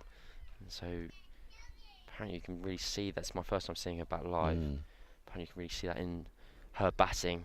She has a bit of baseball about her. Yeah, she's looking to work around her front pad here. Not doing that in baseball. And nothing given from the umpire. Big shout for LBW. From a long way away, I thought it looked quite good from here. Just from where the ball trickled off to the offside. So it wasn't... Claridge was looking to turn the ball down leg, but it's taken the inside half of her pad. Just going down, seeing it again on the replay. Could still be sneaking down. I think that's a fair decision, but nicely bowled by McDonald Gay, who's over the wicket once again. And that's, well, a very wristy drive from Claridge. Won't get a run, but it's a very good over from McDonald Gay. A wicket-taking over, and a spectacular wicket-taking over as well. And the fact that she took out Graves' leg stump. So what have we had? 9 overs now. 42 for 3. Target 279. McDonald Gay, proper strike bowler this. 5 overs, 2 for 37. That's proper new ball bowling, that, from your strike bowler. You're willing to take a few runs, aren't you, if you can bowl it at pace? I just kind of realised it's been staring at us in the face on the scoreboard the whole time, but only halfway through that over I was kind of looking at it going, blimey, you've got one bowler going 2 for 37 at one end and the other bowler 1 for 4 or 4 at the other. So McDonald Gay will call that bowling in partnership. Absolutely, they're bowling as a pair. Bowling as a pair. Stonehouse, he's in, and it's the first ball for Kirk, and she's elegantly forward and pushing that one out into the offside, and there's no run. Yeah, I love those stories about when players have been worrying about bowling no balls or what, and then the captain said, just go out and bowl fast. Just bowl fast. Just let it go and see what happens. And it comes off for them. Stonehouse is in again. It's a great length once more and line from Stonehouse, and Kirk just pushes it away into the offside. Well, that was I'll have to get some new anecdotes at some point in my life, but just needs to be as old as me, and you could get some more, Fred, I tell you. But that was speaking to Gus Atkinson earlier this year about, he had that exact experience with Vikram Solanki a few years ago. As forward goes the right-handed Kirk, plays this one down to Cranston at backward point, where they were down for a net, I think at the ground in New Malden with Jordan Clark. It was just Atkinson and Clark, and Atkinson was saying his run-up wasn't feeling quite right, so Solanki went, just let's lengthen it out a little bit and just bowl as fast as you can. And there was this kind of eureka moment where Gus will kind of instantaneously added about 3 or 4 mile an hour to himself. Forward again goes Kirk. This is good stuff from Stonehouse. Pro length. Oh yeah, well, it was noticeable. Put on a yard over the winter as well. I think it's genuinely remarkable. And you're in as good a position as anyone to have witnessed just how sharp and dramatic a rise it has been. Yeah. It has been. He always had something about him. As driving once more is Kirk, but won't get a run at extra cover. The fielding's done by Schofield. But it was just that suddenly it was like it's clicked, and he's bowling genuinely quick. Yeah. Genuinely quick. People like Sam Billings was saying during the 100 that it's as quick as I've kept to in however long. And this one, Kirk is trying to work Kristen at point and very tight over that same. But if you're as sad about these things as I am, kind of going back and trying to find some streams of kind of so when Gus might have made his debut against Essex in 2020, or maybe even seeing little clips on NV Play of second 11 cricket from 2019-2020, and so stuck. 3 years ago, you had someone bowling kind of little away swingers at kind of 80, 82 miles an hour, and all of a sudden he's bowling kind of bumpers at 92. And I know which one looks better. Yeah. And I think the other thing is he's sort of bulked up a bit. And Paige Schofield, please show your appreciation. Jamie Reed's really getting into his role here. So Paige Schofield is into the attack. And people have showed their appreciation for Paige Schofield coming into the attack. Now, just to continue the running theme of my day at least, seen to take that many wickets. Right, here we go then. Maybe as Paige Schofield is getting ready to come in over the wicket. So 40 for 3 after 10. And Paige, she will get it to wobble about that, but pull down the leg side wide was the signal. It's not blue sky and sun now. There's a bit more cover as Schofield's in, and Claridge is trying to work round that front pad once again. Hits the pad, bottomed it. I do think Schofield's run up is kind of an exhibition in efficiency. And there's no wasted yards at all. No more. Yeah, it's a standing start. Absolutely. And then over the wicket she comes, and again it's down the leg side. One be the six missed out there at the moment, yet to get started.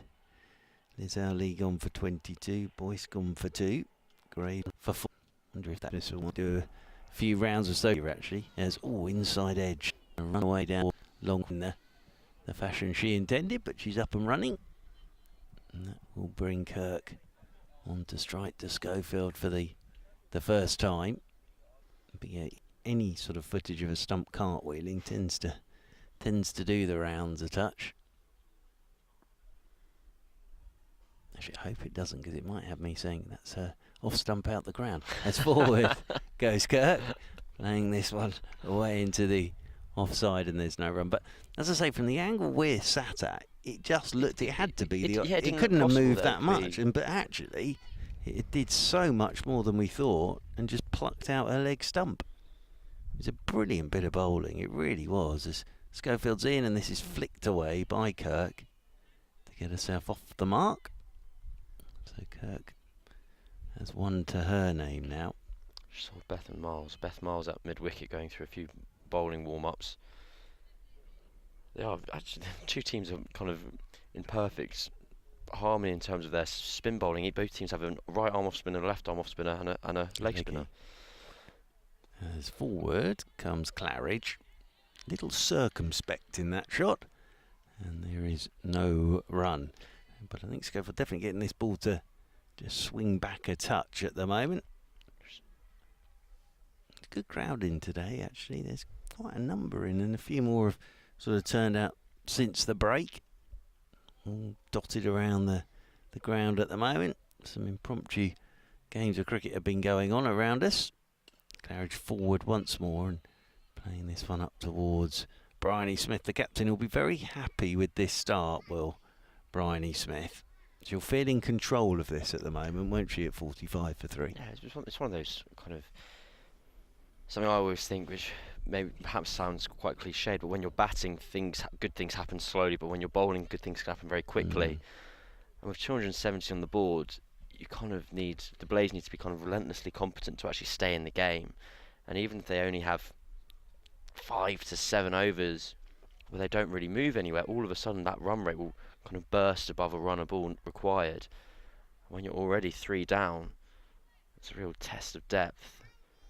And you Change of see. bowling at the City End, Beth Miles. Well, There we go. Mr. Ponsonby, he spotted it. Beth Miles is into the attack. So it's our first look at spin. Now this was the end that Heyhoe did get the ball to turn. So this will be very interesting. But interesting also that this was not the end that Kirsty Gordon opted to bowl for. Danny Gregory normally enjoys bowling from this Beckenham end. So Miles from the City end, and the first ball is cut by Kirk down towards backward point. Cranston does the fielding, moving to her left hand side. But yeah, down there at the City end was where Heyhoe found lots of turn. As Miles is in, that one is tossed up a touch more, coming left on round the wicket. It was just the first delivery. She dragged it down a little bit. I think that was more of a kind of reminder yourself to get it up there. She's in here. Oh, well bowled. That has bounced. It looked like it was going to be a short one. So Miles has gone back to cut and it just bounced on her a touch more. I always enjoy watching Kira Jatley keep wicket as well. She's absolutely lightning there. A young lady who shouldn't really be playing with our power cable at the moment. So her dad's come over to stop her doing that as this is pushed off the back foot. More worried about her safety than anything. And there is no run. Well, she's, I think, had enough of that now. Way to our left. Miles in once more. And this is punched off the back foot by Kirk. Just a bit too short, that delivery from Miles, giving Kirk ample opportunity to jump onto that back foot and push it away for a single. Claridge comes on strike for the first time here too, Miles. Alice Davison-Richards has been off for a couple of overs, is getting ready to come back out into the middle. Made a century today. Miles is in, and this is pushed by Claridge into the offside. Rolls out there towards extra cover, and there is no run. So a tidy first over from Miles, without quite getting it right in that over, but only a single off it. And Claridge and Kirk are having to do a rebuilding job, a little like Schofield and Davison-Richards at the moment. I think that was a missed opportunity from the Blaze there, because Miles hasn't played masses this year. He's kind of, she's only 19 years old. She did miss her length on a couple of occasions there. And had you managed to strike a couple of boundaries off those kind of loose balls, your confidence starts to go on the rise. You feel a bit more comfortable at the crease. And on the flip side, you instantly put pressure on one of the 5 main bowlers. Start of a new over. It's Schofield to Kirk. Kirk is pushing this one back up the pitch. You get the impression at the moment something's going to give in a minute. One of these two is going to try a big shot. Yeah, they're both on 1 off 9 at the moment. Actually, more than that. My scoreboard's an over behind. Just struggling to get the ball into gaps as well. Schofield's in and looking to cut here is Kirk. Down towards third. Will just be a single. So we have Kirk on 3 off 14 and Claridge on 1 off 10. So as a whole, the partnership 6 runs off 4 overs. And as we were mentioning, the required run rate gets up really quickly once you've got 270 on the board. Schofield is in. Claridge drives down the ground and it'll beat the dive of Davison-Richards, who got something on it, but it's going to run away over the boundary rope for 4. So that was a nice shot. Nice flow at the bat from Claridge. Down the ground and away for her first boundary. That just breaks the shackles a touch. It really does. It's a beautiful shot from Claridge. I'd be so frustrating for the Stars. I don't think you can complain too much. It's not like Schofield sent down a loose delivery that's been punished and it's a kind of bowler error that's led to the pressure coming off. 50's up as Claridge turns this one from Schofield out towards deep backward square. And they'll stroll another single. It's a nice pick up and flow of that bat that Claridge has. You see the full face of it. Maker's name, as they always talk about. Schofield is over the wicket to Kirk, and looking to cut is Kirk. And that one's beaten the bottom edge of the bat. It was fairly wide. She did go after it, but it beat her bottom edge on that occasion. Taken low down to her right by Chatley. Alice Davison-Richards clapping her hands up there at mid-on. Lots of encouragement as forward goes Kirk. Good line, good length from Schofield, and a tidy over again from Schofield. And the other thing here is they're getting through these overs quite quickly, actually, South East Stars. And we often say it, you can sort of in a run chase suddenly look up and 25 overs are gone and you think, well, where did they go? I know we're only 3 down, but we haven't got many on the ball. We're now going to have to push it a bit. I have an off-air favour to ask you on a... Yes, old boy. Ben Redwood of Surrey's social media yes. fame has asked if you can borrow your charger to plug his... Yeah, we just needed to come over and borrow it. Yes, he does. He is more than welcome. He met and he said, can you ask Church? Well, yeah, of course. Well, he's more than welcome, as this is a late cut from Claridge. Oh, and Stonehouse has dived over the top of that. They'll get a couple here. That'll be 2 more to the total.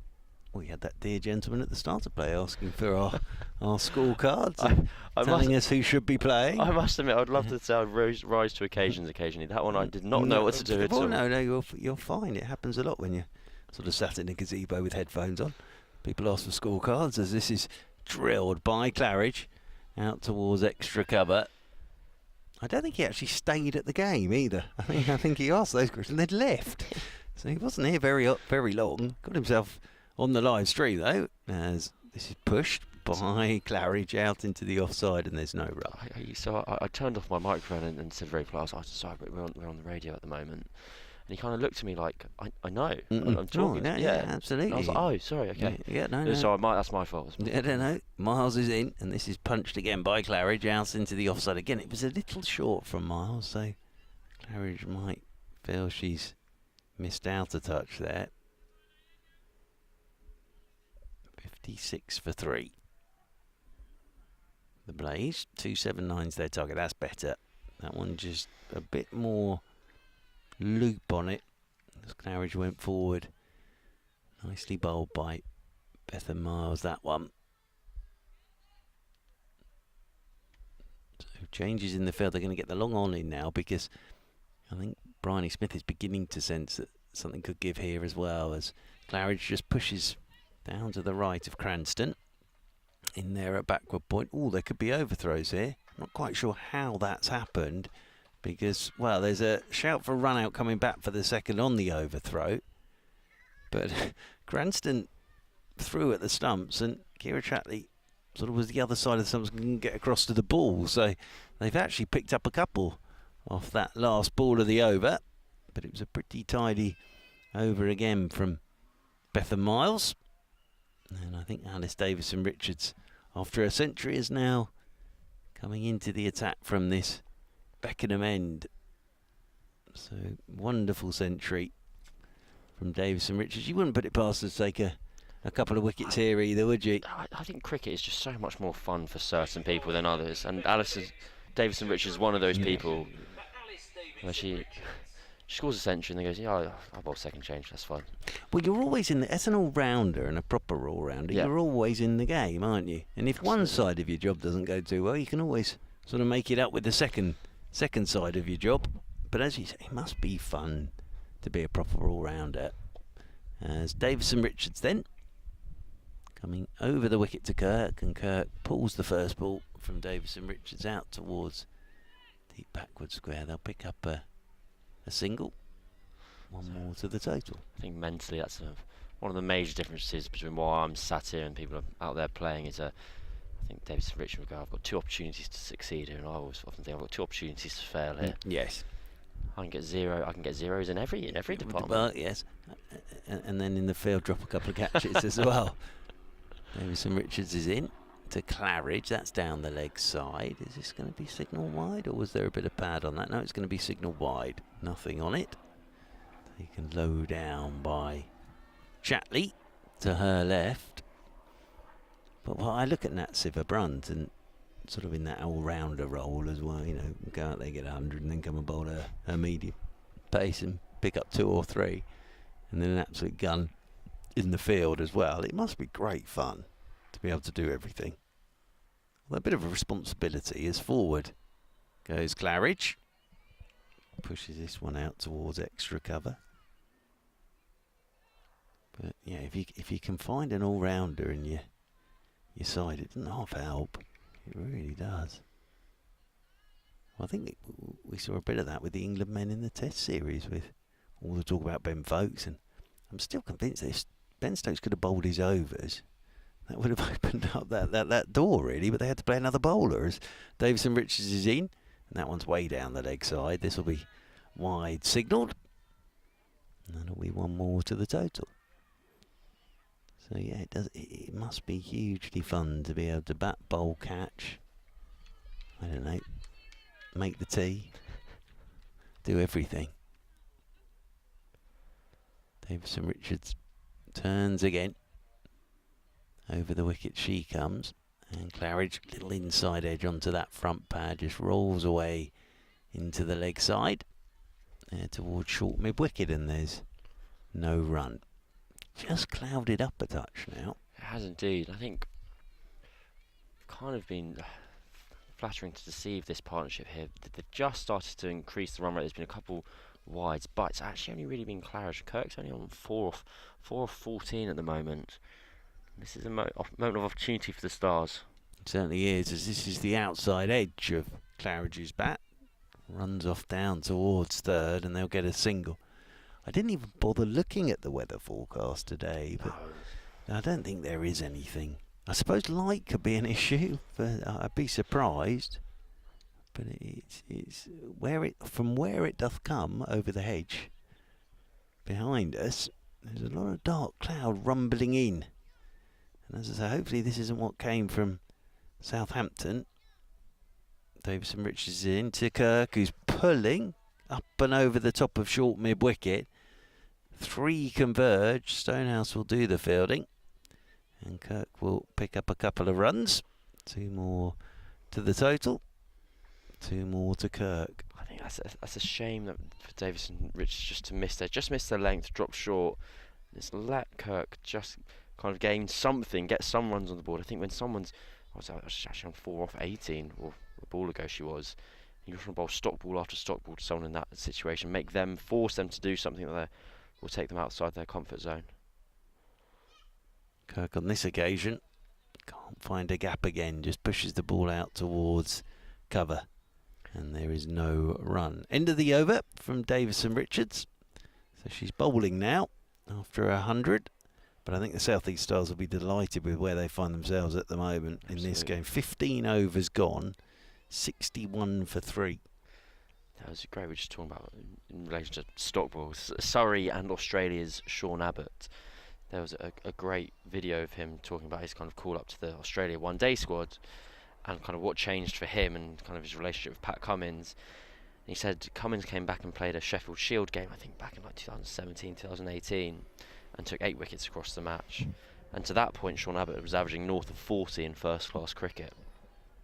And he had a chat with Cummins after. It's like, well, like what's going on? How are you performing at such a high level? What's kind of the secret? They chatted bowling. Bethan Miles to bowl the 16th over. This is cut away by Claridge. Get a single out there to Danny Gregory, sweeping on the cover rope. And then from that, basically, at that point, Abbott was trying to bowl away swingers and set batters up and then try and bring one back through the gate. Cummins said to him, honestly, mate, I never try and swing the ball. I just try and bowl fourth stump over and over and over. As this is punched away by Kirk. Again, they'll get another single. And eventually they nick one. It's just kind of that refined simplicity at the kind of elite level. And Abbott kind of took that advice to heart and kind of followed suit. And it's a trend you see across the world game of bowlers kind of just not even trying to swing the ball, just trying to bowl as fast as they can on off stump. Driving is Claridge up towards mid-off, and there's no run. Just trying to get that seam movement away, and just kind of the lack of need to try and do anything spectacular, just kind of at the base level of everyone misses it eventually. Yeah, well, I also think it's just that, being able to do that ball after ball, as this is cut away by Claridge out towards the sweeper on the cover rope. Danny Gregory will pick up a single. There's sort of two people like that. I spoke to Graham Onions, who is now Lancashire bowling coach, and he was saying that he just wants his bowlers to just consistently hit the top of the off stump on a good length. As swinging across the leg side, here is Kirk. Has that bowled it? I think it has. And Kirk goes. The off bail has just dropped off, and we were saying that something might give in a minute. And Kirk trying the slog sweep. She'd been under pressure a touch there from Beckenham Miles, and the off bail has just fallen to the floor, and they have their fourth wicket here, South East Stars, and they really now are in the box seat in this game. The Stars are surging ahead here, and Beth Miles has earned that wicket across her short spell. As we said at the beginning, in her first over, she missed a length a couple of times, but she wasn't punished, and as a result, she was able to build this pressure, and we had to see the batters take a risk when they didn't want to. And the result is a fourth wicket. It's a really difficult time. You're already at a point in this match where you're expecting, where someone in the orange of the blaze has to do something spectacular. Someone's got to have one of the best days of their career from this point onwards, because to walk out with over 200 required, run rate's already up at 6.23 to be very precise. It's good maths from you. I did it all in my own head. Yeah, I know. Yeah. Very impressive. But no, nice bowling. But you just felt that something was going to happen, didn't you? That sort of there for Kirk. She was going to have to try and release the pressure somehow. And Beth Miles is not even quietly, is having a fantastic game. She batted wonderfully well at the end of the Stars innings, contributing 33 off 32 just at a time when Davidson Richards got out and there was a chance those final wickets could kind of disappear and the innings could peter out. And then coming into the side today, bowling first change as the first spinner, ahead of Bryony Smith, ahead of Danny Gregory. And after 2.5 overs, her figures are 1 for 8. Yep, and she's just with that delivery to Kirk. Again, she's giving it a chance. That's the key thing. She is giving it a chance. So they really are in the box seat now, as Sophie Munro is out there in the middle for the Blaze. But getting back to that, so Graham Onions was saying, I need them to be able to hit a length and hit the top of the off stump, ball after ball after ball. Then, if they got all the tricks, great, and I can teach them a bit. But if they can't do that, you can have all the tricks in the world, but they're not going to work. And Ricky Clark was exactly the same. He said his career changed when Graham Welch got hold of him at Warwickshire and said, you're coming in 20 minutes, half an hour every day before everybody else, and I'm going to put a little target for you on a length on the off stump, and you have to hit it ball after ball until it becomes second nature.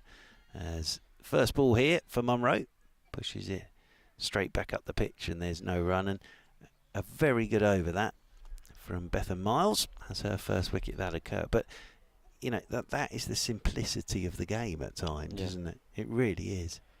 I remember seeing Jack Leach going through some warm-ups and just having that kind of round disc on the wicket, and I don't know, Jeetan Patel with the mitt on, and he was hammering it. And I couldn't believe the degree of accuracy. And obviously Jack Leach is a phenomenal bowler, but he's not considered this kind of world-class figure where he'd rock out playing county cricket and everyone goes, bloody hell, Jack Leach is playing. But at that standard he is, his relentless accuracy, I was really taken aback, and kind of it gave me another moment, which I always enjoy, of moments of where you actually respect just how talented these players are. Yeah, they are. They're unbelievably talented. As Davison Richards is in, and this is cut away into the offside by Claridge, and there is no run there. They're all unbelievably talented, and you just saw today the way that Davison Richards and Schofield batted, and then the bowling of High Ballinger there at the start as well. It's getting that ball to swing, and then here we've seen McDonald Gay knocking stumps out the ground. It's been terrific stuff so far. Davison Richards is into Claridge. Claridge is forward, pushing this one into the leg side. Now it has got a bit gloomy, I think it's fair to say. It has, but we're so close. If we're not there already to that 20 over mark, where they'll get through this. I was here once where there was a gigantic thunderstorm, and we shouted under a gazebo much like this, with no sides, just a roof. He got quite wet. Yeah, yes, we did. As well, it fell down eventually as Claridge is forward, pushing this one out into the offside. And there's no. This is just all about pressure at the moment from the South East Stars. I should think they're very happy, the coaching staff, with the way this is going at the moment from a South East Stars point of view. Just a reminder, the only side to beat the Blaze in this competition this season, South East Stars. Claridge is waiting once again, drives once more. It's a nice looking shot, but again cannot pierce the field. So they're lovely looking shots, these from Claridge, but they're not bringing any runs. Just looking at some scorecards from earlier in the season, this pair, Claridge and Monroe, have been as low as 8 and 9 together for the Blaze. Higher up, Monroe's had a couple of kind of great innings, basically getting the team over the line this season. So her kind of the perception of her has changed as kind of a power hitter to more trusted batter. And again goes Davison Richards. Claridge forward will find a gap on this occasion and will get a single. I think from the perspective of South East Stars, if you're still 200 runs to the good, you've got the opposition 4 down, the 2 players batters you're bowling against, you previously played against when they're at 8 and 9, you're probably feeling in pretty good spot. Yeah, absolutely. And they will be at the moment. And as we said, coming into this big game, this for the South East Stars, if they can get a win here, it sets them up very nicely for Wednesday in the Vipers. Davison Richards is in, and this is pushed off the back foot by Monroe, straight back up the pitch. But all the South East Stars will be happy here is just to keep doing this. That's just one off that over again. Another over ticks by, just a single. 67 for 4 after 17. Really, Bryony Smith doesn't have to worry about anything at the moment. I think there's a risk you can see a world where they go, right, let's play the match on autopilot, and then a partnership builds and you all of a sudden get in trouble. But so you don't just necessarily wait for things, but you can afford to also be very, very patient and know that if you play a very simple brand of cricket, the chances are it'll do pretty well to the end result. Yep, don't overcomplicate matters at the moment. If you're Bryony Smith, as this one is really looped up towards Claridge by Bethan Miles, continuing from that city end. Claridge can't get that one away either. And again, you already feel that pressure's built again after that wicket of Kirk. Feel the pressure's building here. A touch on Claridge. Punches this one out into the offside. Stonehouse does the fielding. I wouldn't be surprised if we see an almost identical dismissal this over.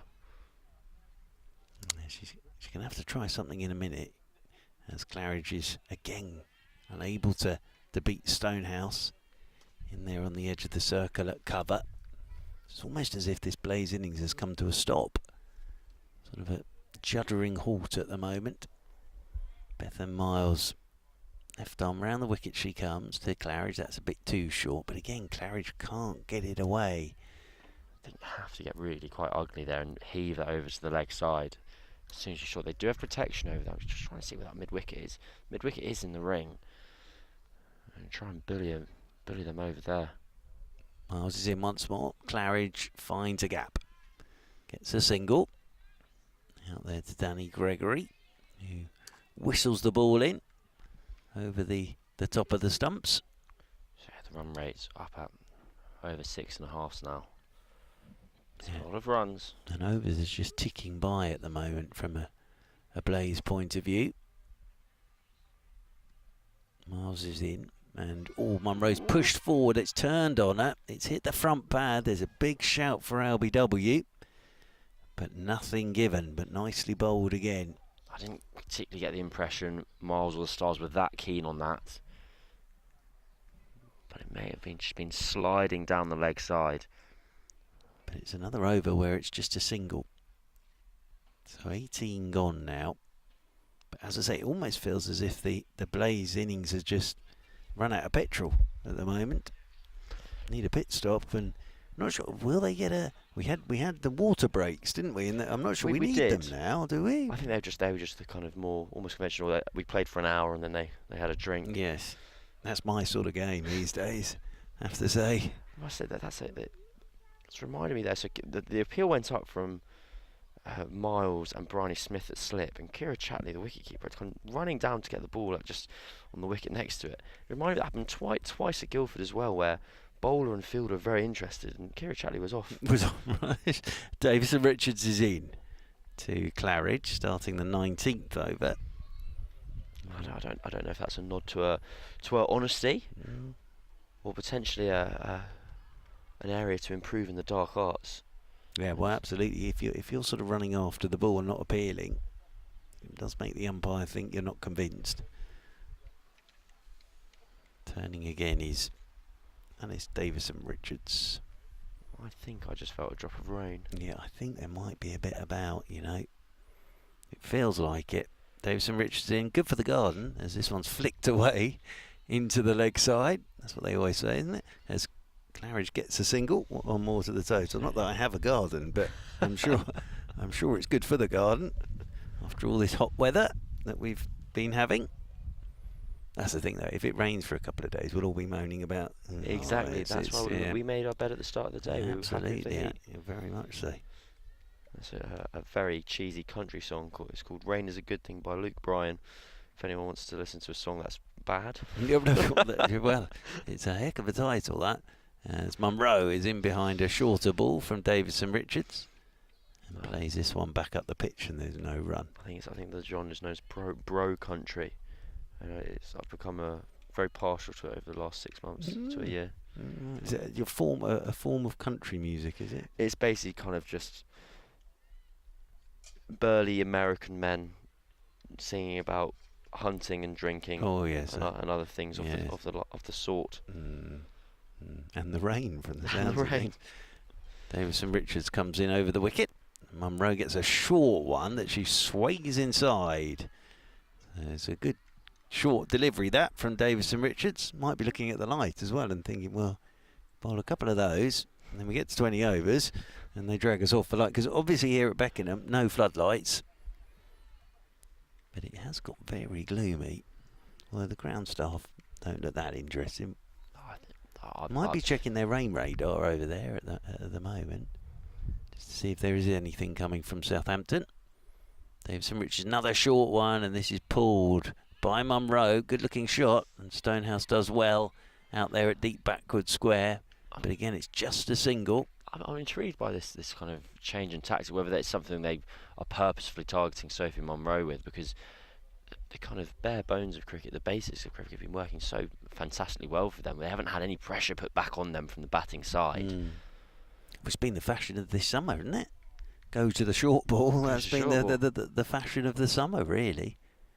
If in doubt, go to the short ball. Now they're just dropping a sweeper out on towards that cover boundary now, with Claridge back on strike. 70 for 4. As Davison Richards in, it's down the leg side. Wide will be the signal. Davison Richards will be a bit annoyed about that, I think. So I think that's her third wide where she's just slipped down the leg side. I think I might have been making it up in my head that I've seen the majority of the wides come from this end. I'm trying to work out if there's various slopes at play and gravity taking effect on bowlers' actions, but I think I'm making it up, to be honest. Well, gravity's taking effect of this dog in front of us. Davison Richards is in and Claridge turns this off the pad into the leg side. We'll take a single. That'll be one more to the total. But you can feel it's a lot cooler than it was at the start of play this morning. I'm actually quite relieved, because if the sun was going to come out, I was at a drinks break, I was going to turn my mic off and move our gazebo to reshade us. Oh, very good thinking. But not necessary. Not necessary anymore. As they say, it's the thought that counts, but I wanted to tell you my thoughts. Well, I'm glad you have, and I'm glad you've told the viewers of the live stream Absolutely. as well that you're thinking of everything today, which is good. It almost feels like you're helping the old man out today, doesn't it? Taking Grandad out for the afternoon. So it's going to... Yeah, absolutely. It's going to be the right-handed Claridge on strike. This is the start of the 20th over to be bowled by Beth and Miles. And Beth Miles is in, and Claridge cuts this one out towards the sweeper on the cover boundary rope. There is Danny Gregory. Does very well, actually. It just bobbled slightly on her. Now, the ground staff are looking at their rain radar on there and pointing towards those clouds. But I probably could have told them that that's where it's coming from anyway. Miles is in. That's well Monroe looking to work around that front pad. Gets nothing on this at all. Potters away out into the offside. I think if I was the coach of the Blazers, I'd be getting a bit kind of aggy with the lack of intent being shown. Monroe's forward.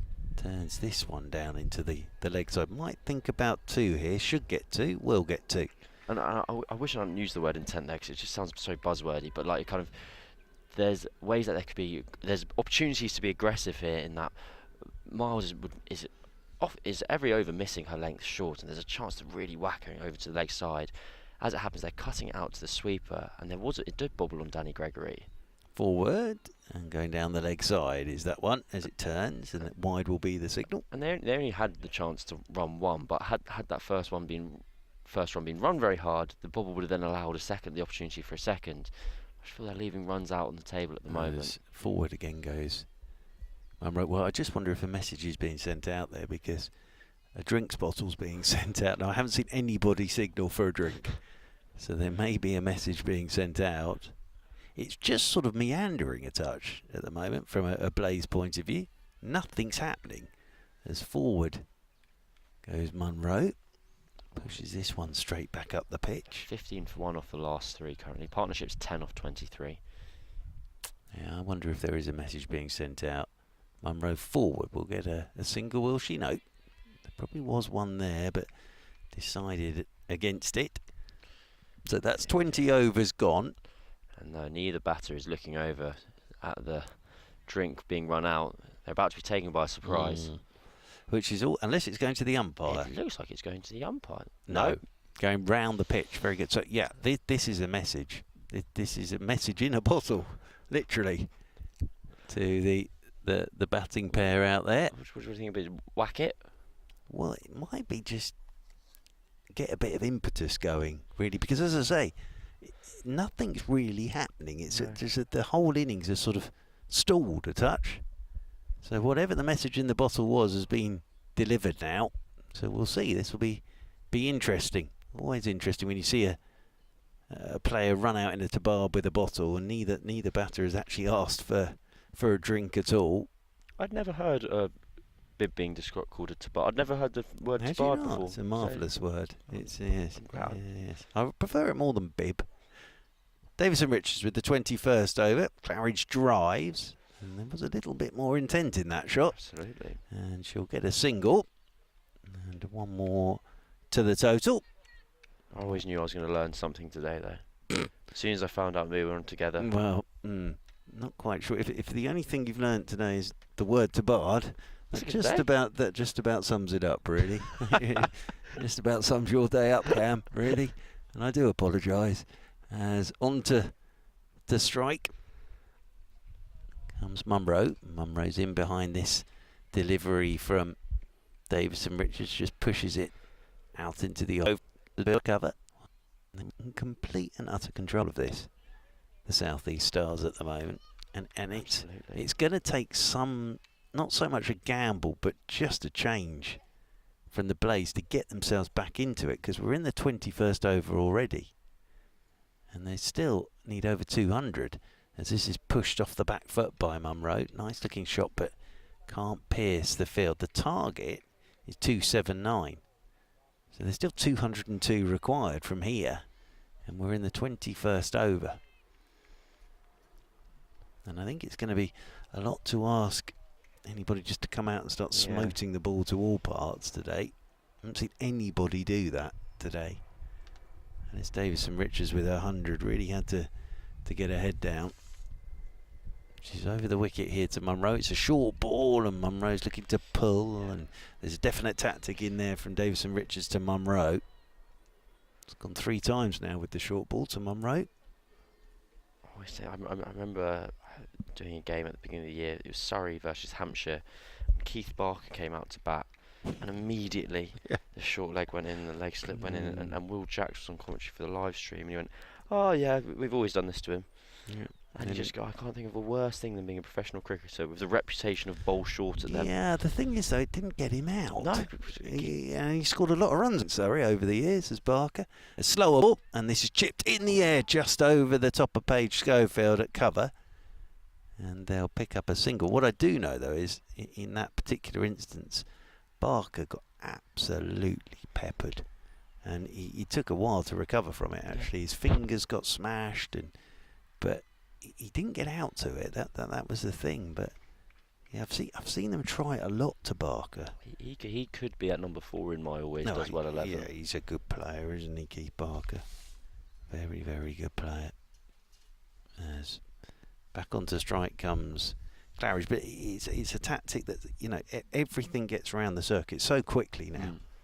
You know, all this video footage of anybody can be seen. As here's a short ball, and this is pulled by Claridge in the air. 1 bounce, 2 bounces, down towards fine leg. Good effort ball that from Davison Richards. It's a single off the last ball of the over. 78 for 4, but I think in this professional era for cricketers now, that if there is any weakness, everybody knows about it immediately, don't they? Whereas they used to always talk about that sort of tricky second season syndrome. I don't think you get that now. I think it's more like a tricky second day, because if something gets spotted on the first day or the first one-day game you're playing, you can guarantee the opposition are going to try it in the next game. I remember speaking to a coach around the Surrey setup when Pope first got picked for England. Miles to continue, coming left arm round the wicket to Claridge, cuts this one straight out to cover, and there's no run. And his concern wasn't of Pope's quality; it was the fact that he hadn't failed yet. He was like, that's kind of the true test of players. Like, are you able to adapt once you get found out? As this is swung by Claridge high in the air, she'll get away with it. And since the message in the bottle came out, Claridge is looking more purposeful in everything. And that's down to the boundary rope and away for 4. I think it wasn't exactly the Enigma code that had to be broken. It was let's have a go. We'd rather let's die fighting rather than kind of tamely. And as a result, it's immediately the innings is coming across much more positive. Absolutely. The Stars will all of a sudden be taking potentially backward steps, thinking, right, here we go, we've got a battle to win. Miles is in, and Claridge cuts away out to Danny Gregory. Even that cut shot was it's the same result as it's the same shot she's played multiple times. The footwork seemed a lot crisper. Struck the ball very cleanly out to cover point. I remember talking to her. I'll let Miles bowl. He's into Munro, who plays this off the back foot. We'll go back to Keith Barker, chatting to a friend who played against him in club cricket once and used the phrase he bowled bowling balls. He just said, and my friend, bless him, he's fine, but he should not be on the same pitch as Keith Barker. I can tell you that. In again goes Miles, and this is turned away down into the leg side, and they're going to get back for 2. Now this could be tight with a good throw, but gone. Oh, now I thought safely home, but the finger's gone up. The throw was good. It was always going to be a tight second for Munro coming back, but the finger's gone up, and well, Munro goes run out, and that is a bonus wicket for the South East Stars. It really is, and I think that'll be 84 for 5 now, but came back for the second and throw came in. It's a good bit of work from Chatley behind the stumps, because it bounced the throw on it, and she got the bails off in a flash. Oh, it's tight, very tight. So run out for 5 is Munro, but it's good work from Chatley to get the ball down onto the stumps. And there we are. That was again that sort of constant build up of pressure. And Lucy Heyhoe, who bowled so well today, is now out there with the bat, and 85 for 5 the Blaze. That's another example of just the situation that Blaze have found themselves in, is that runs like that, which was it was a very tight second, kind of you feel the need to take them. That's kind of an example of kind of the position that they're in the game, that you have to be taking those risks at this stage to kind of give yourself the best opportunity of the win. I think, I don't know, I imagine Munro will be feeling a little bit hard done by. It was very close. On the live stream, you can slow it down how it's to your own wanton will. You can see on the replay, it's a very, very tight decision. It's great work from Chatley, because the ball bounced off this hard outfield and she got it down to the stumps very quickly. So 5 down now, and Heyhoe is out there in the middle with a bit of a job on her hands, really, as Miles left arm round the wicket to her fellow spinner, and this one's pushed off the back foot first up by Heyhoe. End of the over. 85 for 5 then, the Blaze. 279 the target. And, well, they really have completely brought this innings to a halt now, have the Stars. 22 overs gone, so still 28 remaining, but that run rate's going up and up and up and up.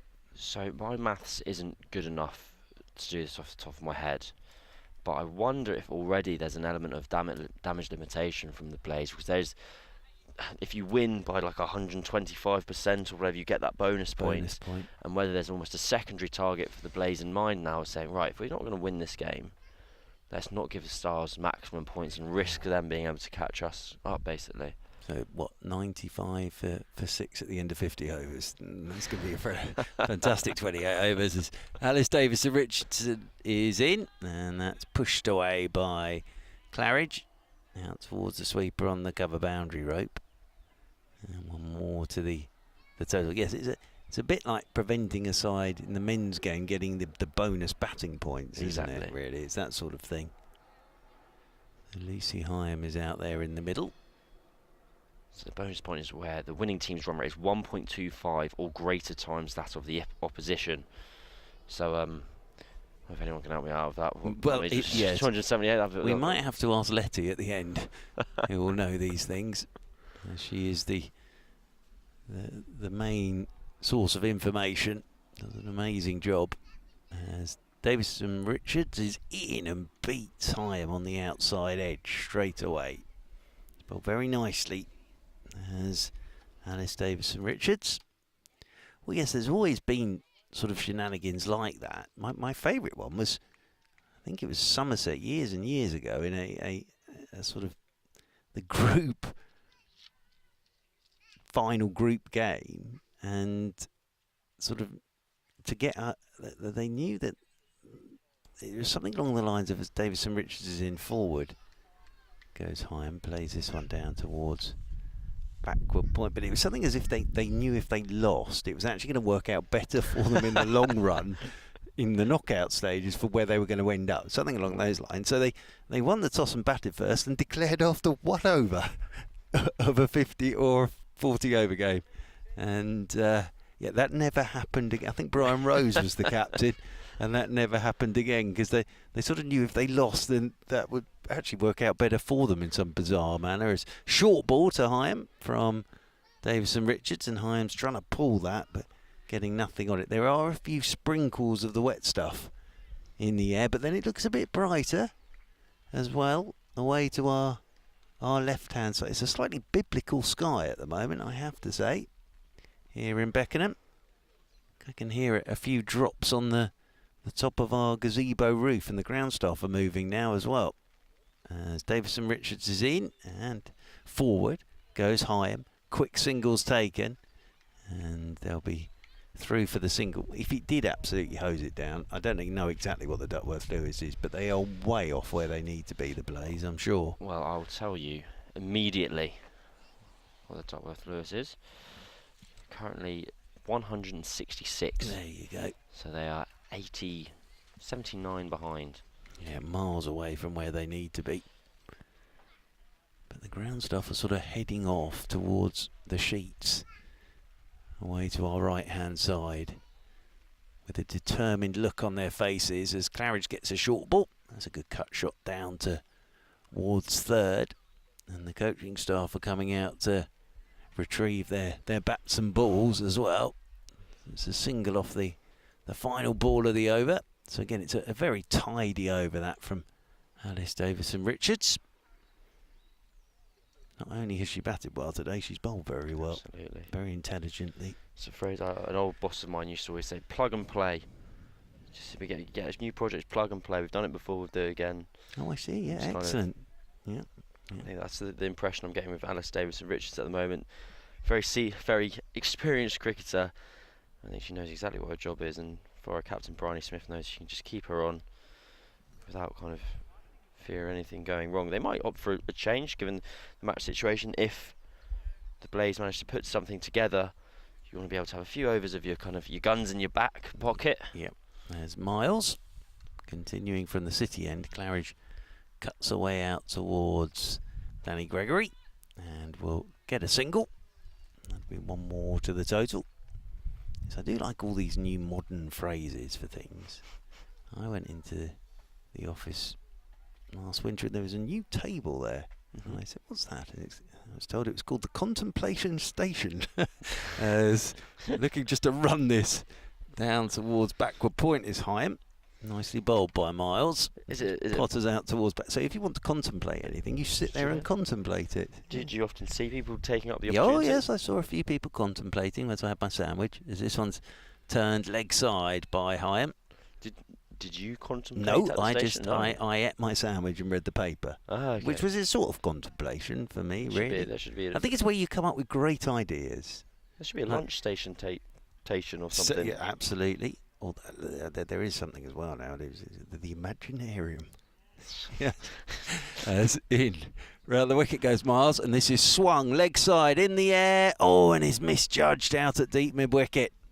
He was up there a long time, and that is an opportunity for the South East Stars to get rid of Claridge. It was up there a long time, but just misjudged away in the distance. And I think it's McDonald Gay out there. Just misjudged it. Nicely bowled by Miles as Claridge cuts away out towards Danny Gregory once again, sweeping on the cover boundary rope. I think she just thought that was travelling further than it actually was. Because it died on her, and she was pretty close to it by the end of it. I think she thought it was just going to go straight to her at the start, and then it was that horrible moment of, uh-oh, I better get my skates on here. Just quite couldn't get there. Nicely bowled again by Miles. Claridge. Oh, this one, Hyam. Apologies, looking to flick leg side, getting a leading edge. It just ballooned in the air, and Paige Schofield was hunting that down, but it bounces in front of her. But again, it's a nice over from Miles, and another one ticks by without boundary in, and no great damage done by the Blaze. 93 for 5, and I think we're going to see Danny Gregory come into the attack to bowl her leg spin. I get the feeling the match could hit fast forward with the introduction of Danny Gregory, because I think this will be viewed as an opportunity by the Blaze to try and attack the leg spinner, and then also from the Stars' point of view, that extra aggression will lead to more wicket-taking opportunities. I'm quite excited. Yeah, well, I love watching Danny Gregory bowl. I really do. She's hugely talented. She said at the start of this season, her thing was consistency, really. Just keep getting more consistent, but she's got all the tricks up her sleeve. And that 7.15 and over. It's 186 from 26 required here. As Danny Gregory is in, and her first ball is short, and it's pulled by Claridge out towards deep mid wicket, and they'll pick up a single. Very experienced now as well, Danny Gregory. This brings Hyam back onto strike. The wind's certainly got up, and the ground staff are still sat down by the plastic sheets away to our right hand side. As Gregory is in, and Hyam is beaten all ends up. And beats the outside edge of the bat. Nicely taken by Chatley. I've been intrigued by the ground staff's decision to go by the flat sheet. I thought it would be the kind of rolling covers first for the wicket, but I literally don't know what I'm talking about in regards to that, how it works. As this one's the googly, I think, just trying to turn it leg side was high, but outside the line of that off stump, hit the pad, rolls away into the leg side, and there's no run. Yeah, I don't know either, but it seems to be the modern way, doesn't it? The big plastic sheet. Back in South London at the Kia Oval now, they never put the big rolly covers on, it seems. This is cut away by Heyhoe out towards the sweeper on the cover boundary rope. It's just the big plastic sheets that go across that massive square.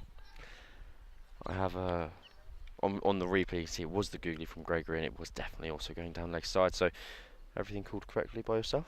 Thank you very much indeed. I've got something right today. That's something, I suppose. As Gregory is in. And quicker this time, just turn by Claridge into the leg side. They'll get through for the single.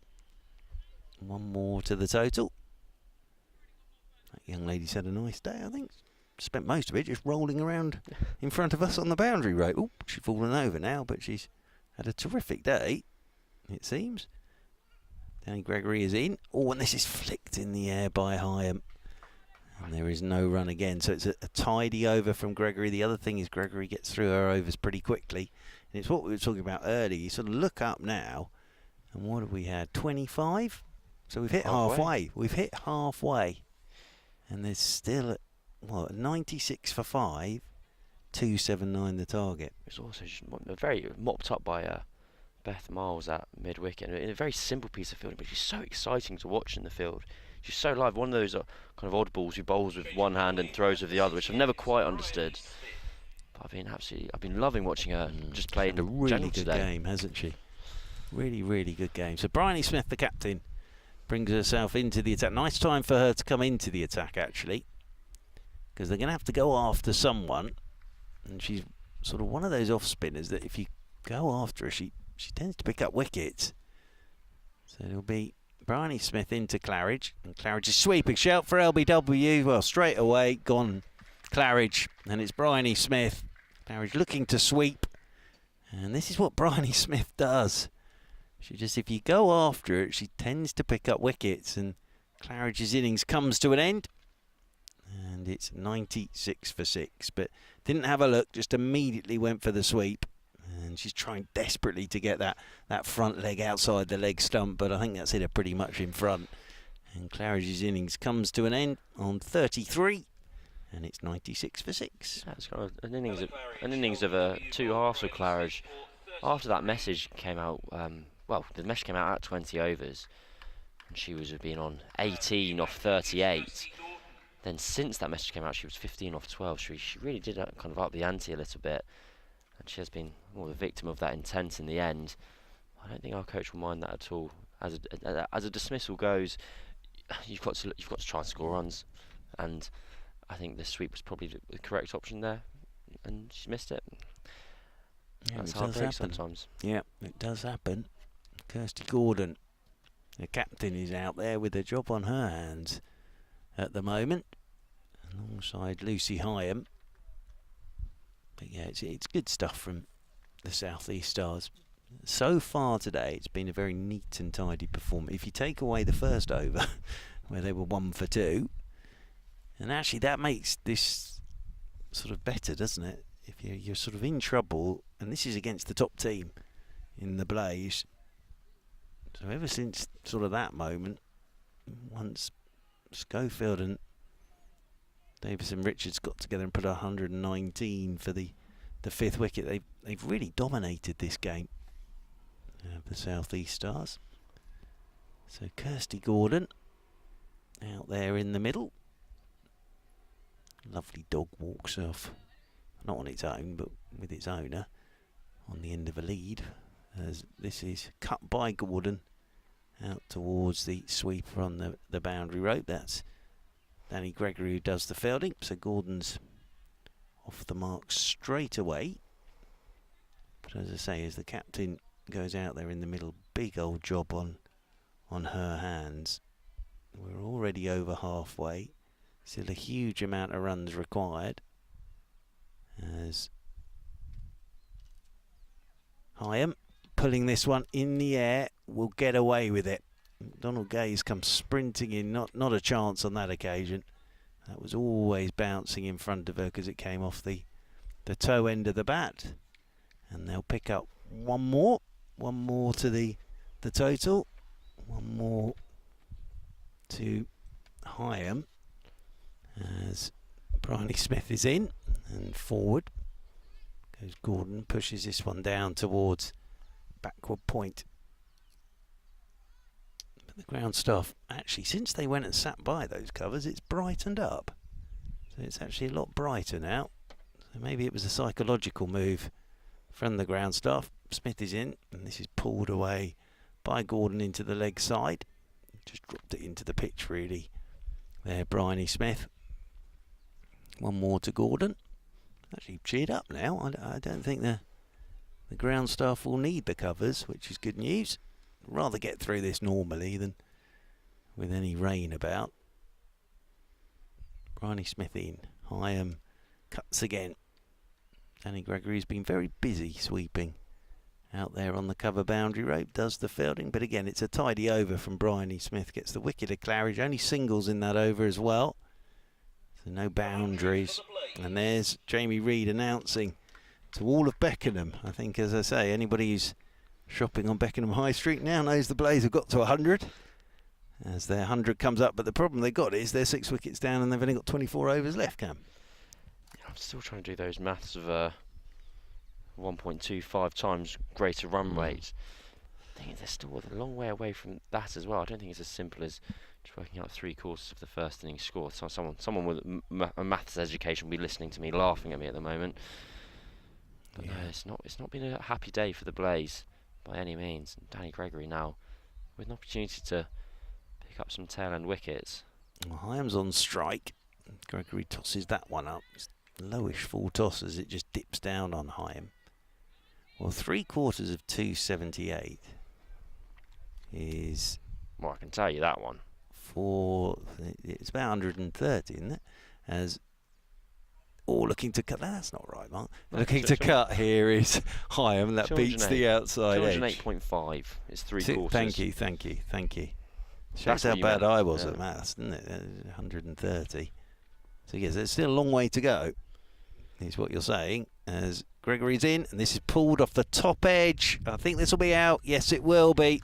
It's just gone straight up in the air, and Hyam has to go. And well, it seems even further away now. Just top edge, just looping into the leg side, and the catch taken, and Danny Gregory has her first wicket.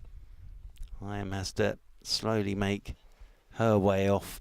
7 down now. The Blaze, and this equation gets tougher and tougher and tougher for them, but it gets better and better for the South East Stars, because we said before this game started, it's the fact that the Stars go to the Vipers on Wednesday and then their final game is against the Sparks on Saturday. It's an altogether more impressive performance given the context of the defeat at Guildford. The defeat at Guildford was pretty harrowing, truth be told. It was an all-round bad performance. It was with neither bat nor ball did they kind of really perform. And after being 1 for 2 after forward balls here, you're all of a sudden looking at a competition that's unravelling in front of your eyes. It makes Davidson Richards' innings all the more impressive. But those Stars will be absolutely delighted with where they've ended up. And I mean, barring miracles, we're in miracle territory now. We are. Josie Groves is out there in the middle. Yeah, this would be one of the great wins from the Blaze. It really would. From 100 for 7 to chase down 279, it's going to take something remarkable, really. So I think that, you can look at this at the moment and say the Stars are going to put themselves in a very interesting position heading towards the Vipers on Wednesday down at the Aegeus Bowl, of course. So Groves settles over her bat. I thought Bryony Smith was going to bowl quickly there, but she's actually just running to slip. And the other result of note for the Stars today is the Central Sparks got 227 for 8 in their innings against the Sunrise, and Sunrise were 100 for 2 in reply, pretty much the halfway point after 23 overs. So if Sunrisers get over the line there, that's another result in the favour of the Stars, and it'll be, well, the perfect day. As pushes that, beats the edge. That's why Bryony Smith's in there at slip. Very nicely bowled by Danny Gregory. Spins the ball in her fingers once again. And 1, 2, 3, 4 steps and over the wicket she goes. And Groves gets herself fully forward here. Pushes that one out towards backward point. And there is no run. We do have a bit of blue sky now as well. So that psychological move of the ground staff did the trick, really. They walked to the covers and then the sun came out. Gregory in once more to Groves. Oh, and Groves has looked to pull, has got something on it, and Chatley dived full length and got a glove on it. Not surprised of catch it. And that'll be a single. It was a great effort from Chatley to get something on that. But Groves is off the mark, but it's a good over from Danny Gregory. But the play's in trouble here at 101 for 7. That had been a wonderful catch, a fun catch more than anything. Just got a big inside edge onto her pad. It ballooned up for Chatley to sprint afterwards. Sprint after and just couldn't make it. But had it gone in, that would have been a very well celebrated wicket. I agree with you, Chatley. In the Beth Miles category of lively. Yep, very lively, very well, great keeper as well. You know, she really is a naturally gifted keeper. It's the one thing we are blessed with in this country is tons of keepers. Ooh, Zach Crawley's been getting runs for Kent today. As here is Bryony Smith, and this is cut away by Groves out towards the sweeper on the cover boundary. Right, they'll get a single. One more to the total. As on to strike comes Kirsty Gordon, the Blaze captain. A few things on her mind out there at the moment. Mainly that they need another 177 runs from here as she's forward and helps that one down towards Ailish Cranston. Moving round to her left hand side at backward point. And there is no run. Few people dotted around in the big stand with the green seats away in the distance as Bryony Smith is in quicker ball and this is pulled away. Single for Gordon out there towards deep mid wicket. Cam is doing sort of a roundup of the scores but without telling anybody. So it's always good that. It's always good. I was just looking at my own interest. I forgot other people listening. No, don't worry about that at all. I think we could tell. As Bryony Smith in again. This is turned by Groves into the leg side. And they will pick up a single. One more to the total. No, you told us the sparks there. So we did the sparks. Yes. As the point of interest. Yes, indeed. Elsewhere in the Heyhoe Flint, having now lost it, having been taken away by Zach Crawley's century. Yes, all cutting is Gordon, and it's well fielded by Cranston. Dives to her left and just keeps it down to a single, which will please Bryony Smith. The other match in the Heyhoe Flint Stadium, Northern Diamonds got 281 for 3 of 43 overs. Winfield Hill with 83. That's a dominant scorecard.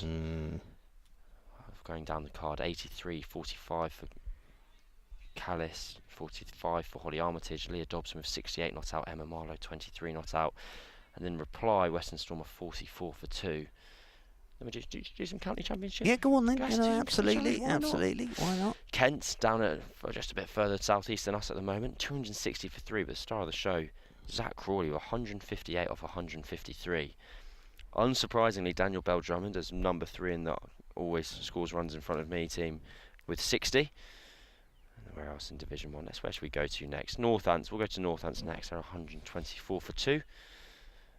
Amelia Gate and Karen Nair currently at the crease on 61 and 51 not out. We'll finish off Div 1 for now. We'll come back to Div 2 afterwards. Excellent. Sort of keeping people waiting. Absolutely. 124 for 7 Middlesex. Match delayed by rain. Sam Robson currently 50 not out. Yeah. opening the innings. Opening the innings and kind of waving goodbye to a number of partners. Yes. So Danny Gregory is coming in over the wicket to Gordon, and Gordon drives nicely away through extra cover. That's a lovely shot. This could be our first boundary in a while. It is. And we haven't had a boundary for what seems like an age. But that was a nice shot, just caressed away through the covers for 4 by Gordon. They need a few more of those, the Blaze. To carry on in Div 2, Yorkshire 217 for 1. Finley Bean and Sean Masood on 88 and 63 at the moment. As Danny Gregory is in, and forward goes Gordon. Yeah, I think I'm right in saying there with Duke and Live, it's their 7th consecutive 50 wicket partnership for the first wicket in this game. So their last 7 innings together, they've always taken it past 50 with the opening stand, which always helps. As Danny Gregory's in, and this is a flatter delivery, which is just nudged into the leg side by Gordon. She'll get a single. And then the last 2 scores, Sussex are 250 for 7 against Leicestershire. Finn Hudson Prentice currently 65 not out. And finally, Gloucestershire are 196 for 4. Well, Leicestershire are sort of heading towards a very good season. They're in with a shout of promotion, which would be remarkable given their kind of form in recent years. And they were in the One Day Cup final as well. So they could sort of do the double. As this is tossed up and swung away with the slog sweep into the leg side. And they will pick up another single. Got a fair bit of that, did Josie Graves, but it's just the single. No, Sol Budinger at the top of the order with Rishi Patel for Leicestershire. It was so much fun to watch. I became very much a Sol Budinger fan who has the most kind of brutal and simplistic view of batting ever. He just tries to whack everything. And I'm for one all in favour of it. Well, yes, he used to do that at Notts as well, I seem to remember. As back onto strike comes Gordon, and the final score we'll get from you is the men's one-day international down at the Aegeus Bowl. And they've had some rain as Danny Gregory is in, and forward goes Gordon, just pushes this one down to Cranston at backward point. They'll take the single. And last but not least, or maybe last and least, who knows? Up to anyone to decide. We'll find out.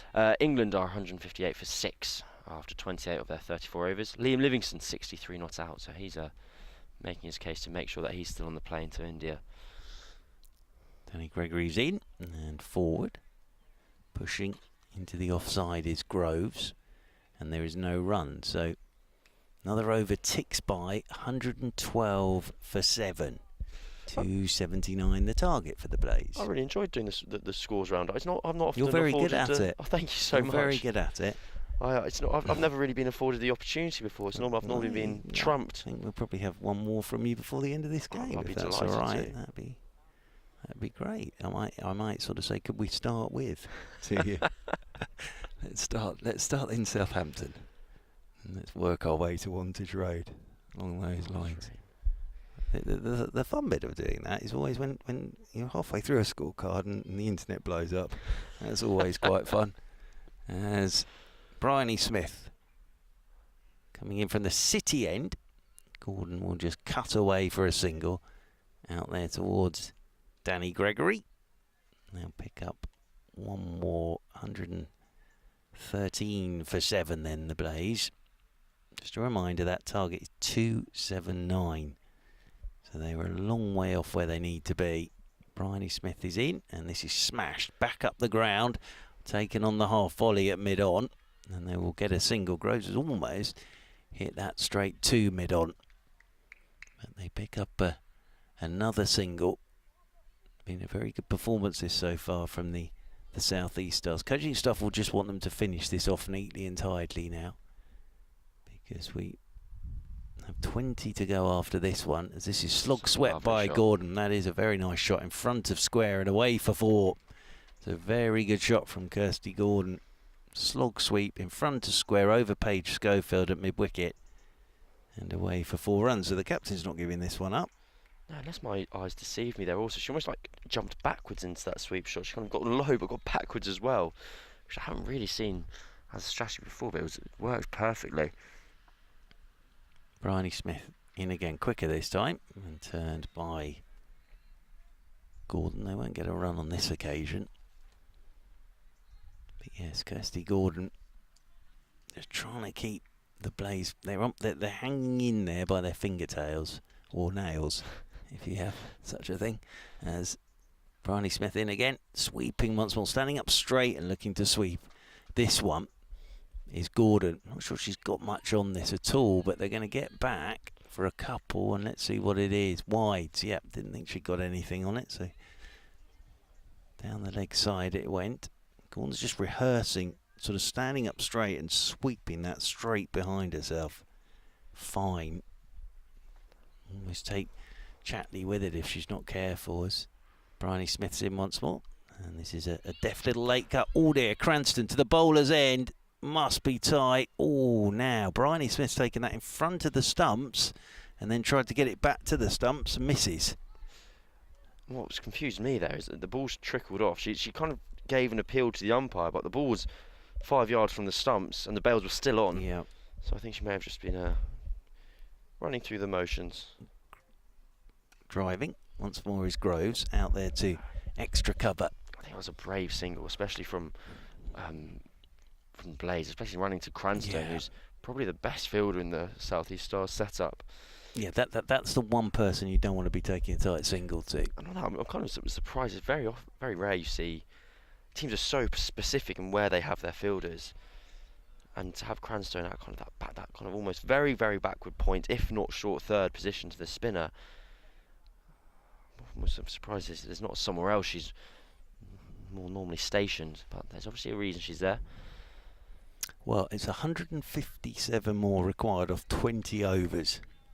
So 7.85 and over required from here for the Blaze. And Danny Gregory to bowl the 31st. Oh, and that one's the one that skids on. Shout for LBW. Gordon's pushed forward. Wow, Gregory didn't like it, but everyone else seemed to be quite happy with that one. It's one of those that it just skids on to the batter. I wonder if she got a bit of bat on this, perhaps. No, it's going down anyway. It's nicely bowled. In again goes Gregory. Oh, and this is just helped into the leg side by Gordon. She's sort of in two minds there. Do I launch that into the academy, or do I just turn it into the leg side? And didn't really do either. So just poked at it and it rolled into the leg side and there was no run. Gregory's in again, and this is swung by Gordon. That's well struck. One bounce and away for 4. So that's proving to be a very productive shot for Gordon. Slog sweep. Struck that very firmly over the top of Alice Davison-Richards. One bounce and away for 4. So the Blaze captain trying to restart the Blaze car at the moment, really. It's completely stalled. Gregory into her once again. This is down the leg side. It's just nudged by Gordon. Out into the leg side off her thigh guard, I think that went. She's went very square of the wicket. She's in a tiny bit of batting form at the moment, Gordon. She got 15 not out to win the game in the last match against the Sparks. So it was only 15, but it came on 55 balls to take him home with Nat Siver Brunt. So a different type of innings from her today. This is short. This is pulled by Gordon. Out towards deep mid-wicket. Oh dear, and a bit of a misfill, but well recovered. Horrible moment that for Jemima Spence. One of those that it looks very straightforward, and then all of a sudden, oh no. It kind of, after the fumble, it span, it kind of like picked up speed again. Nothing worse than that. Groves comes back onto strike. This is really tossed up by Gregory. Driven straight down the ground by Groves. I'm not sure Alice Davison-Richards will get to that. She won't. That's a lovely shot from Groves. So the Blaze not giving this up at the moment. Driving straight down the ground for 4. So a much better over that for the Blaze. But they've already had 31 of their 50. So they've only got 19 to go now. And they're 131 for 7. Needing 279 to win. Oh, it's a lovely little 8th wicket partnership. It's 31 off 27 balls between Gordon and Groves. The main massive problem is they need 150 more. So if they can do this 5 more times, yep, they'll be home and hosed. Absolutely. I wonder as well, if we don't know the exact figure, but that sort of 3/4 that we were talking about So McDonald Gay is coming. So this is to sort of the pace of McDonald Gay, just to try and knock one of these two over and stop this partnership. I think this is a good move from Bryony Smith. She removed herself from the attack, and both Gordon in particular has been looking to slog sweep, and Groves has shown her power as well on a couple of occasions. Just to change the tempo of the match, McDonald Gay's produced probably the delivery of the match today. Yeah, to bring her back into it and just be fast and angry for a couple overs and knock over the tail will be the plan. Start of the 32nd over. This is chopped in the air just over the top of Ailish Cranston at backward point, and that will get over the boundary rope and away for 4. Danny Gregory was trying to get round to that, but Kirsty Gordon uppercut straight over the top of Ailish Cranston, and despite the best efforts of Danny Gregory, it's over the boundary rope and away for 4 runs. So a good start to the over for the Blaze. Donald Gay's in again, opening the face and guiding this one down towards third is Kirsty Gordon. I'm not sure this one will get to the rope. Schofield gives chase and they get back for 2. 2 more to the total. It's good innings this so far from the Blaze captain. Keeping this run chase going at the moment. It's still on its last legs, but it's still going. That's the key thing. As Gordon's forward, and we'll get a single here. Just turns McDonald Gay into the leg side. She's really batting beautifully well here, Gordon. Kind of almost touched on it earlier. Sometimes when the pressure is on in its most extreme, for example, she basically has to score best ball of 100 to win. The pressure all comes off. There's nothing really to lose at the moment. Yeah, in a way, it's that free hit, isn't it? Because if you don't do it from here, it's well. Oh, don't worry, mate. Good shot. But if you do it from here, wow, Kirsty Gordon will be sort of carried off, I would have thought, on everybody's shoulders. Groves on strike. McDonald Gay's into her, and Groves just helps it into the offside. We'll get a single out there towards extra cover. But yeah, you can't sort of win it from the dressing room, that's the thing. As long as you're still out there in the middle, you've still got some sort of hope. Into your bag for more supplies here, Cam. I haven't had your sandwich yet, as this one's turned into the leg side by Gordon. And down towards deep backward square. We'll get a single. Gordon. One more to her. 140 for 7. He sort of went with a wrap, I've noticed as well. I did, and I didn't want to bring down the tone, but he's not very nice. Oh no! Yeah. Oh dear. I wonder why he hadn't eaten it. As Groves slams this one up the ground, and it's a good stop from Bryony Smith, because that was powerfully struck by Groves, and it was a wicked bounce for Bryony Smith. Did really well to get something behind that, did Bryony Smith. End of the over, 18 left. 141 for 7 then. The Blaze. So they're hanging in there at the moment. No, so I thought I'd gone safe with the kind of chicken bacon Caesar concoction, and had a couple of bites, and it's not working for me, I'm afraid. And after so much kind of furore around the whole and drama around the whole occasion, I couldn't really bring myself to admit to everyone that I'd chosen incorrectly. Well, the thing is, it was a massive build-up to your sandwich, wasn't it? Where you were going to get it from and what it was going to be like. See, in the end, I've had an incredibly unhealthy few hours. I've had a bounty, 4 Jaffa cakes, and half a chicken and Caesar wrap. Half a wrap and a pack of quavers. Lovely. That is the diet of a champion. As this one from Danny Gregory has beaten the outside edge. Nicely bowled from Danny Gregory. There's a bit of bounce. It beat the gloves of Chatley as well. Groves didn't really know too much about that. Darren Stevens has just wandered down to have a word with Alice Davison Richards about something he spotted. Waits once again, does Groves. Nicely bowled that from Danny Gregory. It's gone away for 4 byes. Useful runs. As Groves gets onto the back foot to what looks like the googly from this distance. Just pushes it down in front of her. So yeah, there's a lot of finger pointing between Messrs Stevens and Davison Richards there on the boundary's edge. As I say, I think Darren Stevens has spotted something.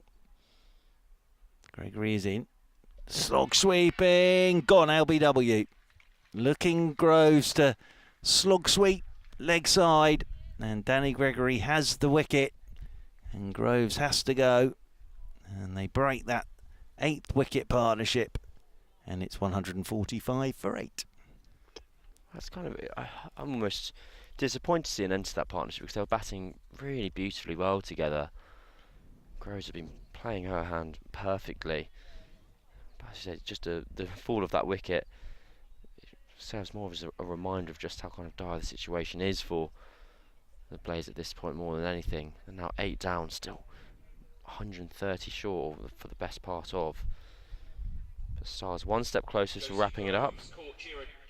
And I wonder what the message was. I could see it being maybe telling Alice to get herself back on and try and wrap this up as quickly as possible, or... My apologies, I thought that was LBW, but caught behind. Caught behind. A nice catch from Chatley. And the new batter is Cassidy McCarthy. Cassidy McCarthy is out there in the middle now, joining her captain Kirsty Gordon. There's all sorts of chats going on out there at the moment. It's an unusually large conversation from the Stars in particular for an 8th wicket to fall with the team 130 behind. I think they're having just a little bit of a get-together, being like, we're not going to let that happen again.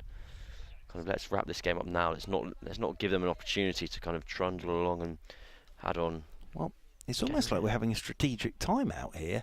I don't think this is an official drinks break. I think there's coaching staff out there with the Blaze batters. And there aren't any drinks out there at the moment, so it's almost as sort of the old strategic timeout, which I don't think has been bought in overnight. 145 for 8. It may have been, I don't know. Cassidy McCarthy, though, out there to join Kirsty. I wonder as well if it's that talk about that figure. Yep. To at least get the bonus point. I think that might be what it is.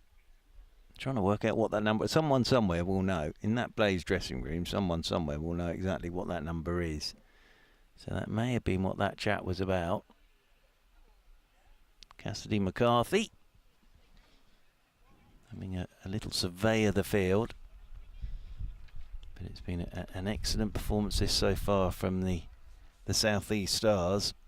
It really has, as Danny Gregory is into McCarthy. McCarthy's first ball, I think it's fair to say she's not picked that. Looking to turn it into the leg side. Getting a leading edge that just ballooned out towards cover. Darren Stevens still has his magic though. Just chatting to Davis and Richards. That picked up a wicket, didn't it? As Gregory is in. And, oh, hello. This is swung towards us. I may have to leap out here. No, I don't think I will. I'll have to take my headphones off. Someone's going to leap out other than me. It feels wrong that we didn't get that, to be honest. It does feel wrong, but we're describing where the ball's gone. And basically it's ended up somewhere near our tent. But it's away for 4. It's a good shot, that, from McCarthy. Just swung it leg side, got a fair amount of it. Oh, whatever's going to happen is going to happen quickly. That's what we've learnt there. Well, that's good, I think. Rather than sort of just prodding and poking around. May as well have a go here alongside Gordon. Danny Gregory ready to come in once again. Over the wicket. Drives again. That's a nice looking shot. Quick singles taken. Throw comes in. But McCarthy's timed that as well very nicely. They will pick up the single. That's the end of the over. The 150 comes up for the Blaze, as you just heard, to a ripple of applause. But a successful over from Danny Gregory. So it's 150 for 8. The Blaze. So still requiring, and that's the key thing here, still requiring 129. And I think they've got 17 overs remaining. But that scoreboard is so far away in the distance. I think even if I had my eyes tested, I still wouldn't be able to see it. I mean, it's miles away down there. I was very taken aback the other day being sat by my mate, and he puts on like a pretend pair of binoculars to try and see something in the distance. Literally just doing it as as I'm doing it now by just cupping his eyes, and I couldn't believe it, but it does work. It helps focus whatever you're looking at. Really? We'll try it in a minute.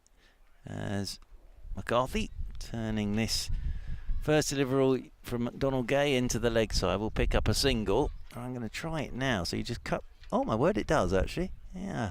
Not brilliant, but I can see more of that scoreboard. Absolutely. Yeah, that's a very good tip. And I was shocked because I actually was quite rude to him when I saw him doing it, thinking, what on earth are you doing? And then he went, give it a go. When it does work.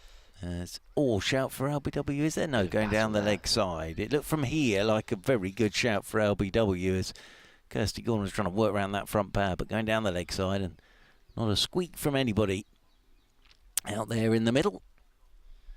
Young man on his scooter's just arrived. He's flying along away to our right.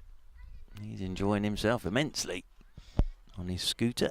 Chatley's was standing up to the stumps, has now gone back into an orthodox keeping position for McDonald Gay.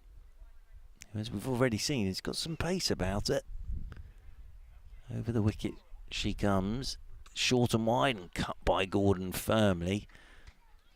Out towards Danny Gregory. They're going to come back for two. They're going to get back for two. So two more to Kirsty Gordon. McDonald Gay didn't look best pleased with that. Paige Schofield having a chat with a couple of supporters down here in front of us. McDonald Gay once more. Gordon lays back, little late cut, nicely played. Schofield will have to just cut off her conversation there because she's got to come round to do the fielding. They'll pick up another single. That will bring McCarthy back on to strike. I think McCarthy is the batter McDonald Gay wants to be bowling at here. As this one's pushed off the back foot by McCarthy. Yeah, it's very well timed. Up there to Bryony Smith.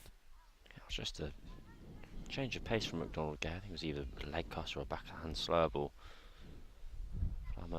I'm invested in seeing the leaves of McCarthy aiming for that grandstand over on the far side. Where does she go now? There, she's going down the leg side because it was pushed past that leg stump by McDonald Gray, but didn't get anything on it. Taken by Chatley away to her left and wide is the signal. Just Grace Ballinger to come for the Blaze. 154 for 8. McDonald Gay is in. And this is punched off the back foot by McCarthy. Rolls up there towards mid-off and fielding done by Bryony Smith. What you would say with McCarthy is she's obviously come out here to look to play some shots, which, as I say, I think is the best way to go, isn't it? Yeah, I guess you could make the argument that Gordon's batting very competently and you stick around and support her as much as possible. But on the flip side, if she can contribute herself with 20 runs, and that's potentially as good, if not better, than sticking around for 4 or 5 and hoping that Gordon gets 30 in that time or however many more to make it worthwhile. I think this would be the end. With the spin of Gregory on, I think that's where we're going to be getting some drama. Yeah, I think this is who they'll look to try and get after if they can. Kirsty Gordon is on strike to Gregory. Here she goes down the pitch, nicely bowled by Gregory. Back of the gazebo's just blown up as well, so it's actually been a very good gazebo, this one. As gazebos go, this one's done all it's meant to have done. You say like a seasoned professional. Well, I've had a few over the years. Some good, some bad, as this one's cut away by Gordon for a single. One more to the total. Remember doing a game in Cresselly where we set everything up under our gazebo, and as the first ball was bowled, it blew up in the wind and ended up at mid-off. And there was a delay to the game because someone had to go and collect our gazebo for us. Were you able to commentate on your gazebo? Yes, because we stayed where we were. So that was good. It was a slightly embarrassed bit of commentary, and that we brought the game to a halt. As this is chipped in the air One bounce up towards mid-off. Oh, if that had hit, well, not even in the picture, McCarthy. One bounce straight into the hands at mid-off. Aim took shot. Chloe Hill didn't hit. McCarthy had given it up as a bad race there, but it's a single to McCarthy. Back onto strike is the captain, Gordon. And that's down the leg side by Gregory. Gordon hasn't caught that up. Chatley's got something in the way of it. Did well there. No wide signalled. I think Gregory may have got away with one there.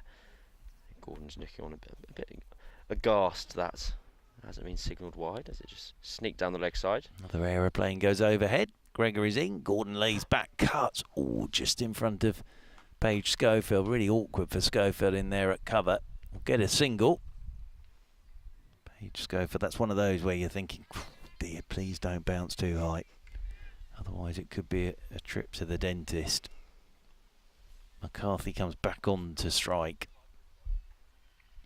Gregory is over the wicket to her. McCarthy always chipped this one in the air. It's one bounce out to Schofield. We've seen McCarthy do that a number of times against Gregory. Not quite getting the pace of the wicket and just popping the ball up in the air. Yeah, one of those that could have gone anywhere, really. But as it was, it just looped in the air out towards extra cover. At the end of another Danny Gregory over. The overs are ticking by quickly. Here comes the young man on his scooter. He's having a great afternoon. Away to our right-hand side. I think he's starting and finishing his own race there. Away to our right-hand side. So Alice Davison-Richards comes back into the attack at the city end of the ground. He's having a fantastic time. I think that might be the young man who helped with the gazebo putting up at about 9:30 this morning. Multi-talented. He is multi-talented. Well, his helping was winding the string round the post, and he did a very good job there. Not quite sure he needed to do it, but he did, and he seemed to enjoy it very much. So there's a chat between Messrs Gordon and McCarthy in the middle of the pitch. Davison-Richards is getting ready to come in over the wicket from the city end of the ground. And Kirsty Gordon is settling herself down over her batters. Davison-Richards is in. Short ball first up, cut firmly into the covers by Gordon. She'll take the single.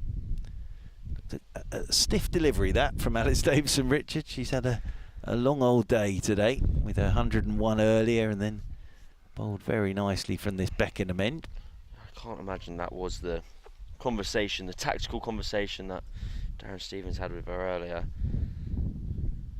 But I think her teammates will let her off. Yeah, I think she's had a pretty good day. As McCarthy's on strike, Davison-Richards is in and swinging and missing is McCarthy.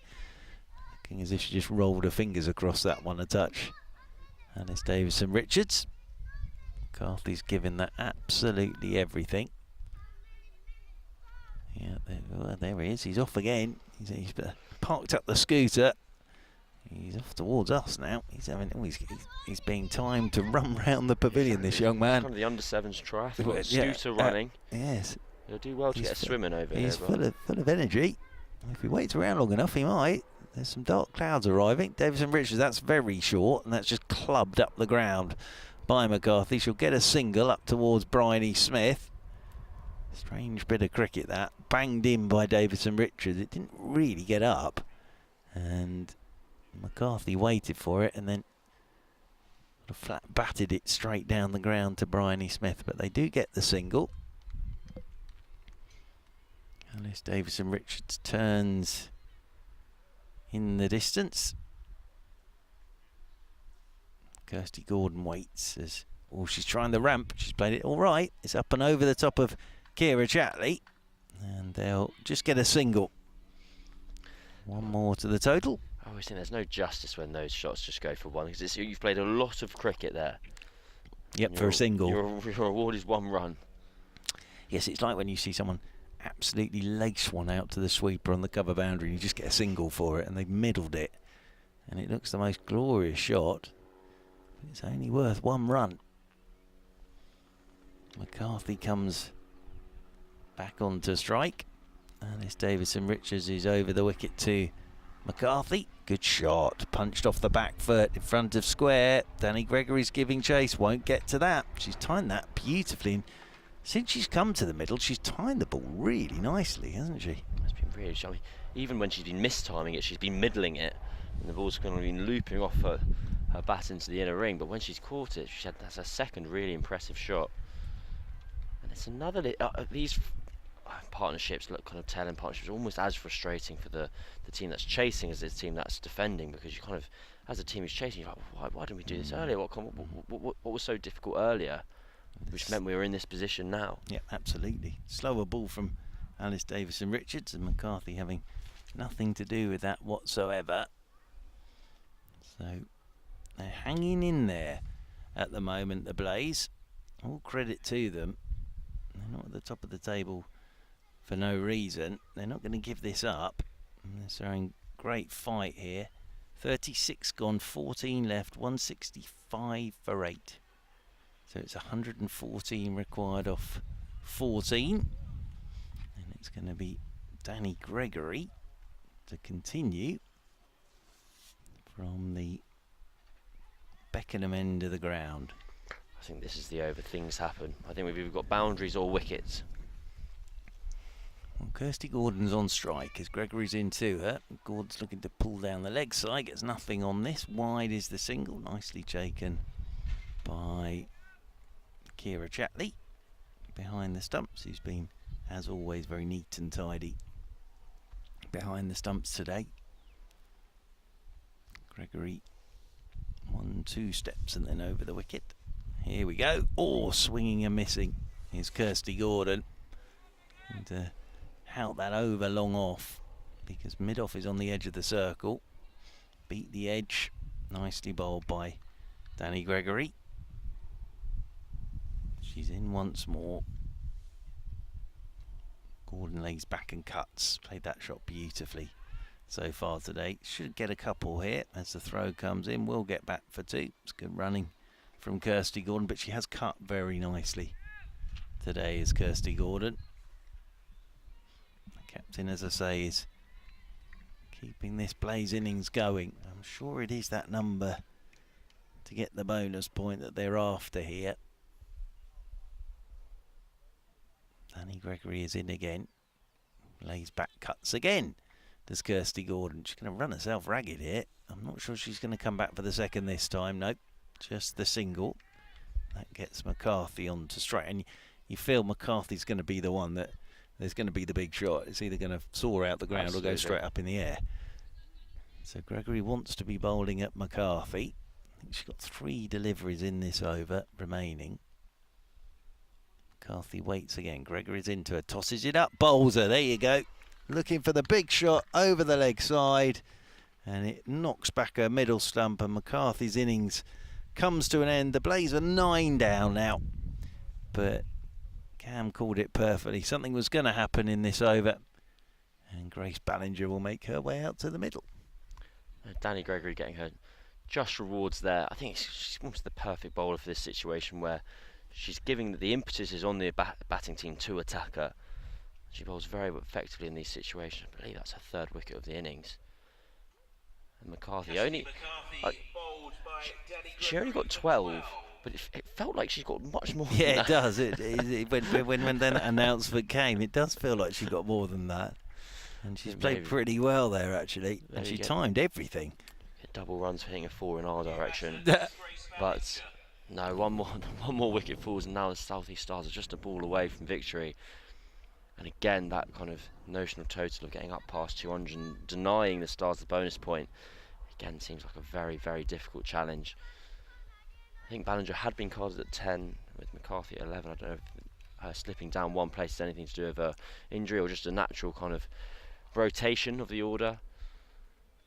Well, she's out there with her captain, Kirsty Gordon, who's played very well here. But South East Stars have just been very neat and tidy with the ball today. Absolutely. I think the coaches will be very happy with this, because they they've set themselves up very nicely for the last 2 games. I think a contribution that can go on to slip under the radar is Alexis Stonehouse's with the new ball, bowling it against Lizelle Lee, someone as powerful and destructive a batter as her. To bowl 4 overs at the top for just 4 runs, I mean that's gold dust. It really is, because that can really go pear-shaped very quickly, and all of a sudden your 270 doesn't feel as many runs as it is. Well, Ballinger, the left-hander, waits for her first delivery from Danny Gregory. Gregory's in and Ballinger's forward. Shout for LBW. Nothing given, even though she's playing a defensive shot there. Is she really playing a shot? That would have been in the back of the umpire's mind. Well, Alice Davison-Richards is continuing with her appeal. Stood up at mid-off, arms aloft. Gregory in again to Ballinger, and Ballinger just pushes straight back up the pitch. Gregory does the fielding off her own bowling, so a good over from Danny Gregory. The wicket of McCarthy. 13 to go, but the Blaze 9 wickets down and 168 for 9. Ballinger really is, she's looking uncomfortable physically. She defended that ball and then kind of did a very bizarre kind of hop, skip and a jump to the side, kind of ripped one of her hands off the bat handle. So I don't think she's in the best of ways. Well, Beth Miles is coming into the attack at the City end of the ground to bowl our 38th over. But we started the day with blue sky and sun. We're finishing the day with cloud cover, and I have a feeling we may get the odd thunderstorm this evening to clear the air, they always say, don't they? To clear the air, freshen everything up a touch. Don't know if Cam wants to know how Scotland are getting on yet. Oh goodness me, what time is it? Well, we're nearly there. The kick-off 5 o'clock, isn't it? 5 o'clock kick-off. I thought the kick-off might have been 4:15 or 4:45. Well, let's have a look. As Miles is in, and Gordon just pushes this one out into the offside, and there is no run. Yeah, 4:45, about to kick off. And of course, Wales in action in the Men's World Cup this evening. 8 o'clock kick-off in that one. Cardiff comes to a standstill as Gordon slog sweeps out towards the slob sweep. Yeah, I quite like shot. that. Yeah. Deep mid wicket, and they'll pick up a single. If you play it lazily. Yes, exactly, absolutely. Or your shirt's hanging out as you play it. So that'll bring Ballinger on to strike for the first time. In hotspotting my laptop for the duration of this game, I managed to sacrifice the entirety of my phone's battery for the journey home. And it doesn't fit, I'm afraid. Oh no! But I just wanted to get that out there, just so people understand the sacrifices you've made today. It's been really remarkable. Yes, as in over the wicket once again comes Miles to Ballinger. Ballinger is forward, pushing this one out into the offside. Some could call it a distinct lack of preparation. I prefer to refer to it as heroic. Well, I think you have been. What with your walk to the supermarket to get a sandwich you didn't like. As Ballinger's forward and turning this one into the leg side, will get off the mark with a single. Out there towards Danny Gregory. And they pick up one more. Brings Kirsty Gordon back on to strike. Been a very good innings this from the Blaze captain.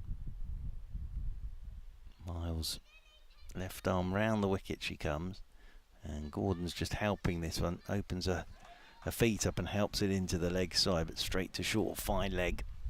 Won't get a single on this occasion. Our young friend on his scooter's off again, zooming around in front of the pavilion. He's had an excellent day today, been very constructive as Miles is into Gordon. Gordon's down the pitch, and this could be the end because it's gone off a top edge to Cranston, who takes the catch, and that is a resounding victory for the South East Stars. That'll be 171 all out, which is a victory by 108 runs for the South East Stars, and sets them up very, very nicely heading to the Vipers on Wednesday and then the Sparks on Saturday. That's kind of the perfect performance and perfect response. It's Tuesday, which was, as we touched on earlier, quite a harrowing defeat. And here, to respond from 1 for 2, at 1 for 2, there's so often you can see games almost disappear from moments of that kind of danger and jeopardy. But Alice Davidson-Richardson really showed her class throughout the Stars innings and was ably assisted by Paige Schofield. And then, well, Beth Miles has had a kind of, I think, understated to be a misrepresentation, a quite loud and excellent game. She contributed with 30 at the end of the Stars innings with the bat. It's bowled beautifully in the second innings. The wickets really were shared around in the Stars innings. I'm just going to drag the card up now. Well, the other thing for the Stars, it means they've done the double over the Blaze as well. It's only their second defeat of the comp so far.